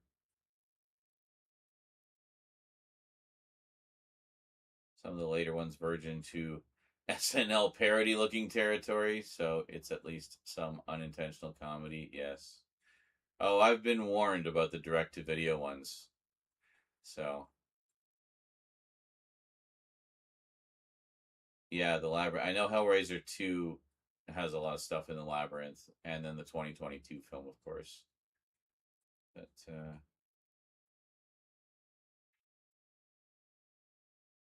really, JL? Dude, read the room. Yes, we remember The Terminal. We're not talking about feel-good Tom Hanks movies. We're talking about harrowing horror movies right now. Boom Studios is doing new comics. That was news last week. Yes, but I swear I saw something about a collected edition of the old comics coming out. I have one collection that Scully sent me, but yeah, 1 to 3. I hear a lot of people like 4 as well. So, but after that, you know, people are more, you know, less friendly. Oh, Boom is also doing that. Okay, good. Yeah, Boom is good. I like Boom. I have a few of their collections. Good old Boom. Boom and Dynamite. Are they the same? I feel like they're the same. Different divisions of the same company, maybe. When Paramount re-released Hellraiser 3 on DVD back in 2020, it was in 4:3 aspect ratio. Really? Possibly an Echo Bridge master. Well, Echo Bridge would usually, regardless of the aspect ratio, they would crop it to 16:9. So it'd be like they'd say it was a 2:3:5:1. They'd zoom in to fill the 16:9 screen. So it's like the same thing as full screen, but the 16:9 version. So at least you're getting some widescreen, but it's not the right aspect ratio. There should be more. It should be more wider. You'll get my pizza pops. Pizza pops.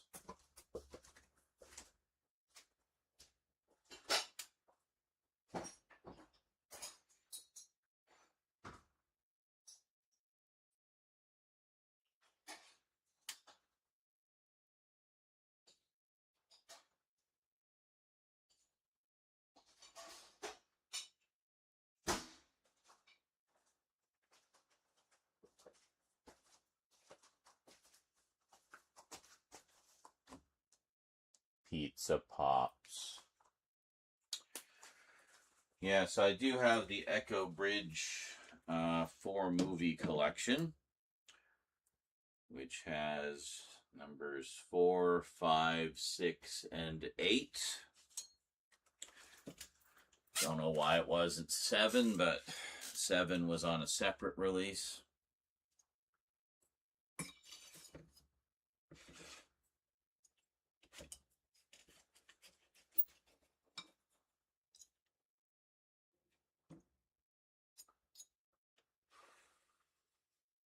They're kind of like pizza pockets, but they got more stuff in them.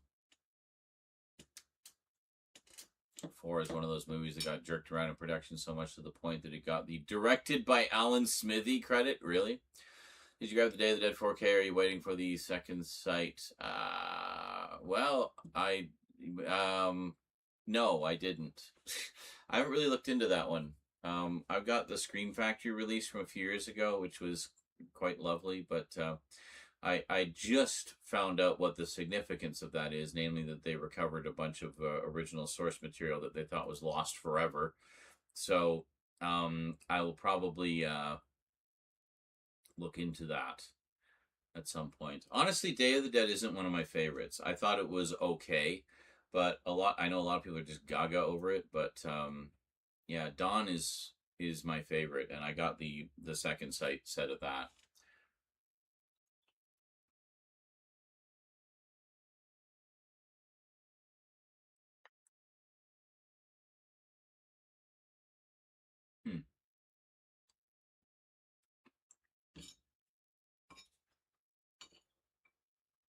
It was nice after waiting so long for a set that was comparable to the DVD Ultimate Edition of Dawn, that Second Sight stepped up. Didn't only give us a set that was comparable, but gave it to us in 4K. Which is pretty cool. Do you have pizza breadsticks? Well, I don't personally have some now, but we do have such things in Canada, if that's what you're asking. I have a collection of all the Nightmare on Elm Street movies on DVD, but I lost them somewhere. Oh.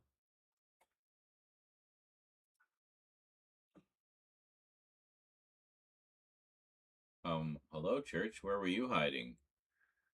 You weren't behind the you were behind the fucking entertainment unit again, weren't you, you little sneak? Hope he wasn't chewing on wires back there.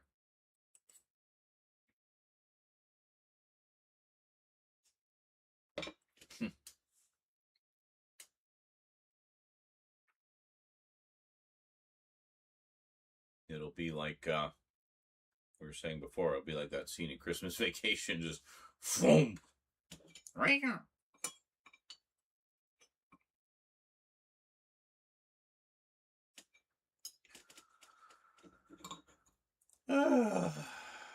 Yeah, I heard a story a while back. Someone's cat had done that.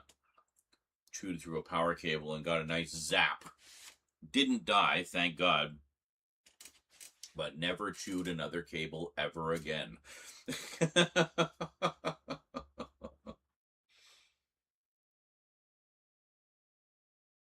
Edward Scissorhands.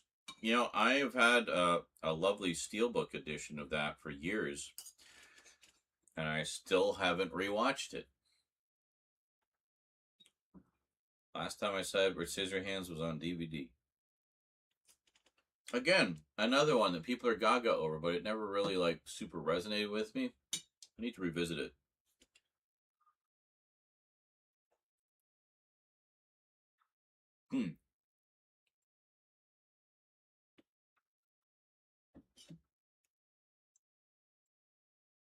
At least that taught them.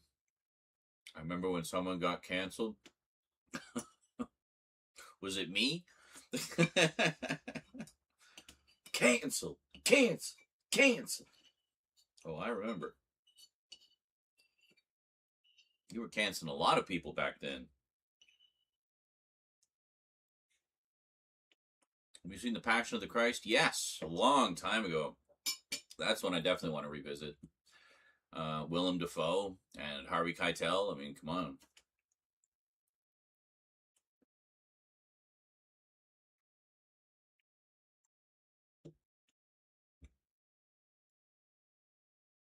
Well, like I said, Crolat, I need to revisit it. It's been a long time. Also, one of Vincent Price's last roles, if not his last role.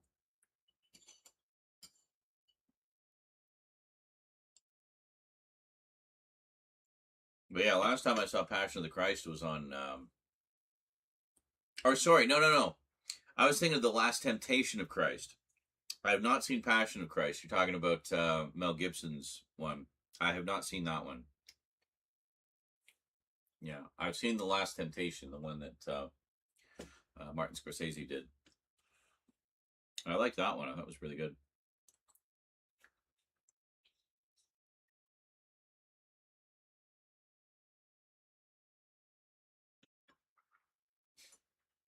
Hey, Streamlabs, want to space the messages out a bit? You're flooding my chat. Well, like I'm flooding my own chat.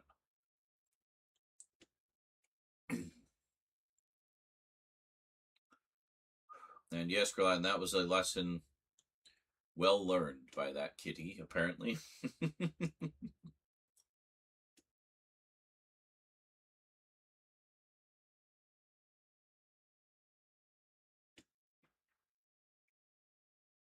I don't know what it is, but it's specifically my headphone cables that he's always going for. Drives me nuts. I'm gonna have to like spread some citrus juice on them or something. The Last Temptation of Crust. A Krusty the Krusty the Clown centric episode. Yeah.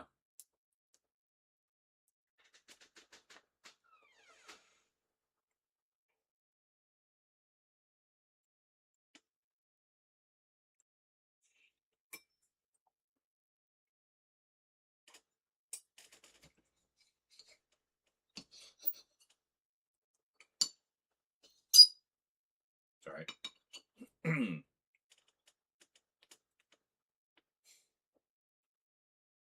Welcome to the stuffing my face part of the stream.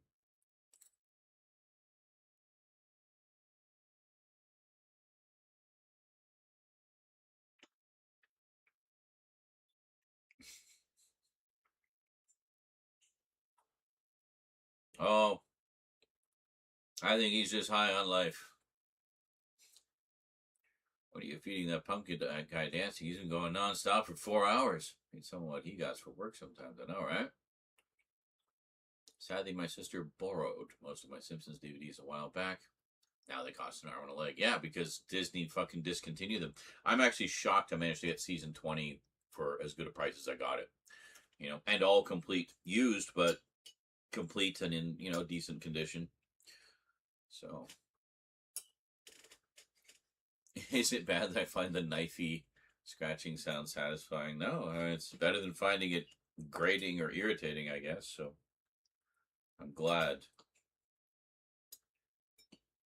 someone enjoys it. And Family Guy, what happened to Herbert? Oh, Herbert the pervert. Probably just stopped using him because nobody really liked him.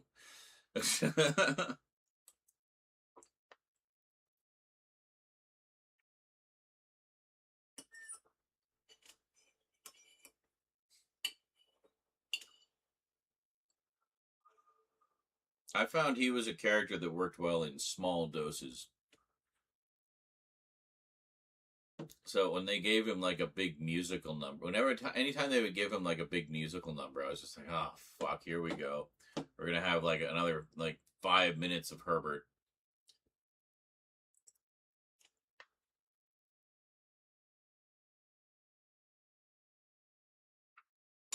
Well, the big issue with Disney buying Fox is it just killed their physical media. Like Fox used to put out a lot of stuff on physical media, and very often, you know, a new release would come out, it'd be like regular price, and then like 3 months later it would be in the bargain bin, so you could save some money on your collection. You know, that was perfect. So it was like everybody could have a collection. The rich people who had extra money to burn would get the releases when they first came out. Us poor people would wait until they hit the bargain bins, and then we get them in the bargain bins, you know. But we could all collect. We could all afford it. And now since Disney bought them, half the stuff's been vaulted, and a lot of the releases have just been flat out discontinued. You know? I used to buy the Family Guy sets when they would come out. I missed the last couple. I need to track them down, but they haven't released anything since like season 16. I think, or 17, something like that.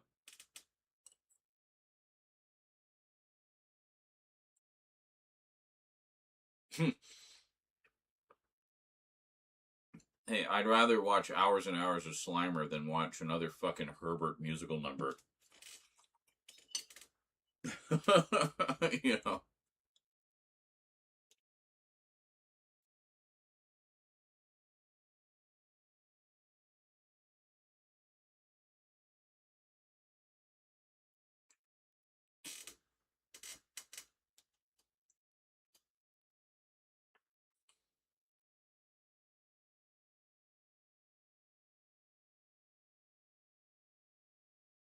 Well, yeah, Fox sold it. Disney bought it. I mean, what's... You're just mincing words.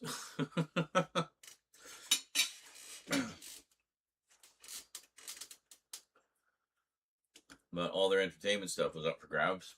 Disney snapped it up. Which made sense at the time, at least. I mean, they got the Marvel stuff back. Great.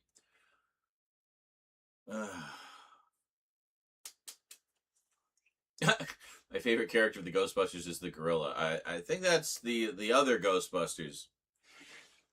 Tracy the gorilla. Well, I liked the gorilla in the original live-action Ghostbusters, the 70s one, with Forrest Tucker and, what's his face, from F Troop.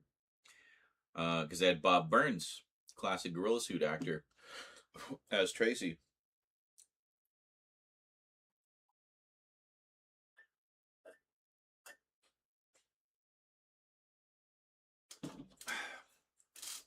Yeah, but the thing is, with Paramount, at the very least, Paramount is like puts out a lot of physical media, right? So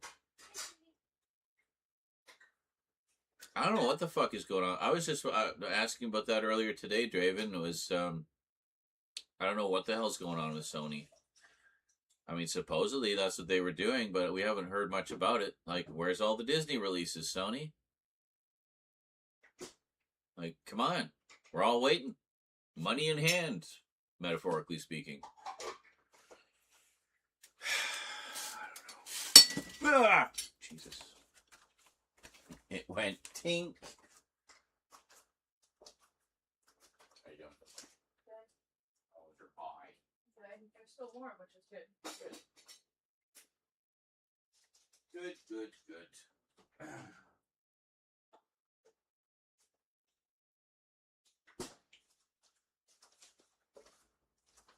Hello. I'm still a little hungry, so I'm gonna have some of these leftover nachos.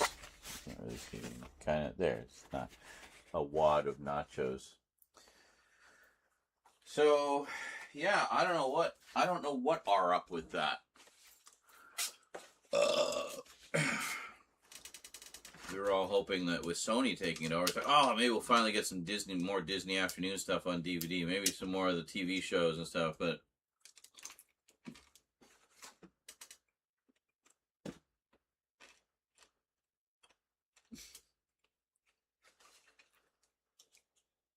always the old man noises. Well, you'll get there.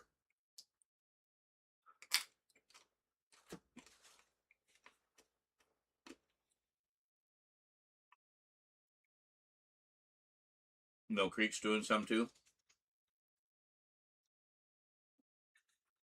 Well, one that some viewers were telling me about is apparently Mill Creek is after all going to release the 2002 He-Man series on Blu-ray. I know they were talking about doing that years ago, and it never happened. But supposedly that's back on the table.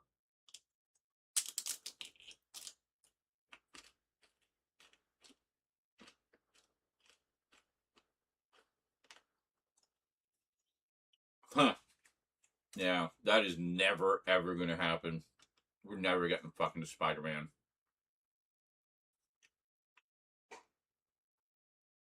They won't even release their own Spider-Man. Where's the rest of Ultimate Spider-Man?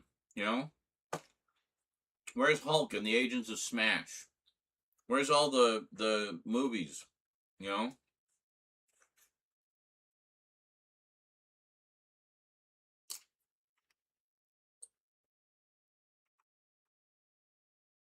Mill Creek is Alliance. Really?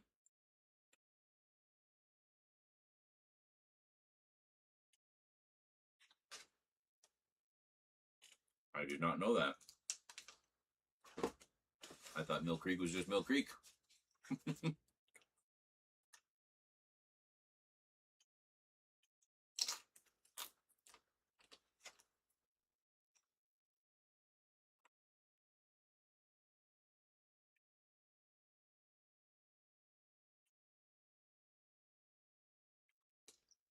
Yeah, I mean, there's so many things. They did all this new Marvel stuff, and they bought Marvel.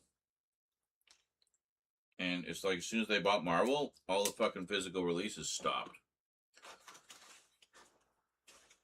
Like, it used to be Disney was the go-to for physical media. They basically started that whole market.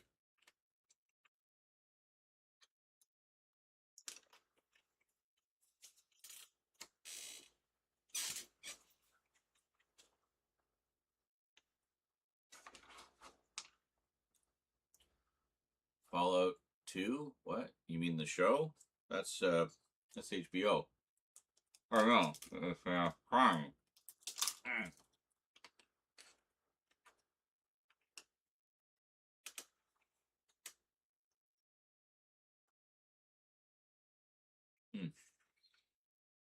I really like the Fallout show.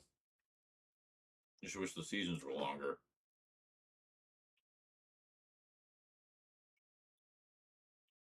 That's exactly what I'm talking about, Draven.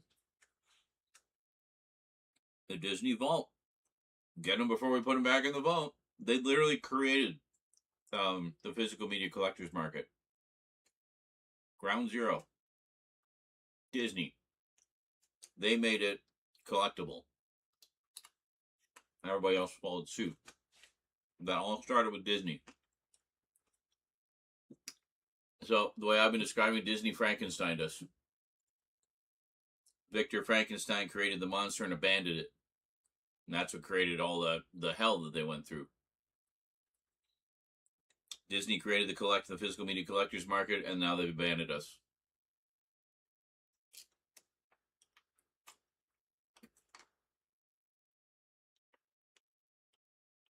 Oh, sure, they put out their big high-profile stuff. Like blockbusters. Re-release those ad nauseum in a million different editions. But God forbid you want any catalog stuff. And I'm not talking like 18 billion releases of Snow White and Robin Hood. You know?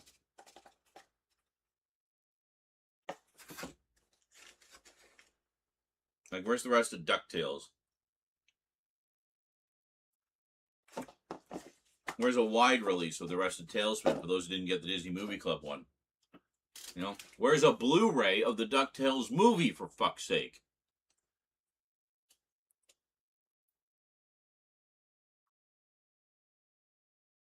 Where's the rest of Gummy Bears? Yeah. And that's just the tip of the iceberg. I mean, Disney has done so much television over the years, and so little of it is available. You know? Where's any of Aladdin or Little Mermaid? You know? Which had great shows, by the way.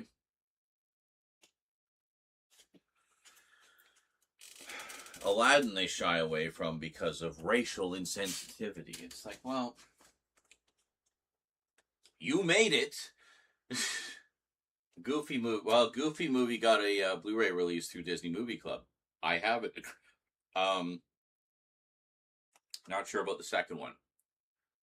I think the second one did too. I don't have that one. But again, well, you disbanded the movie club. Let's have wide releases of everything that was in it.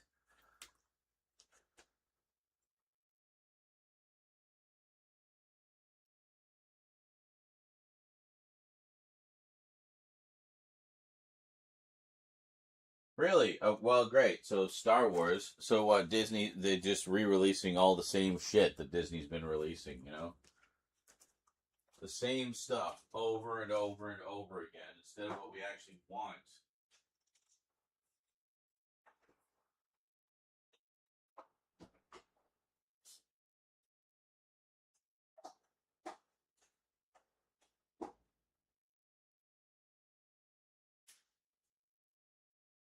I'll skip this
It's like, dude, we all have Star Wars. We don't need another release of Star Wars. Dessert. Buzz Lightyear, yeah. The Mighty Ducks. Yeah, I don't know what the holdup is with Buzz Lightyear. I mean, I would think that one was pretty innocent.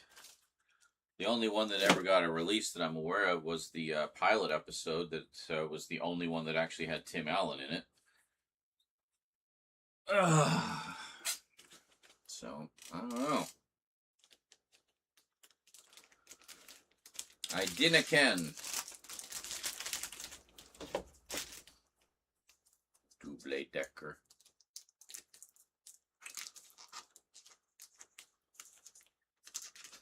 Walmart has the DVD of what?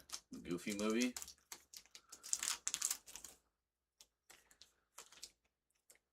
I know they did put out the show, Goof Troop, on wide release DVD. I don't think I managed to grab it, though. I wonder how available that still is. I also need to get the Chip and Dale Rescue Rangers Blu-ray. Wanted to get it sooner. I really wanted to support that release, but kept dragging my ass, and well, here we are. Oh, Star Wars.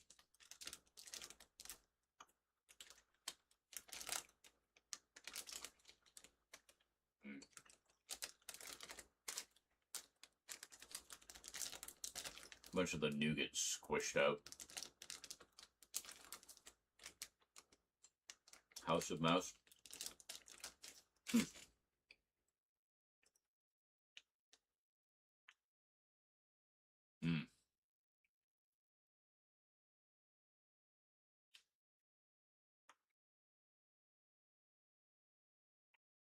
I love double deckers. So it's chocolate. There's a layer of nougat, and there's a layer like Krispies with chocolate.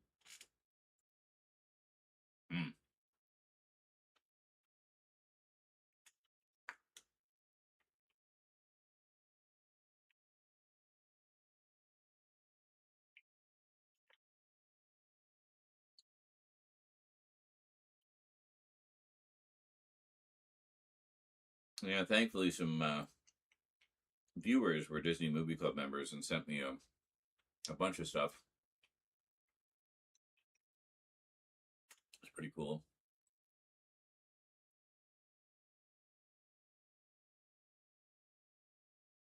Really? Joint owned by Disney and Paramount. But they've done partnership deals a bunch of times before. Like Popeye. Paramount released the DVD. Or the Blu-ray. And now they got a 4K coming out. So there's no problem there. Dragon Slayer. That was a co-production between Disney and Paramount. That just got a 4K. No problem there. So, like, come on. Sort it out.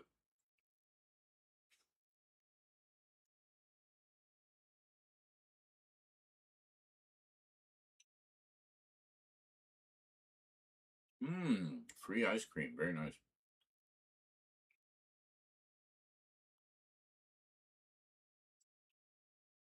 I still have a bunch of ice cream.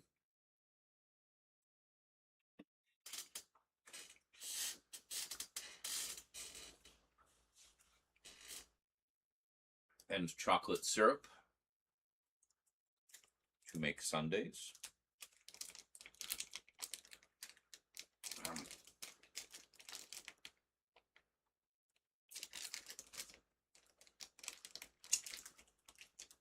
Can't get the rest of this nougat off the label. I'm saying nugget. Nuggets of nougat.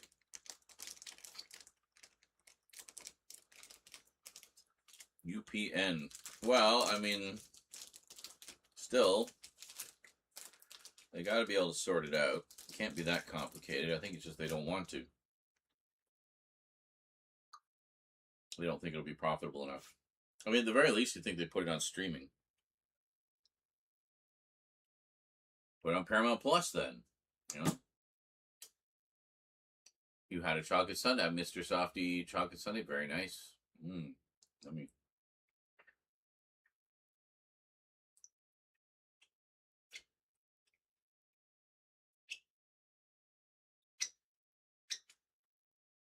That'd be too easy. I'm waiting for Tales from the Crypt collection on Blu-ray. But too many hoops to jump. Yeah, apparently. Which is unfortunate.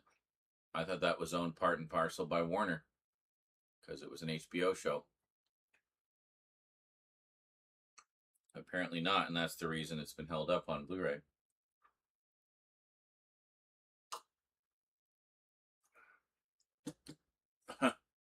Why, was there yet another release of Dragon Ball Z that got messed up?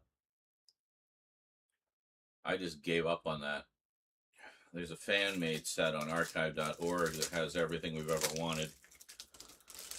Every audio option, best picture quality that they could get their hands on. You know.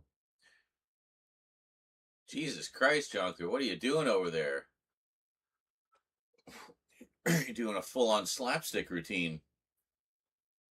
It says, I just fell on my head after burning the fuck out of my arm and foot. Well, don't do that. Don't do any of those things. All of those are a bad idea. I do not recommend.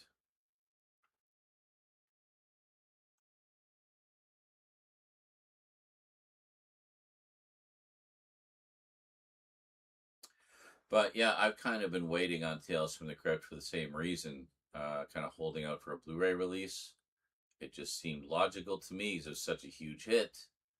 It's been a home video staple for ages. You know. But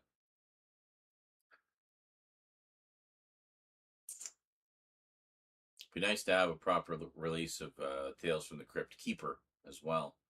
I don't know that. I know there was a couple releases of at least the first two series, but or seasons, but I don't think the third one ever got a release over here.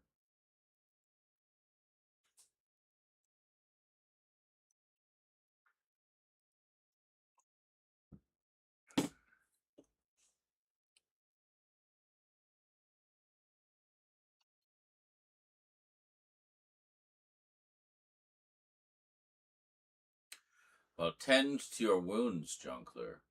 Burns are no fun.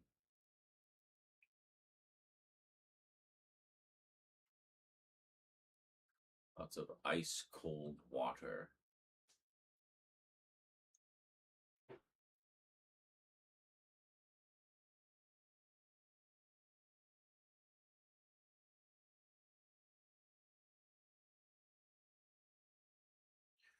So was there some kind of recent Dragon Ball Z fuck-up release?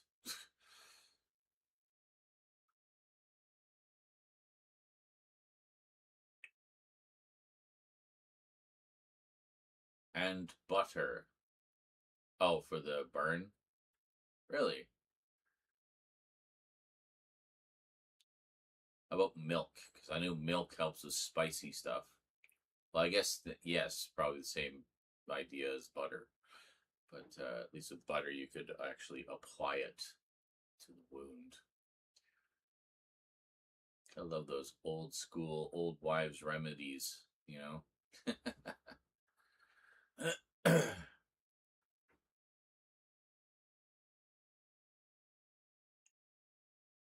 so fucking tired.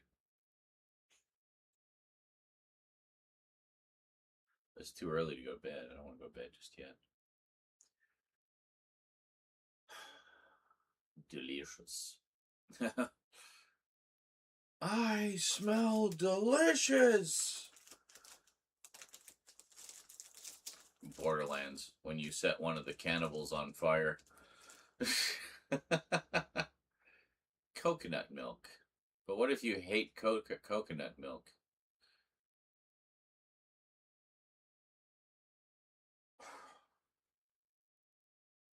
I'm just generally not much of a coconut fan.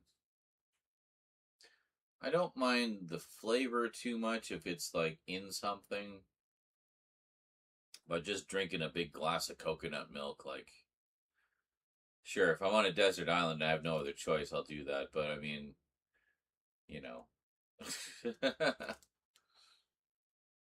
But coconut itself, I never really liked the texture of it. What was that infomercial? Oh, it was called Head On.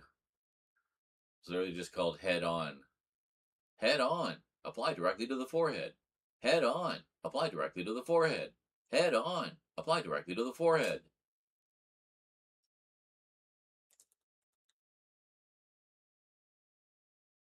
I don't think it was Gold Bond. Isn't Gold Bond foot powder for like foot fungus? I'm also tired, and it's been in the late 90s here in Texas, so hot. Cool and nice in Canada. On and off. We've had a couple of muggy days, but I've had the air conditioner running quite a bit, and we got the fans positioned to kind of blow the cool air through the apartment, so it's been actually quite pleasant and tolerable, at least in the apartment. Ugh. Ugh. Some more old man noises for you. Oh.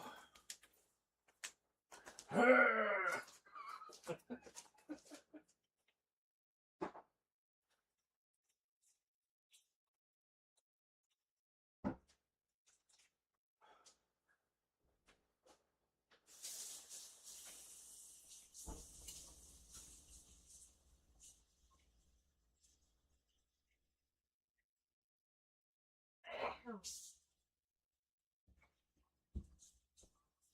you. Clearing my throat.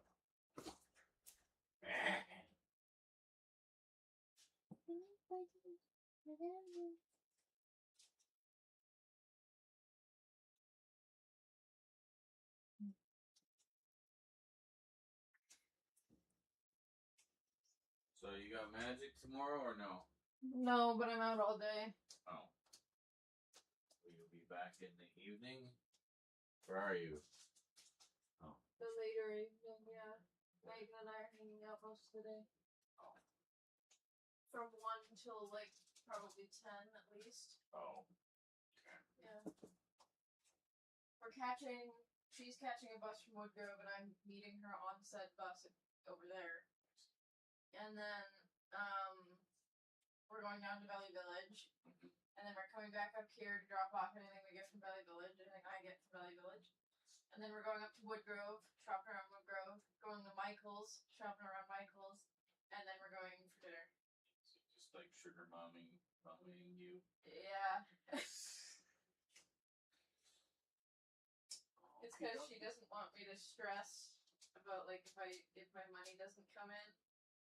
And then if it doesn't, she's just like, I'm just getting you things. You don't have to pay me back. I was like, oh, you're a fucking saint, man. Your own sugar mama. And then I was like, I feel really like awkward when people get me things. Why? Because like if they say like, do you want me to get this for you? I'm like, no, it's okay. Like I don't like it that much, even though like I really want something. Yeah. Where like when Chris and I go for dinner, like that's why he never asked if I if I wanted dinner. He's just like, we're going for dinner. Just like, I am paying for you. Yeah. Because it's like if you give me the choice, then I get all wishy-washy, and I'm like, well, yeah. Anyway. Yeah, that is correct, Draven. Those were indeed the best releases. The Dragon boxes. And that's what that fan set is primarily made from. I think they used the level sets for as many episodes as they put out, was like 34. And then everything else is sourced primarily from the Dragon boxes. I'm censored. Bill at the end of the month will not be cheap. Our power is not too bad here.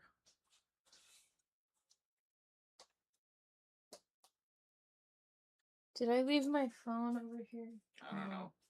I don't know where my phone is. Oh, yeah. Actually, I had overpaid the power bill to cover a few months, and I just realized we reached the end of that. Great.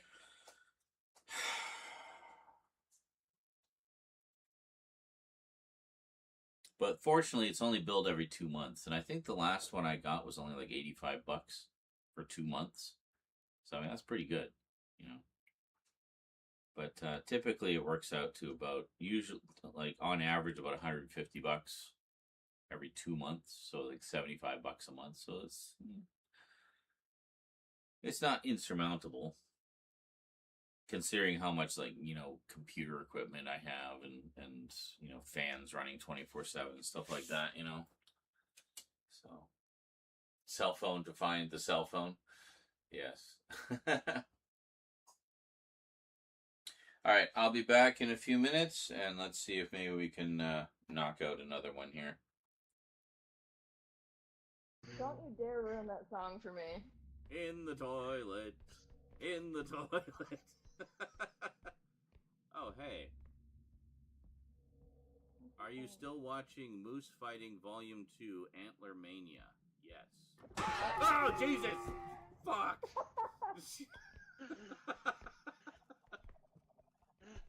That's gotten me before, too. That was terrifying. The first time. Nope. Okay.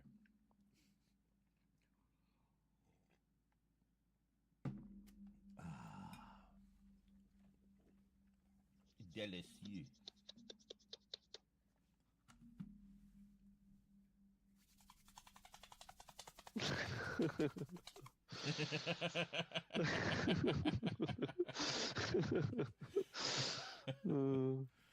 Indeed. Yeah. Few can speak that language. Yeah. Do this side. Oh, we're not even circle anymore. Oh, keep coming, keep coming! Ah, what the fudge? Where? Ah, Right on me, bullshit. right on me. They just came in blazing. That is ultimate bullshit. And I blew myself up.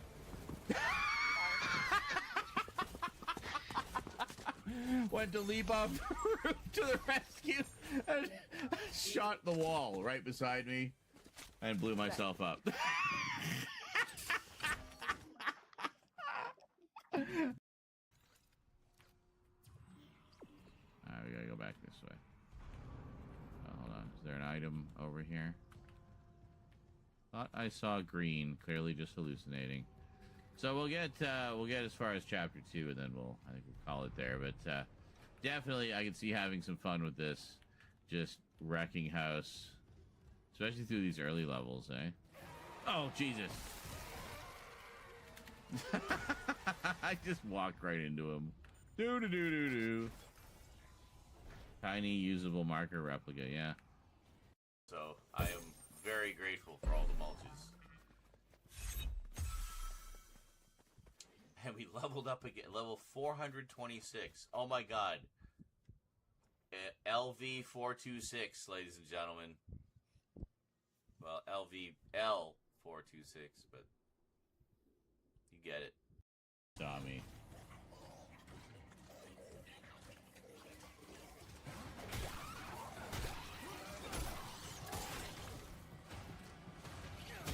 Oh.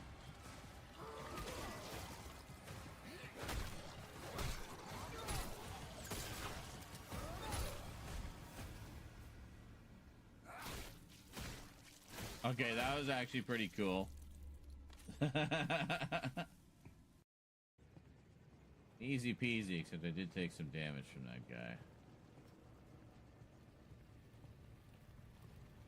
Oh, wait a second. We have a health thingy. Oh, yeah. Squirt all that green jello right into my jugular. It's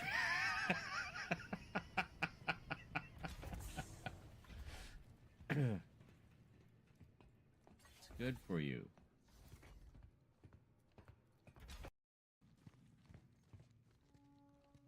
We got an audio log. That's good. Oh, something here. Oh.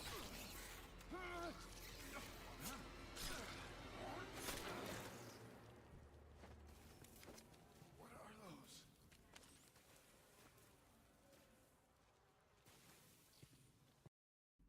Look, I made a burger. It looks weird. It's because of the romaine lettuce having lumps in it.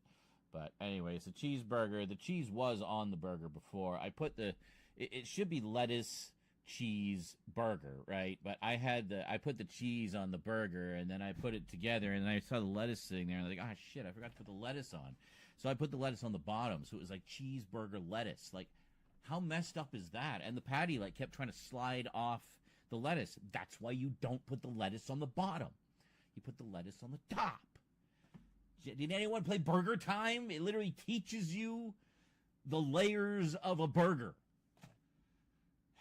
And, well, clearly I didn't play enough Burger Time. Oh, yeah, I'll take that. Well, hopefully this time I won't leave in the middle for pizza. Yes, please don't. See, now we have pizza, so we can leave in the middle for pizza. Why is her mic muted? I don't know. Probably.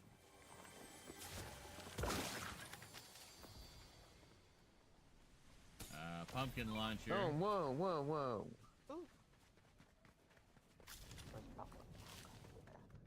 Oh, here it comes. Oh. Ah.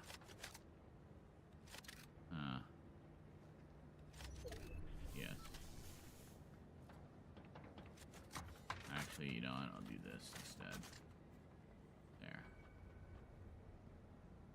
We got a beep.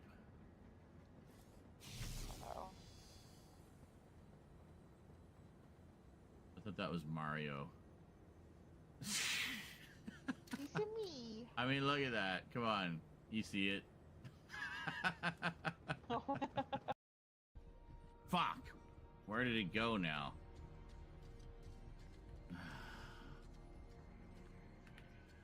Wait, man. I'm in zero gravity. Just chase it.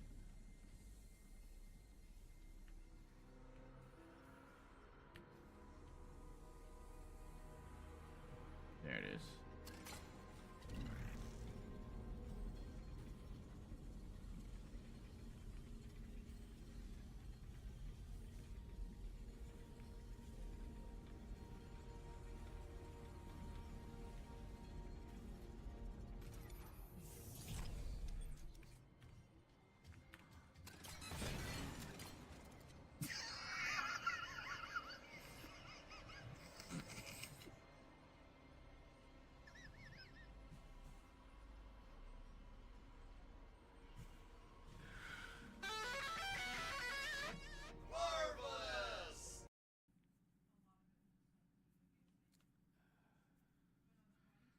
Oh my god, Frosty Tools.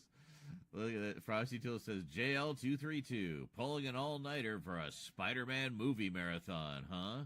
With those 100 bits, we're swinging through the multiverse of movies faster than Tobey Maguire dodging a CGI villain.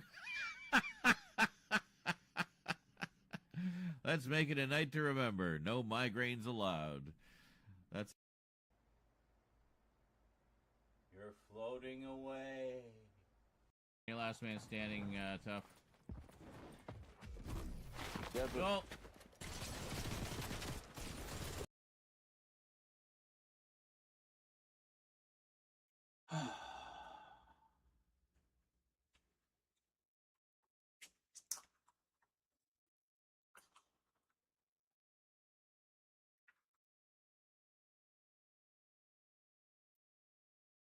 Let's film an update, shall we?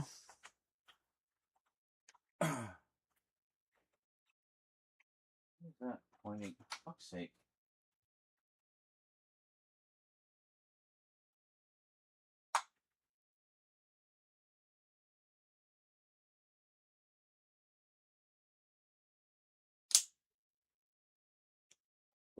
Fan is pointing the wrong way. Oh, thank you.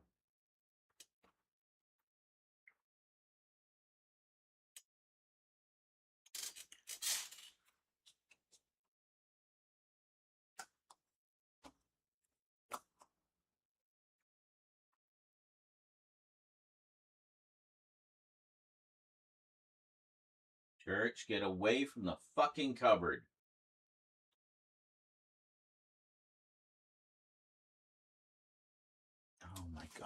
he's just like suddenly fixated on this goddamn cupboard. What are you doing? Get away from there. Leave it.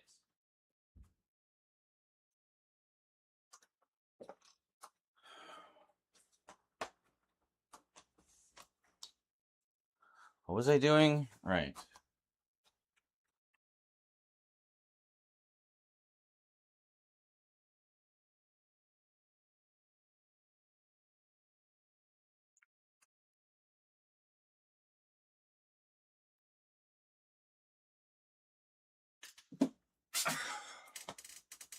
What?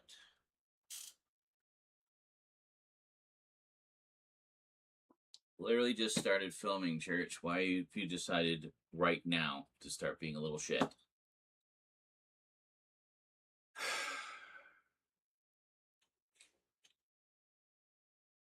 Yeah, go sit on the freezer. That's fine.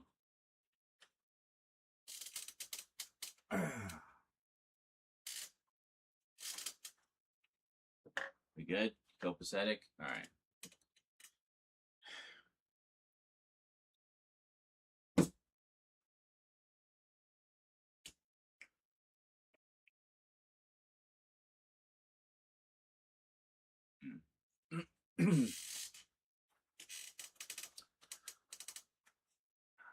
Yes, it does. They both do. Like,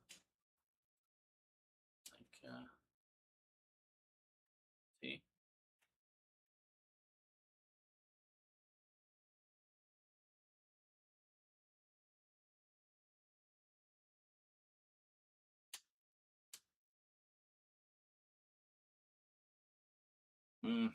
That should be fine.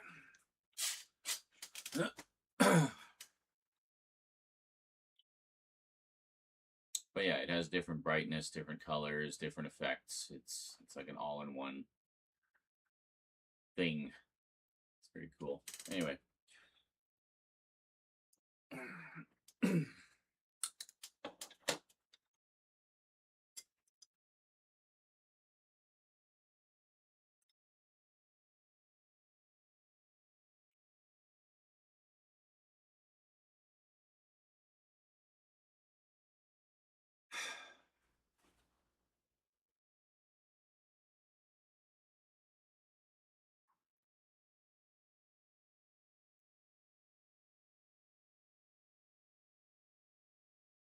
Greetings, everyone.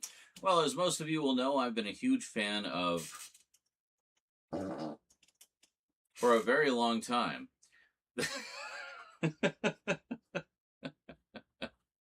Oh, good Lord. Too many pizza pops.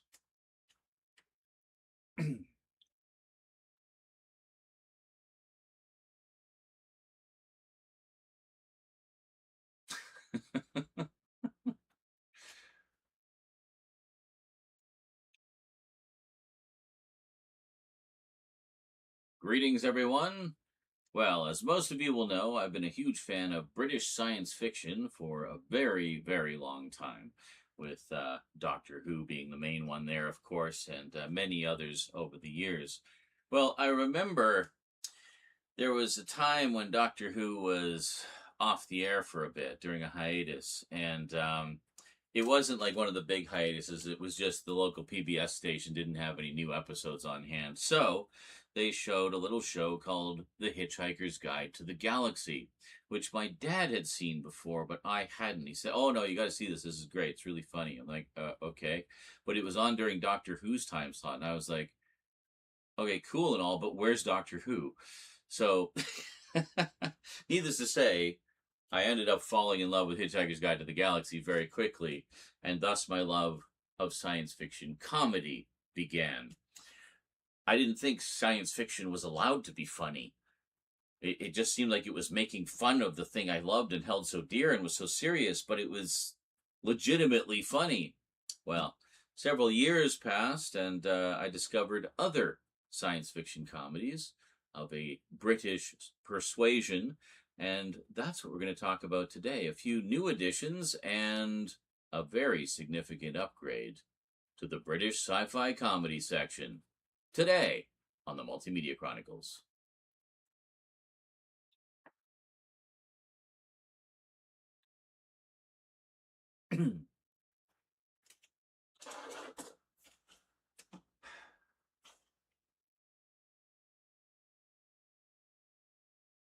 Welcome back. So it was several years later that this particular show crossed my radar, and man, it was a pleasant surprise, even though it wasn't quite what I was expecting at the time. Because fuck no, it's a very specific way I want to lead into this one.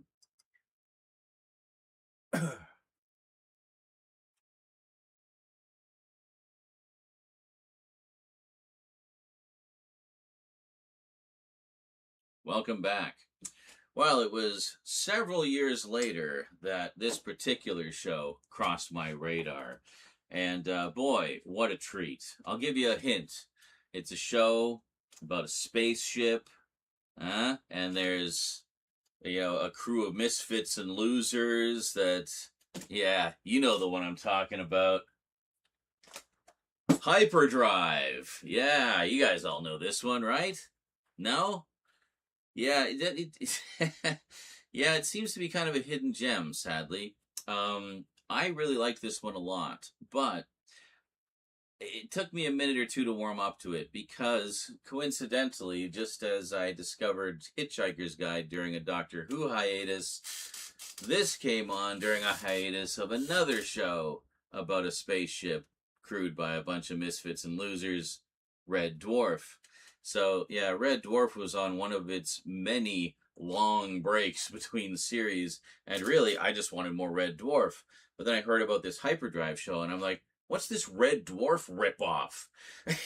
And it's really not. It's actually nothing like Red Dwarf at all, other than that it is also a sci-fi comedy. But what an unexpected treat and a delight of a show, starring Nick Frost, of course, who's always wonderful, and just a terrific cast of comedic actors from the time. When did this originally come out? It was 2007. So, yeah, so it was during a long break between Red Dwarf series. So it was nice to have at least some new sci-fi comedy. Now, if you've never heard about this one before, allow me to read the back to you. It is 2151. Britain has launched a fleet of spaceships to protect her interests in a changing galaxy. Amongst them is the HMS Camden Lock, with a crew who will risk everything and stop at nothing to bring harmony to the galaxy while encouraging aliens to relocate their businesses to Peterborough. They are led by the inappropriately optimistic Commander Henderson, a glorious hero in the eyes of himself, and his first officer York, not just a brilliant scientist and tactician, but also a borderline psychopath. The rest of the crew comprise love-struck diplomatic officer Teal, who burns several boxes of candles for the commander, manic-depressive navigator Vine, insubordinate technical officer Jeffers, and enhanced human Sandstrom, whose body and mind were modified in exchange for the Space Force paying off her student loan. Together they experience the highs and lows of space travel and intergalactic diplomacy, big swivelly chairs, annoying talking doors, and of course, the alien wars that threaten the survival of life in the universe. So this ran for 2 series in the mid-2000s, and 6 episodes apiece. So short, sweet, and hilarious. If you like Nick Frost and just some good old sci-fi comedy, you can't go wrong with Hyperdrive. So this is the, as far as I know, one and only DVD release it's had. Picked this one up fairly recently to add to the sci-fi comedy shelf. I did see this one through illicit means back when it originally aired, because it never aired here, to my knowledge, so that was literally the only way to see it. And just found out recently that there is this lovely DVD release. So there are a number of special features on here as well. So we got all 12 uncut episodes, of course, along with behind the scenes with Nick Frost. Got cast and crew commentaries. I don't know if that's on every episode or just certain ones. It doesn't specify here. Creating the world of Hyperdrive, deleted scenes, Hyperdrivel, Miranda Hart's tour of the set. She played Teal, and a video diary. So pretty cool. So if you're looking for something a little different, maybe if at the moment you're starved for some new Red Dwarf with the future of Red Dwarf kind of on the rocks yet again, check out Hyperdrive. I think you'll like it. It's a good one. Anyway, in all seriousness, speaking of Red Dwarf, well, I got something else. Featuring, of course, everyone's favorite, how can I even describe him? Insufferable hologram, but not the insufferable hologram, but rather another character played by that same wonderful actor, Christopher Barry, as Gordon Brittis in the British Empire. Yes, so not quite Red Dwarf. In this case, he's actually the man in charge of a leisure center in Whitbury. And just as Rimmer is insufferable in one way, Gordon Brittis is insufferable in another. Whereas Rimmer is just kind of a total narcissist full of himself, the delusions of Napoleonic grandeur. Gordon Brittis has some similar qualities, but he genuinely wants to do well by the world and the people and give people the best possible leisure center experience they can possibly have. Needless to say, it is often a disaster. Well, it's a disaster every single episode, to be perfectly honest. And sometimes culminating in the literal destruction of the leisure center by the end of it. I've watched almost this entire series since picking up the DVD set. It's 7 series. I'm in the middle of series 6 right now. And it is just absolutely mad, absolutely hilarious, and I'm loving it. So this is all 7 series and a couple of Christmas specials and a handful of extras, not too much, but give you a little look at the discs here. Quite nice. And again, quite short series. Each one is between 6 and 8 episodes and typically is on a single dual layer disc. And there you go. And I think we have the contents listed on the inside of the case. Yeah, you know what? Here, instead of pulling all the discs out, why don't I just slide the insert out? It'll be a little easier that way. Here we go. There, read that. So what do we got? So we got, so we have some extras with Series 1. We've got the British Fitness Quiz, Royal Variety Performance 1996, Star Profile, and Stills Gallery. Series 2, we have the British Management Quiz, a Good Morning interview with Chris Berry, web links, Star Profile. I'm sure those web links are long dead by now. And Stills Gallery. Series 3, we've got Where's Ben, a game, Wogan, an interview with Wogan, web link, Stills Gallery. Bonus material on Series 4 is just a Stills Gallery. Series 5 is a Christmas special, In the Beginning, 1994. I have to double check that disc. I don't recall if I've seen that one. Stills Gallery and web link. Series 6, you got the British Empire. Series 4 outtakes for some reason. I don't know why that wasn't on the Series 4 disc, but okay. And then finally, Series and a Stills Gallery. And Series 7, we got the second Christmas special, and it looks like that's it. And yeah. Anyway, really fun. Great sort of, cast of misfits and losers. We love our cast of misfits and losers. And Chris Berry is absolutely hilarious as Gordon Brittis. It's great to see him, in a series where he actually gets to take the center stage, and really kind of show what he can do.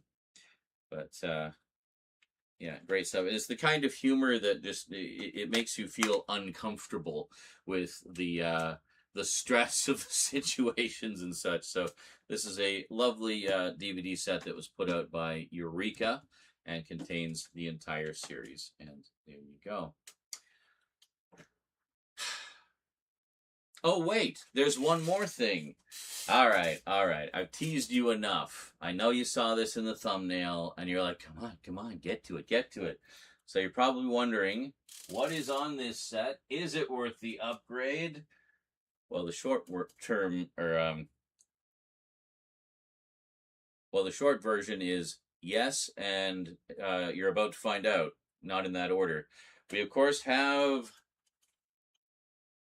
Red Dwarf, the complete collection. And when I say the complete collection, it is the complete collection. This is literally everything that has ever been released previously on any previous edition ever, including a lot of stuff that we've never actually had released out my way.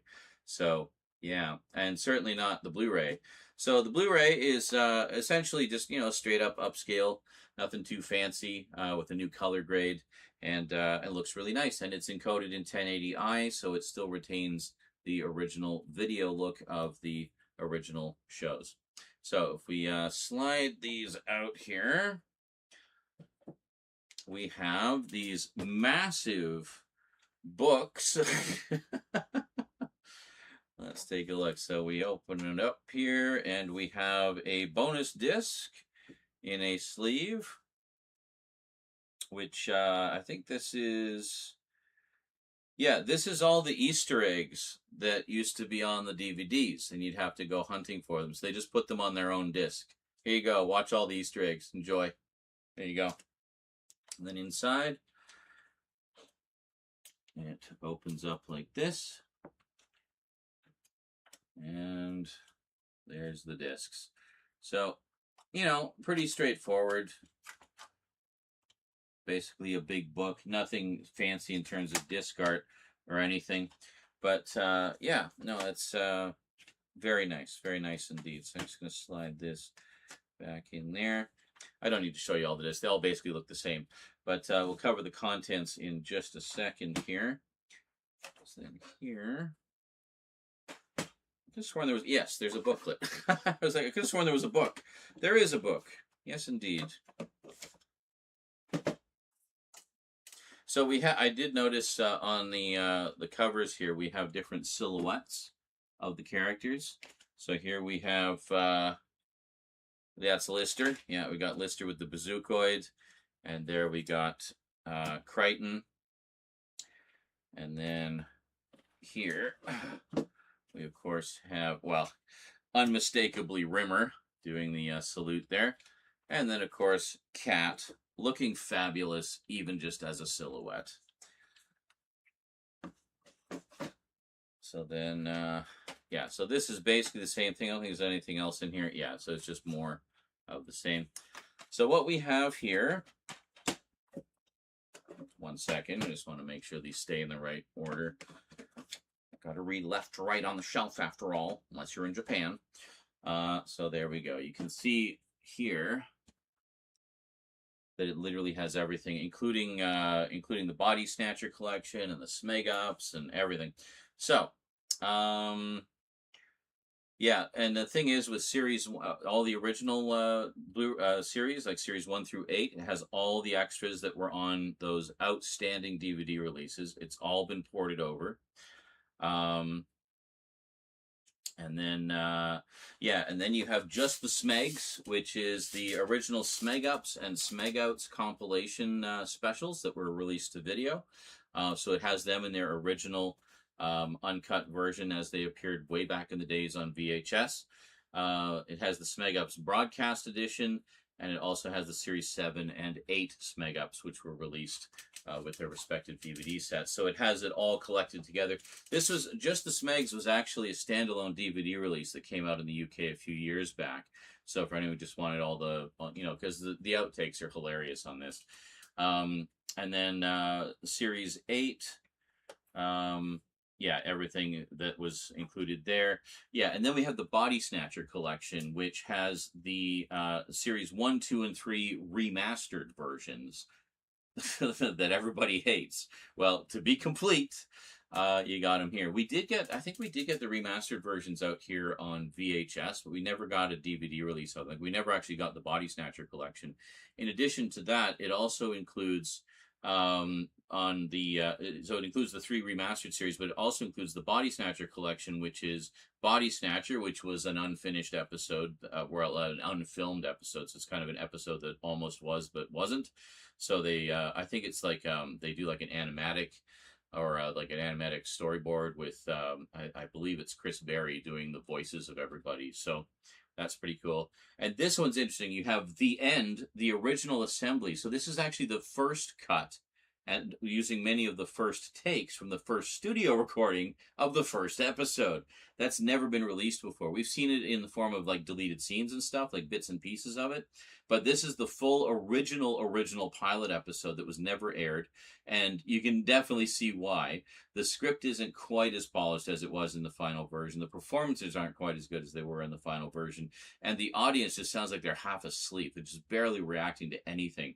But again, for completion's sake, and just to kind of learn a little bit more about the process of making a TV series, it's really interesting to see that version of it, and the things that worked, the things that kept, and the things that were later changed. Then it has the beginning documentary and It's Cold Outside documentary, both including audio commentaries, and then loads of extras on those as well, like raw model shots and effects footage and deleted scenes and all kinds of stuff. There's even some audio commentaries exclusive to the Body Snatcher collection and the remastered episodes, which is pretty cool. And then we have Back to Earth, Series X, and Series 11 and Series 12, and The Promised Land. So it goes all the way up to, Series 13, which was the Promised Land movie. And then, of course, all of the Easter eggs, which you can see there if you wanted to pause and read through the list there. There's quite a lot. So great stuff. I mean, this is like just such a wonderful, definitive, compact collection of absolutely everything.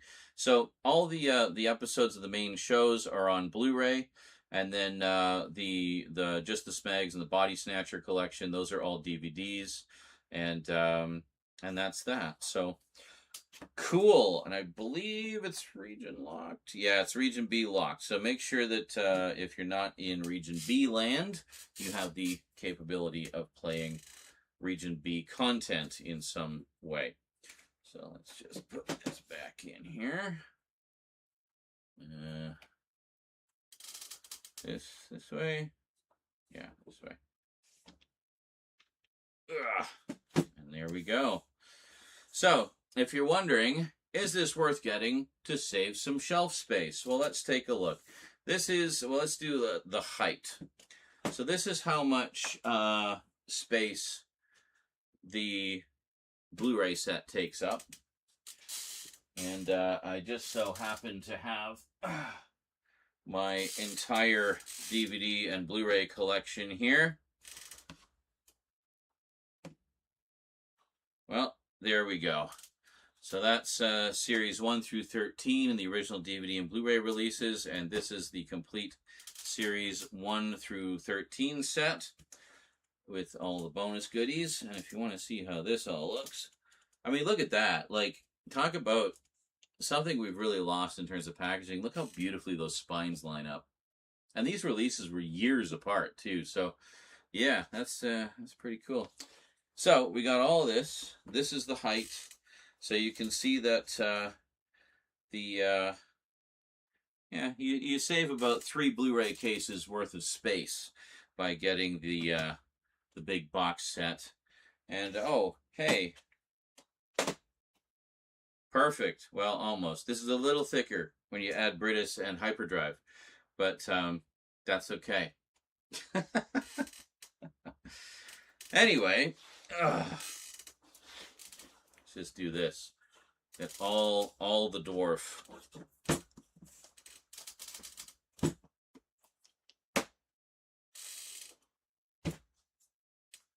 There. Party.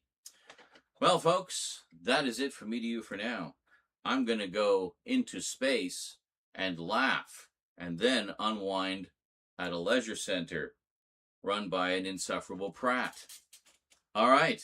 Hope you enjoyed, folks. Yeah. Sorry, just kind of beaming with pride because this is such a freaking cool set, because it has everything that's here plus a whole bunch of stuff we never got over here. So it's just an absolute treasure trove for Red Dwarf fans. And I would say the picture quality is definitely a notable upgrade and that it's worth it. But it's also worth it simply for having everything nice and compact and in one mega set like that. It's great stuff. Alrighty, folks, that is it for me to you for now. Hope you enjoyed. I will see you next time. Until then, thanks for watching, and sayonara.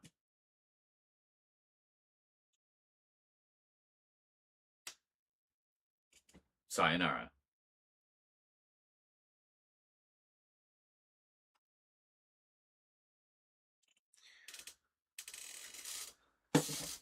Ugh.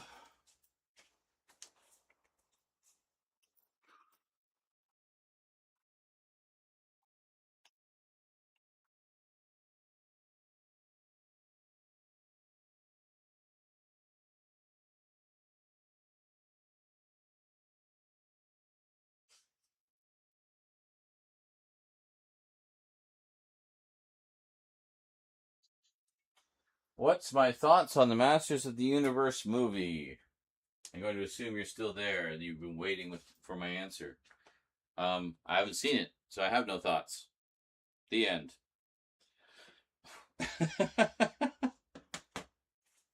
That's literally it. I don't go to the theater. Too expensive. I stopped going to the movie theaters a long time ago. Before COVID, actually. But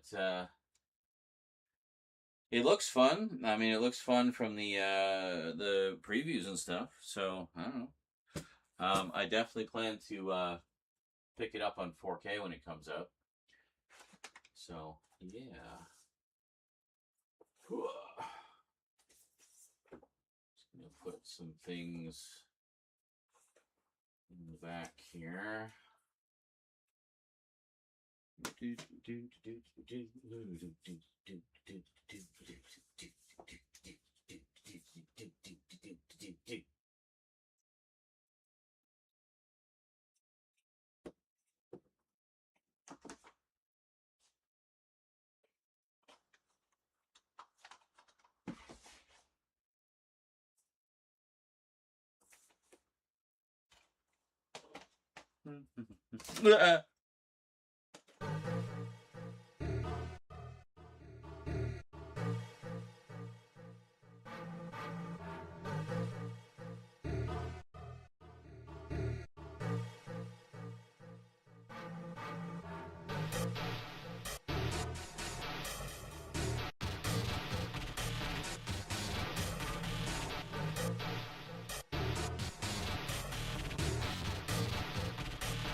Ah, there we go. Yeah, you guys gotta tell me when that happens. I don't always catch it. Anyway, I was just reading your comments there, JL, and said, cool. Cool that you met the old Lois Lane. And I was just saying, she must have been really old, because that was, from the 50s. I also answered the other fellow's question, was asking my thoughts on the Masters of the Universe movie. I don't have any because I haven't seen it. I don't go to movies in the theater anymore. Too expensive. Haven't gone to the theater since pre-COVID. So, and given how stupid everyone was being during that whole thing and refusing to mask up, I had no desire to go into the seething, crawling petri dish that movie theaters were during that period. So, yeah. And just basically haven't gone back since. But I definitely plan to pick that up when it comes out on 4K, because I think it looks great from the previews. I heard from people who have seen it that it was a lot of fun, and yeah, so I definitely plan to check it out. As you probably know, if you're on my YouTube, I just picked up the German set of the original animated series, which is all remastered and is fantastic. And I got a nice edition of the 1987 movie. So yeah, I definitely look forward to picking that one up. Oh, also, there's I need to pick up the recent one, the Netflix series. They just put out re-released a set of that. Was it Resurrection and Revelation, something like that? Richard Kiel, yeah, I know who that is. Yeah, he was in a lot of stuff. I remember he did a lot of television back then too. But yeah, good old Jaws. He is tall. He was a giant. He was like darn near 7 foot, I think, wasn't he? But yeah, very much one of those gentle giants, I think. So, as a lot of those big guys are. There's this movie theater in my city that's infested with bed bugs. Oh my god. Just all in the seats, I guess, eh? Ugh. That's nasty. Ooh, that's nasty. That's nasty. There we go. Had to get my Cleveland going. Oh, that's nasty. There we go. Yeah, I worked in a movie theater for a few years and had the joyless task of cleaning the theaters between shows.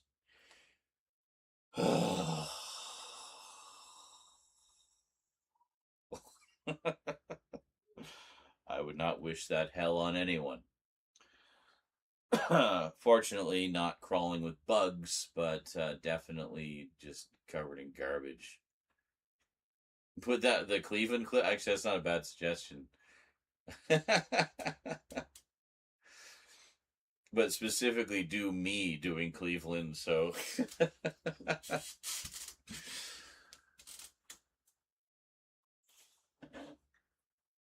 Now.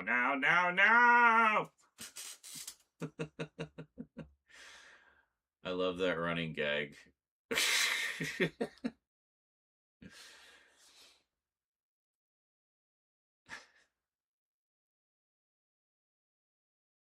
That's nasty. Oh, well, it is 20 to 12. I think now I am officially out of steam. But, hey, we got 1 update and 3 package openings in the can.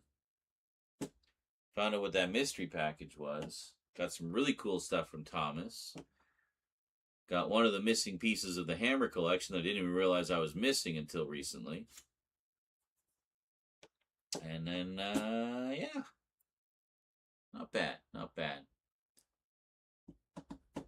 Oh. So tomorrow... All right, I wanted to put my Red Dwarf books up there. See, I don't know if you guys can see. You can kind of see. Here, I'll bring you over here and you can see.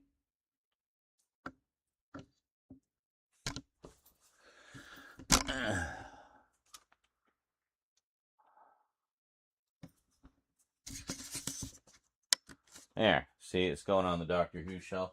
Bob's kind of in the way at the moment, but here, let's just set you aside here, Bob. Just excuse me a moment. There we go. So, ta-da! But what I was gonna do.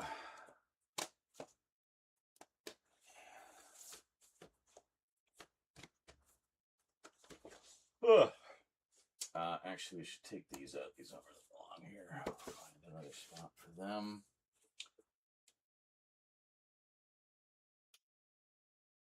Yeah. Got all the Red Dwarf books.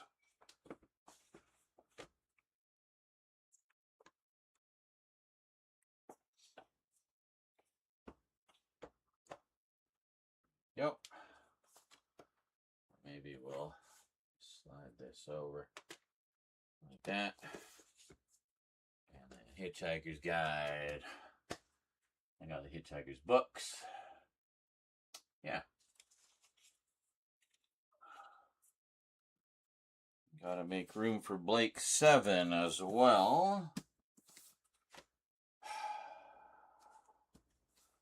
I don't know. I'm gonna have to find somewhere else to put these, I think. But, yeah, we'll figure it out. It's a work in progress. But, yeah. And speaking of Hitchhiker's Guide, ta-da! Don't panic.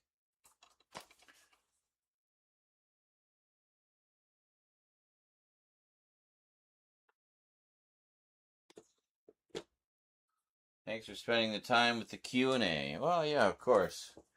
I always do. I mean, I'm just generally very gabby anyway, so it's no big stretch for me to shoot the shit with everybody.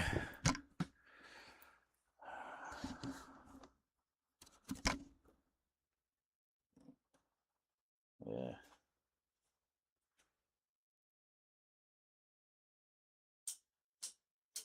Oh, for fuck's sake.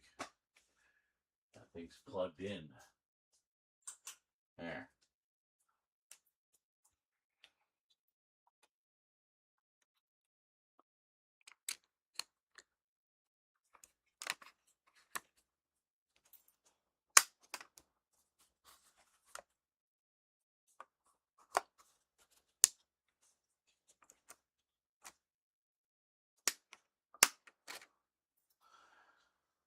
Oh.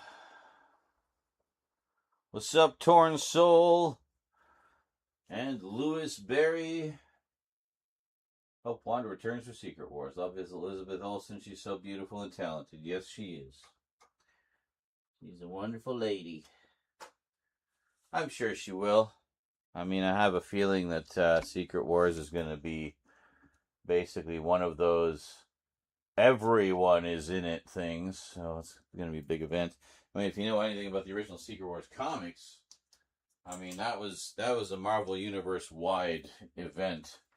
Now, originally it was contained within the 12-issue miniseries, but when they did Secret Wars 2, it was the first, it may have actually been the first ever big crossover event, like, in comics history.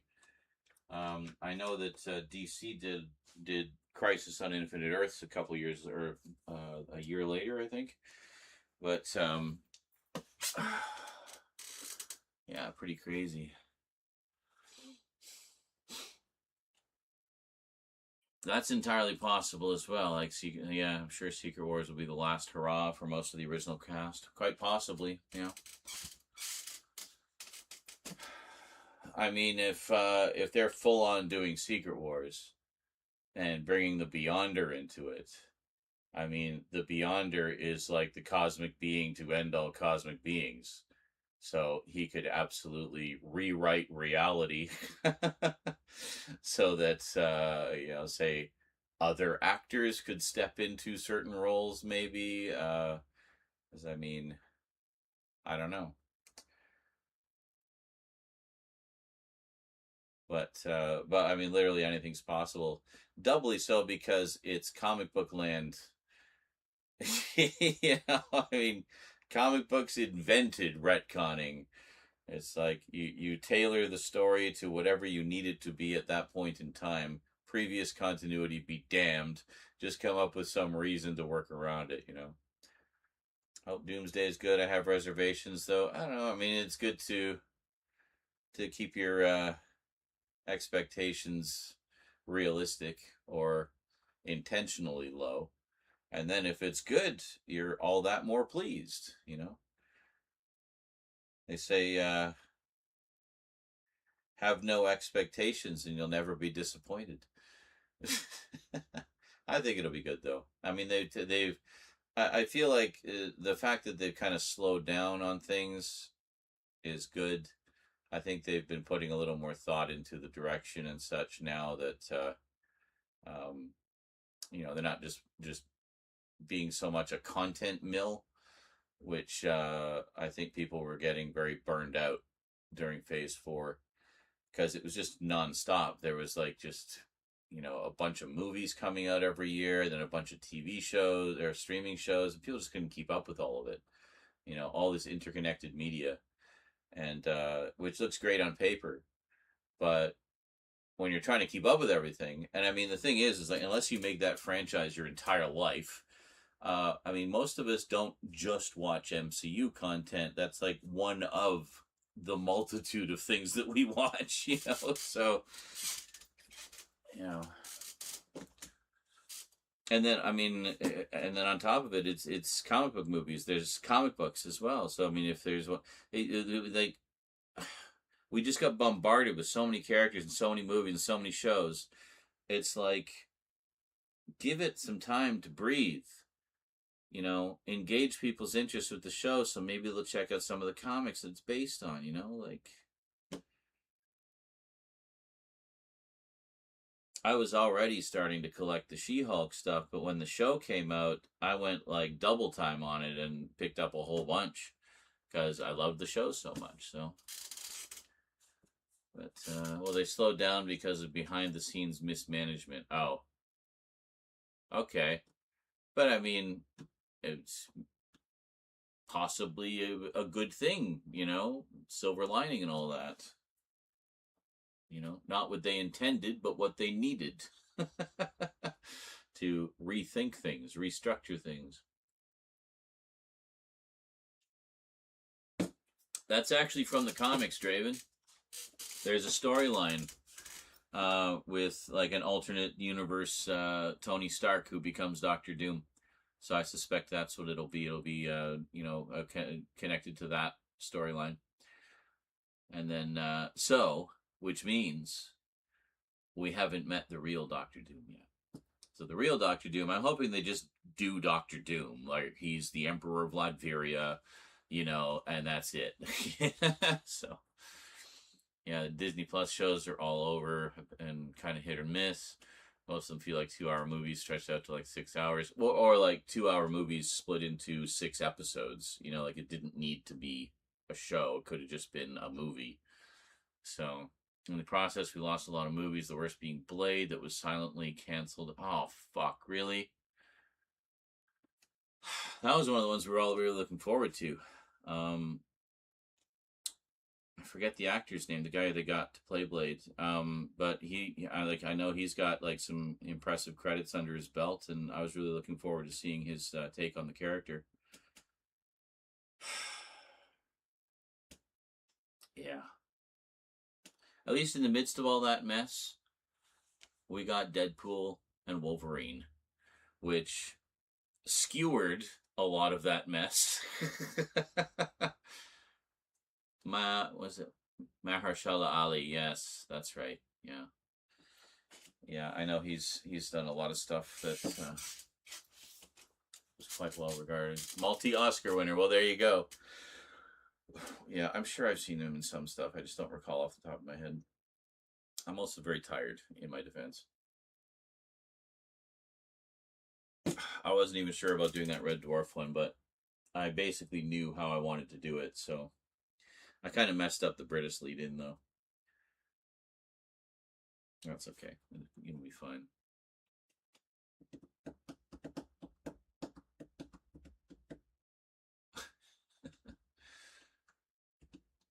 I do like the misdirection lead-ins to things. You think I'm going to say Red Dwarf, and it's like, Hyperdrive! Haha! Totally what you thought I was going to say, right? Yeah. How is it so hard for them to figure out how to do a Blade movie? I don't know. I think, well, in previously, I think the problem was they got too hung up on trying to do superheroes realistically instead of just doing superheroes. You know? It doesn't all have to be scientifically sound. You can just use comic book science. Doesn't matter. Just make fun stories, you know? Adapt good stories and make good movies. What's funny is we're talking about She-Hulk. Like, so many people shot on She-Hulk, completely missing the point that She-Hulk was actually one of the best adaptations we've had so far as being accurate to the comics and the comics character. You know, oh, but they changed Titania. Yeah, they changed Titania in ways that worked perfectly. It was still Titania. The only difference was she was an influencer, and they ran with that in ways that were freaking brilliant and hilarious, and I can absolutely see the Titania from the comics doing that because I actually know the characters. A lot of these loudmouths who were shooting their mouth off about it have never picked up a comic book in their lives. So, and missed the point that it was actually one of the most faithful adaptations we've had to date. So, one day I may do a video essay on that subject. I've been bouncing some ideas around for that for a while, and I do actually have a wealth of material that I pulled together when I started trying to take on those grifters, but it just got too exhausting too quickly with the Toxic Takedown series, which I enjoyed doing. And a lot of people enjoyed those videos, but they were quite frankly exhausting to do because I had to watch all of those fucking grifters in order to have something to rebut, right? And it just got so exhausting, I couldn't stand watching them. So, the first Blade movie, well, I don't know if it's for better or worse. It's just a little different. Yeah, in the comics, he's introduced in Tomb of Dracula. I have all of them in the Tomb of Dracula collection. And I didn't know this, but when Blade was first introduced, he's actually human. He's not a Dampier. He's human. It isn't until quite a bit later that I think he's fighting Dracula, and it was either Dracula bit him or one of Dracula's minions bit him, and that's where he got the vampire powers. But that happens quite late in Tomb of Dracula, like almost right at the end. So the Blade that we know didn't come about until like, you know, almost a decade after he was introduced. You know, so the Blade that was in the movie was based more on the '90s Blade, where they reinvented him in the comics as well. I think they kept his origins more or less the same, but I'm not as familiar with the later iteration of the character, to be honest. Funny enough, but his costume and his attitude and his, you know, the shades and everything, it was very much the Blade that you know from the movies. But also by that point, it had been his vampire powers had been well established and were very much a part of his character by that point. So when they came along and did like Night Stalkers and stuff like that, you know, you'd very much recognize him as the Blade that we know from the movies. So That's what I've heard. Yeah, that the One Piece live action is actually quite good. Yeah, and I don't care what anybody says. I actually really like the Cowboy Bebop series. I think people really missed the boat on that one and cheated themselves out of something good. I thought it was terrific. Welcome back, Wolf Den. Just winding up for the evening. I have grown weary. Ugh.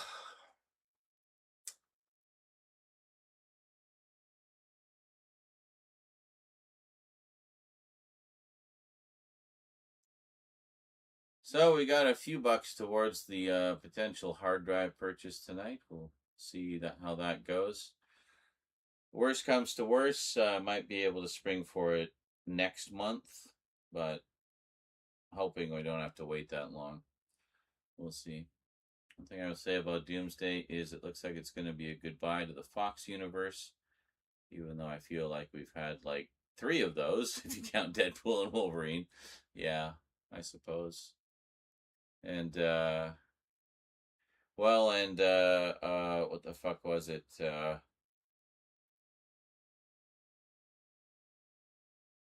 Which one was it? It wasn't Endgame. The one where Wanda goes crazy. Was that just Multiverse of Madness? I think it was Multiverse of Madness. Yeah, so Multiverse of Madness touches on the Fox universe a little bit. And Deadpool and Wolverine, I think, is the best send-off of the Fox universe. And then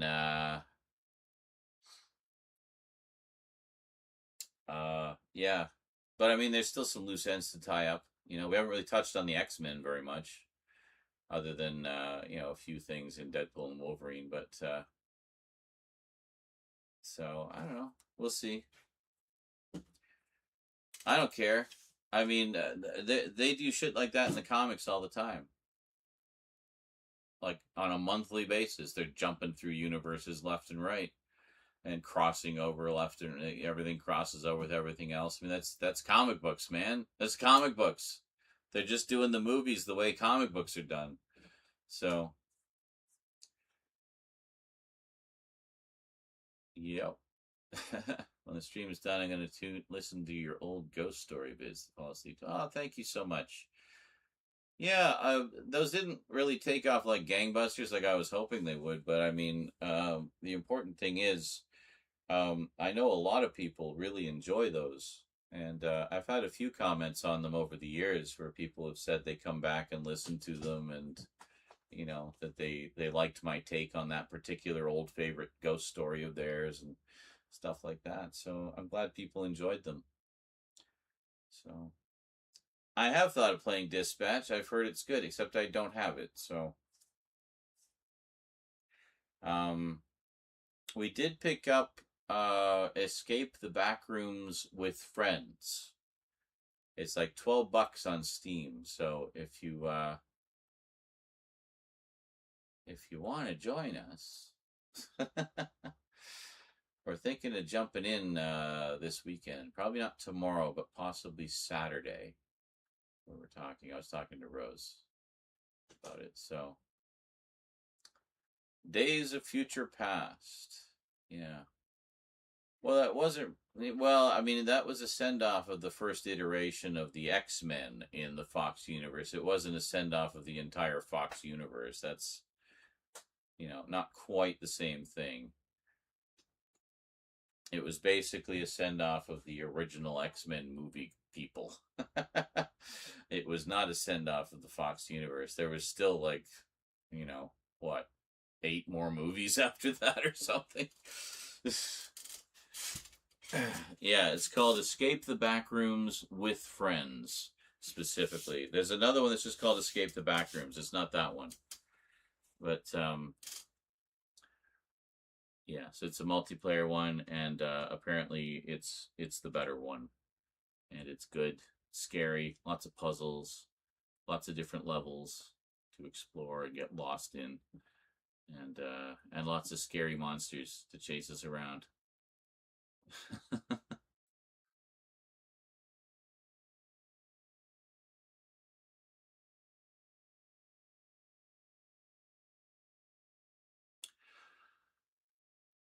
Yeah, we definitely need some kind of high def version of Idiocracy. That's a wonderful documentary about the modern world. I enjoy that documentary very much.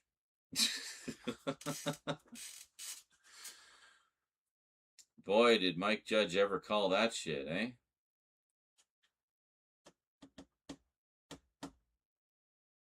There is a high def version floating around out there. I think it's just a streaming version, but I have the DVD. But it would be nice to get a proper version of it.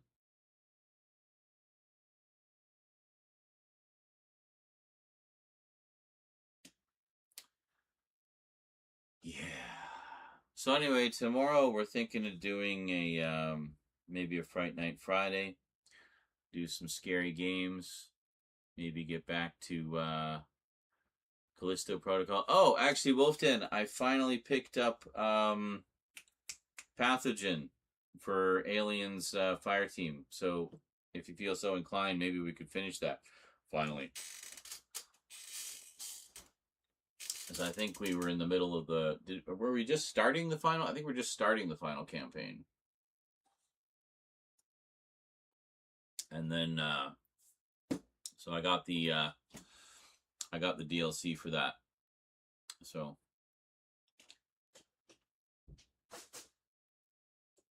Kingdom Hearts is a game key card. Great. Yeah, so you literally buy a box to put on your shelf. This is how far we've fallen. Oh, my lights went out. The Quarry, yeah. Yeah. I should do that one.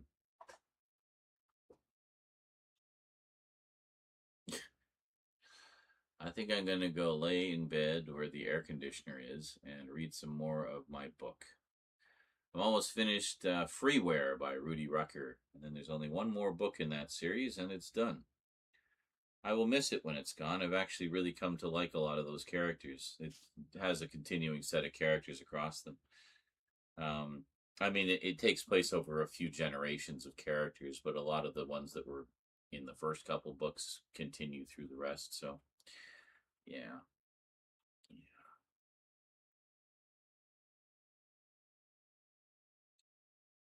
I already paid for the digital version because of the upgrade. The upgrade? You will be upgraded.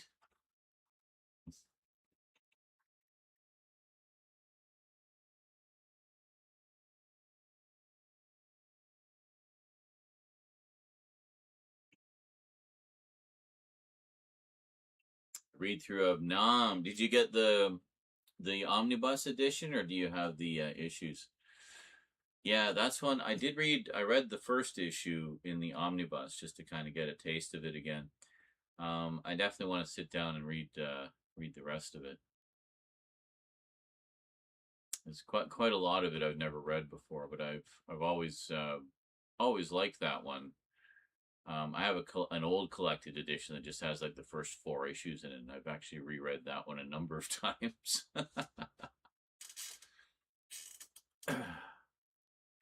They tried to capture lightning in a bottle with another one called Semper Fi, which was tales about the U.S. Marine Corps, and but that one didn't take off as much. I have the first issue of it, and I think that's it. I don't think it lasted very long. Yeah, you should definitely get the omnibus. It's gorgeous. The one that they have out now, the first volume, is every issue done by the original creative team of was it Doug Munch and Michael Golden primarily. Fantastic, just fantastic combination of writing and art. But you remember Semper Fi? Yeah. Yeah, I just picked up the first issue. I thought it would be another big hit like the Nom. So I had like dollar signs in my eyes. So I remember that was a valuable one for a little while there. But yeah, but it wasn't. But it was a good story as I recall. I don't remember anything about it. It's been so long, but it'd be nice to have a collection of that, however many issues there were, just to kind of accompany it. But yeah. Well, to be fair, that was like 40 years ago, so yeah. But yeah, no, I definitely look forward to so do you have like the whole series, like the whole thing, like even when they got into and now the Punisher visits the Nam. I think that's kind of where it went off the rails. But yeah, because I remember the original team was very adamant about just keeping it real, you know, keeping it serious, not bringing it into the Marvel universe, you know. And I liked the idea of having it in real time, where it was like a you know, it was a monthly comic, and a month would pass between issues for the characters as well. Strikeforce Morituri was done that way as well. Again, during its original, with its original creators, and then of course they bring another creative team in, and they want to change everything that made it what it is in the first place. You know, I hate when they do that shit.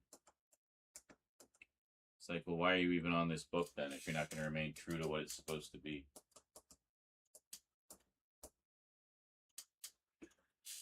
So, I had an uncle, picked them up, and I inherited it and completed the collection. He got me into comics. Nice. Well, good on that uncle. Yeah, I had I got a number of comics when I was a kid from relatives, but no, it was nothing like that. I didn't have any relatives who really collected comics, but it was a friend of the family, a friend of it was the son of a friend of my aunt's,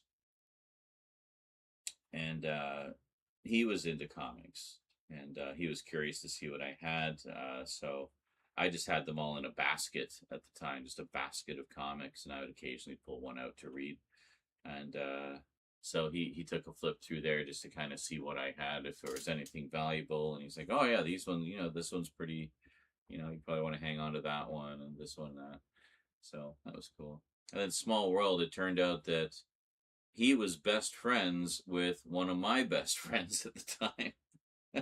So it was like the 6 degrees of this kid who collected comics.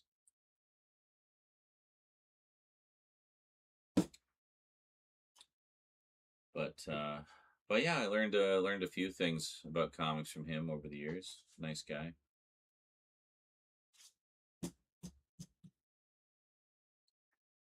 But yeah, I'm looking forward to diving into some of those omnibus editions. Like I got all 3 of the ROM ones, which I've been waiting to have like in a nice collected edition for years. I have all the singles, but they are, shall we say, in well-loved condition. And then Micronauts, of course, which I never actually got the full set of, so it'll be nice to finally be able to read that full story. Both Bill Mantlo, man. Great stuff.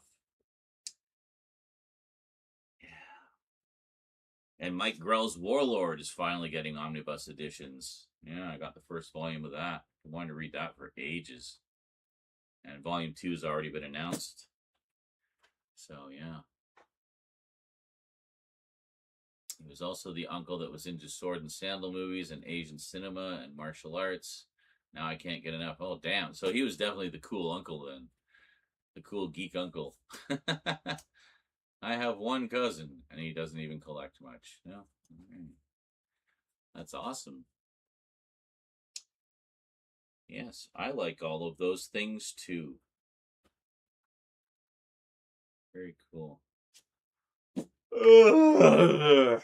Speaking of which, I think I'm going to go stumble into bed and read, and meanwhile get about 1.5 terabytes worth of stuff moving up to Google Drive so I can free up the space on my hard drive. And at least have space for a little bit. And, yeah. Oh, Warlord. Yeah. No, that's good. very good. First 36 issues and the DC first issue special, I think, which is the first appearance. So, yeah. So you get 37 issues in there. Even though it says 50 on the Amazon listing and they still haven't bothered to fix it, it's actually the first 37 issues. And then, first 36 and the first appearance. How many vids? 4. We did 4. 1 update, 3 package openings, and unboxing / closer looks. So we did, there was the Hammer one. So we did that, unboxing, closer look. There was the Thing Expanded. Been waiting a long time for that one. So that was an unboxing, closer look. And then there was the 2 packages from Thomas. And then there was the sci-fi comedy update with Red Dwarf, Hyperdrive, and British Empire, which is not sci-fi, but it is comedy, and stars Chris Berry, who we all know as Rimmer, of course.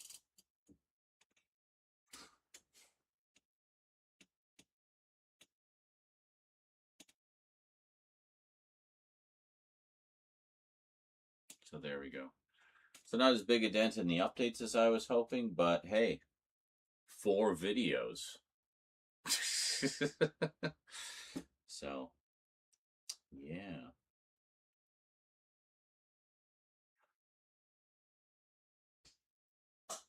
So once we get all the filming done, I might take a sabbatical for like a week and just edit like mad. I don't know. We'll see how the finances are. If I can afford to do that, I might. If not, then, well, I won't. 6 remaining. Well, we kind of reshuffled things again, so now there's still like 7 or 8. But there's 7 or 8 smaller ones. Yeah, I decided to break them up a little bit. Why not?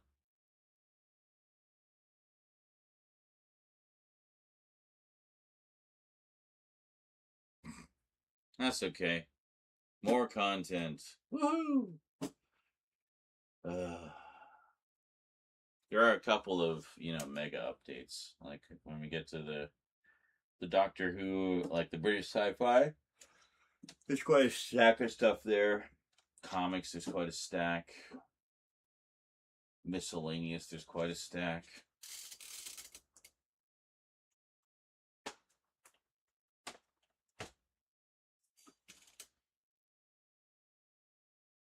I see 1, 2, 3, 4, 5, 6, 7. Yeah. But a couple of those are fairly small. Like there's a Star Wars one that's only like 5 things. There's all the different tank girls. That's like 2 or 3 things. Like three things, I think.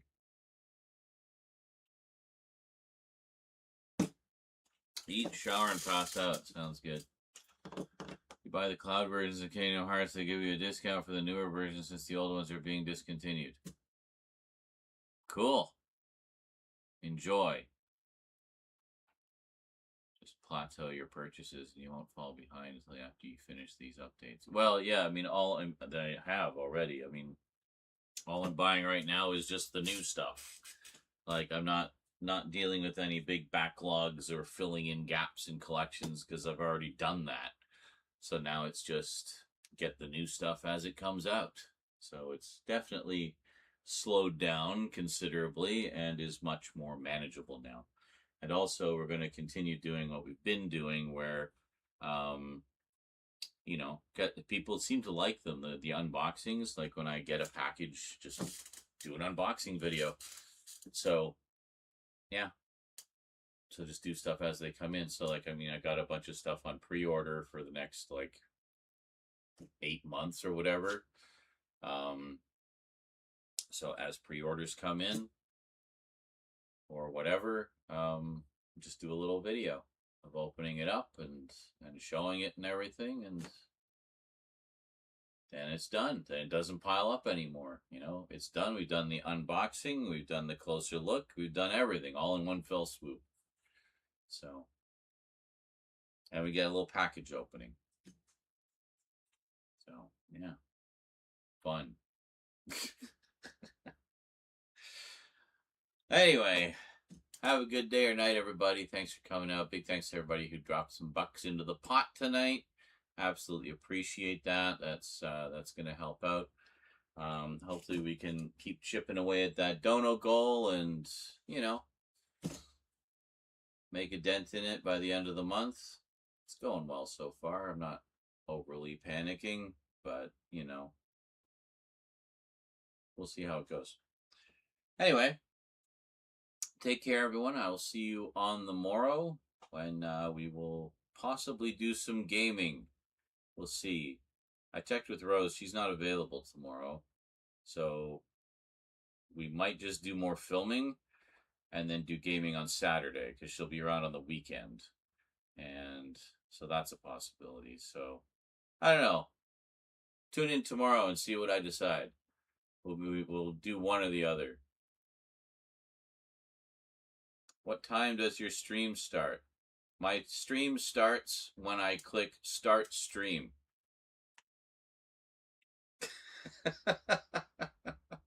There isn't really a specific time. It's usually, I'm a bit of a pop-up streamer, although I have been streaming fairly regularly this week.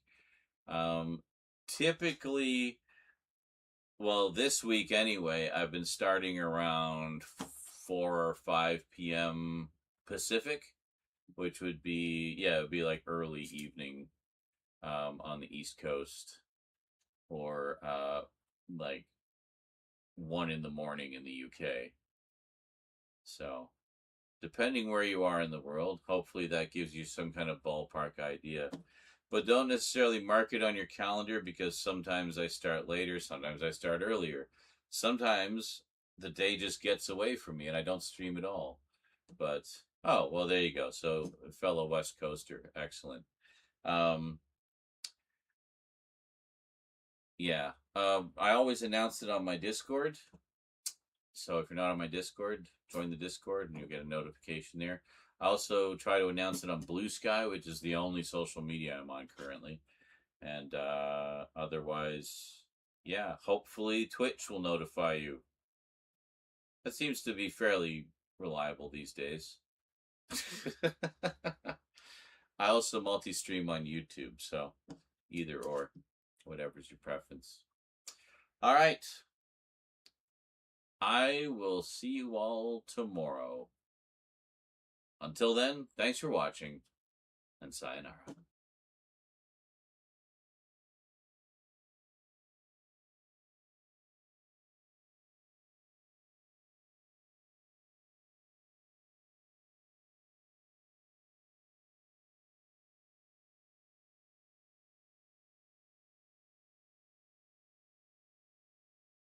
And no, I actually deactivated my Facebook.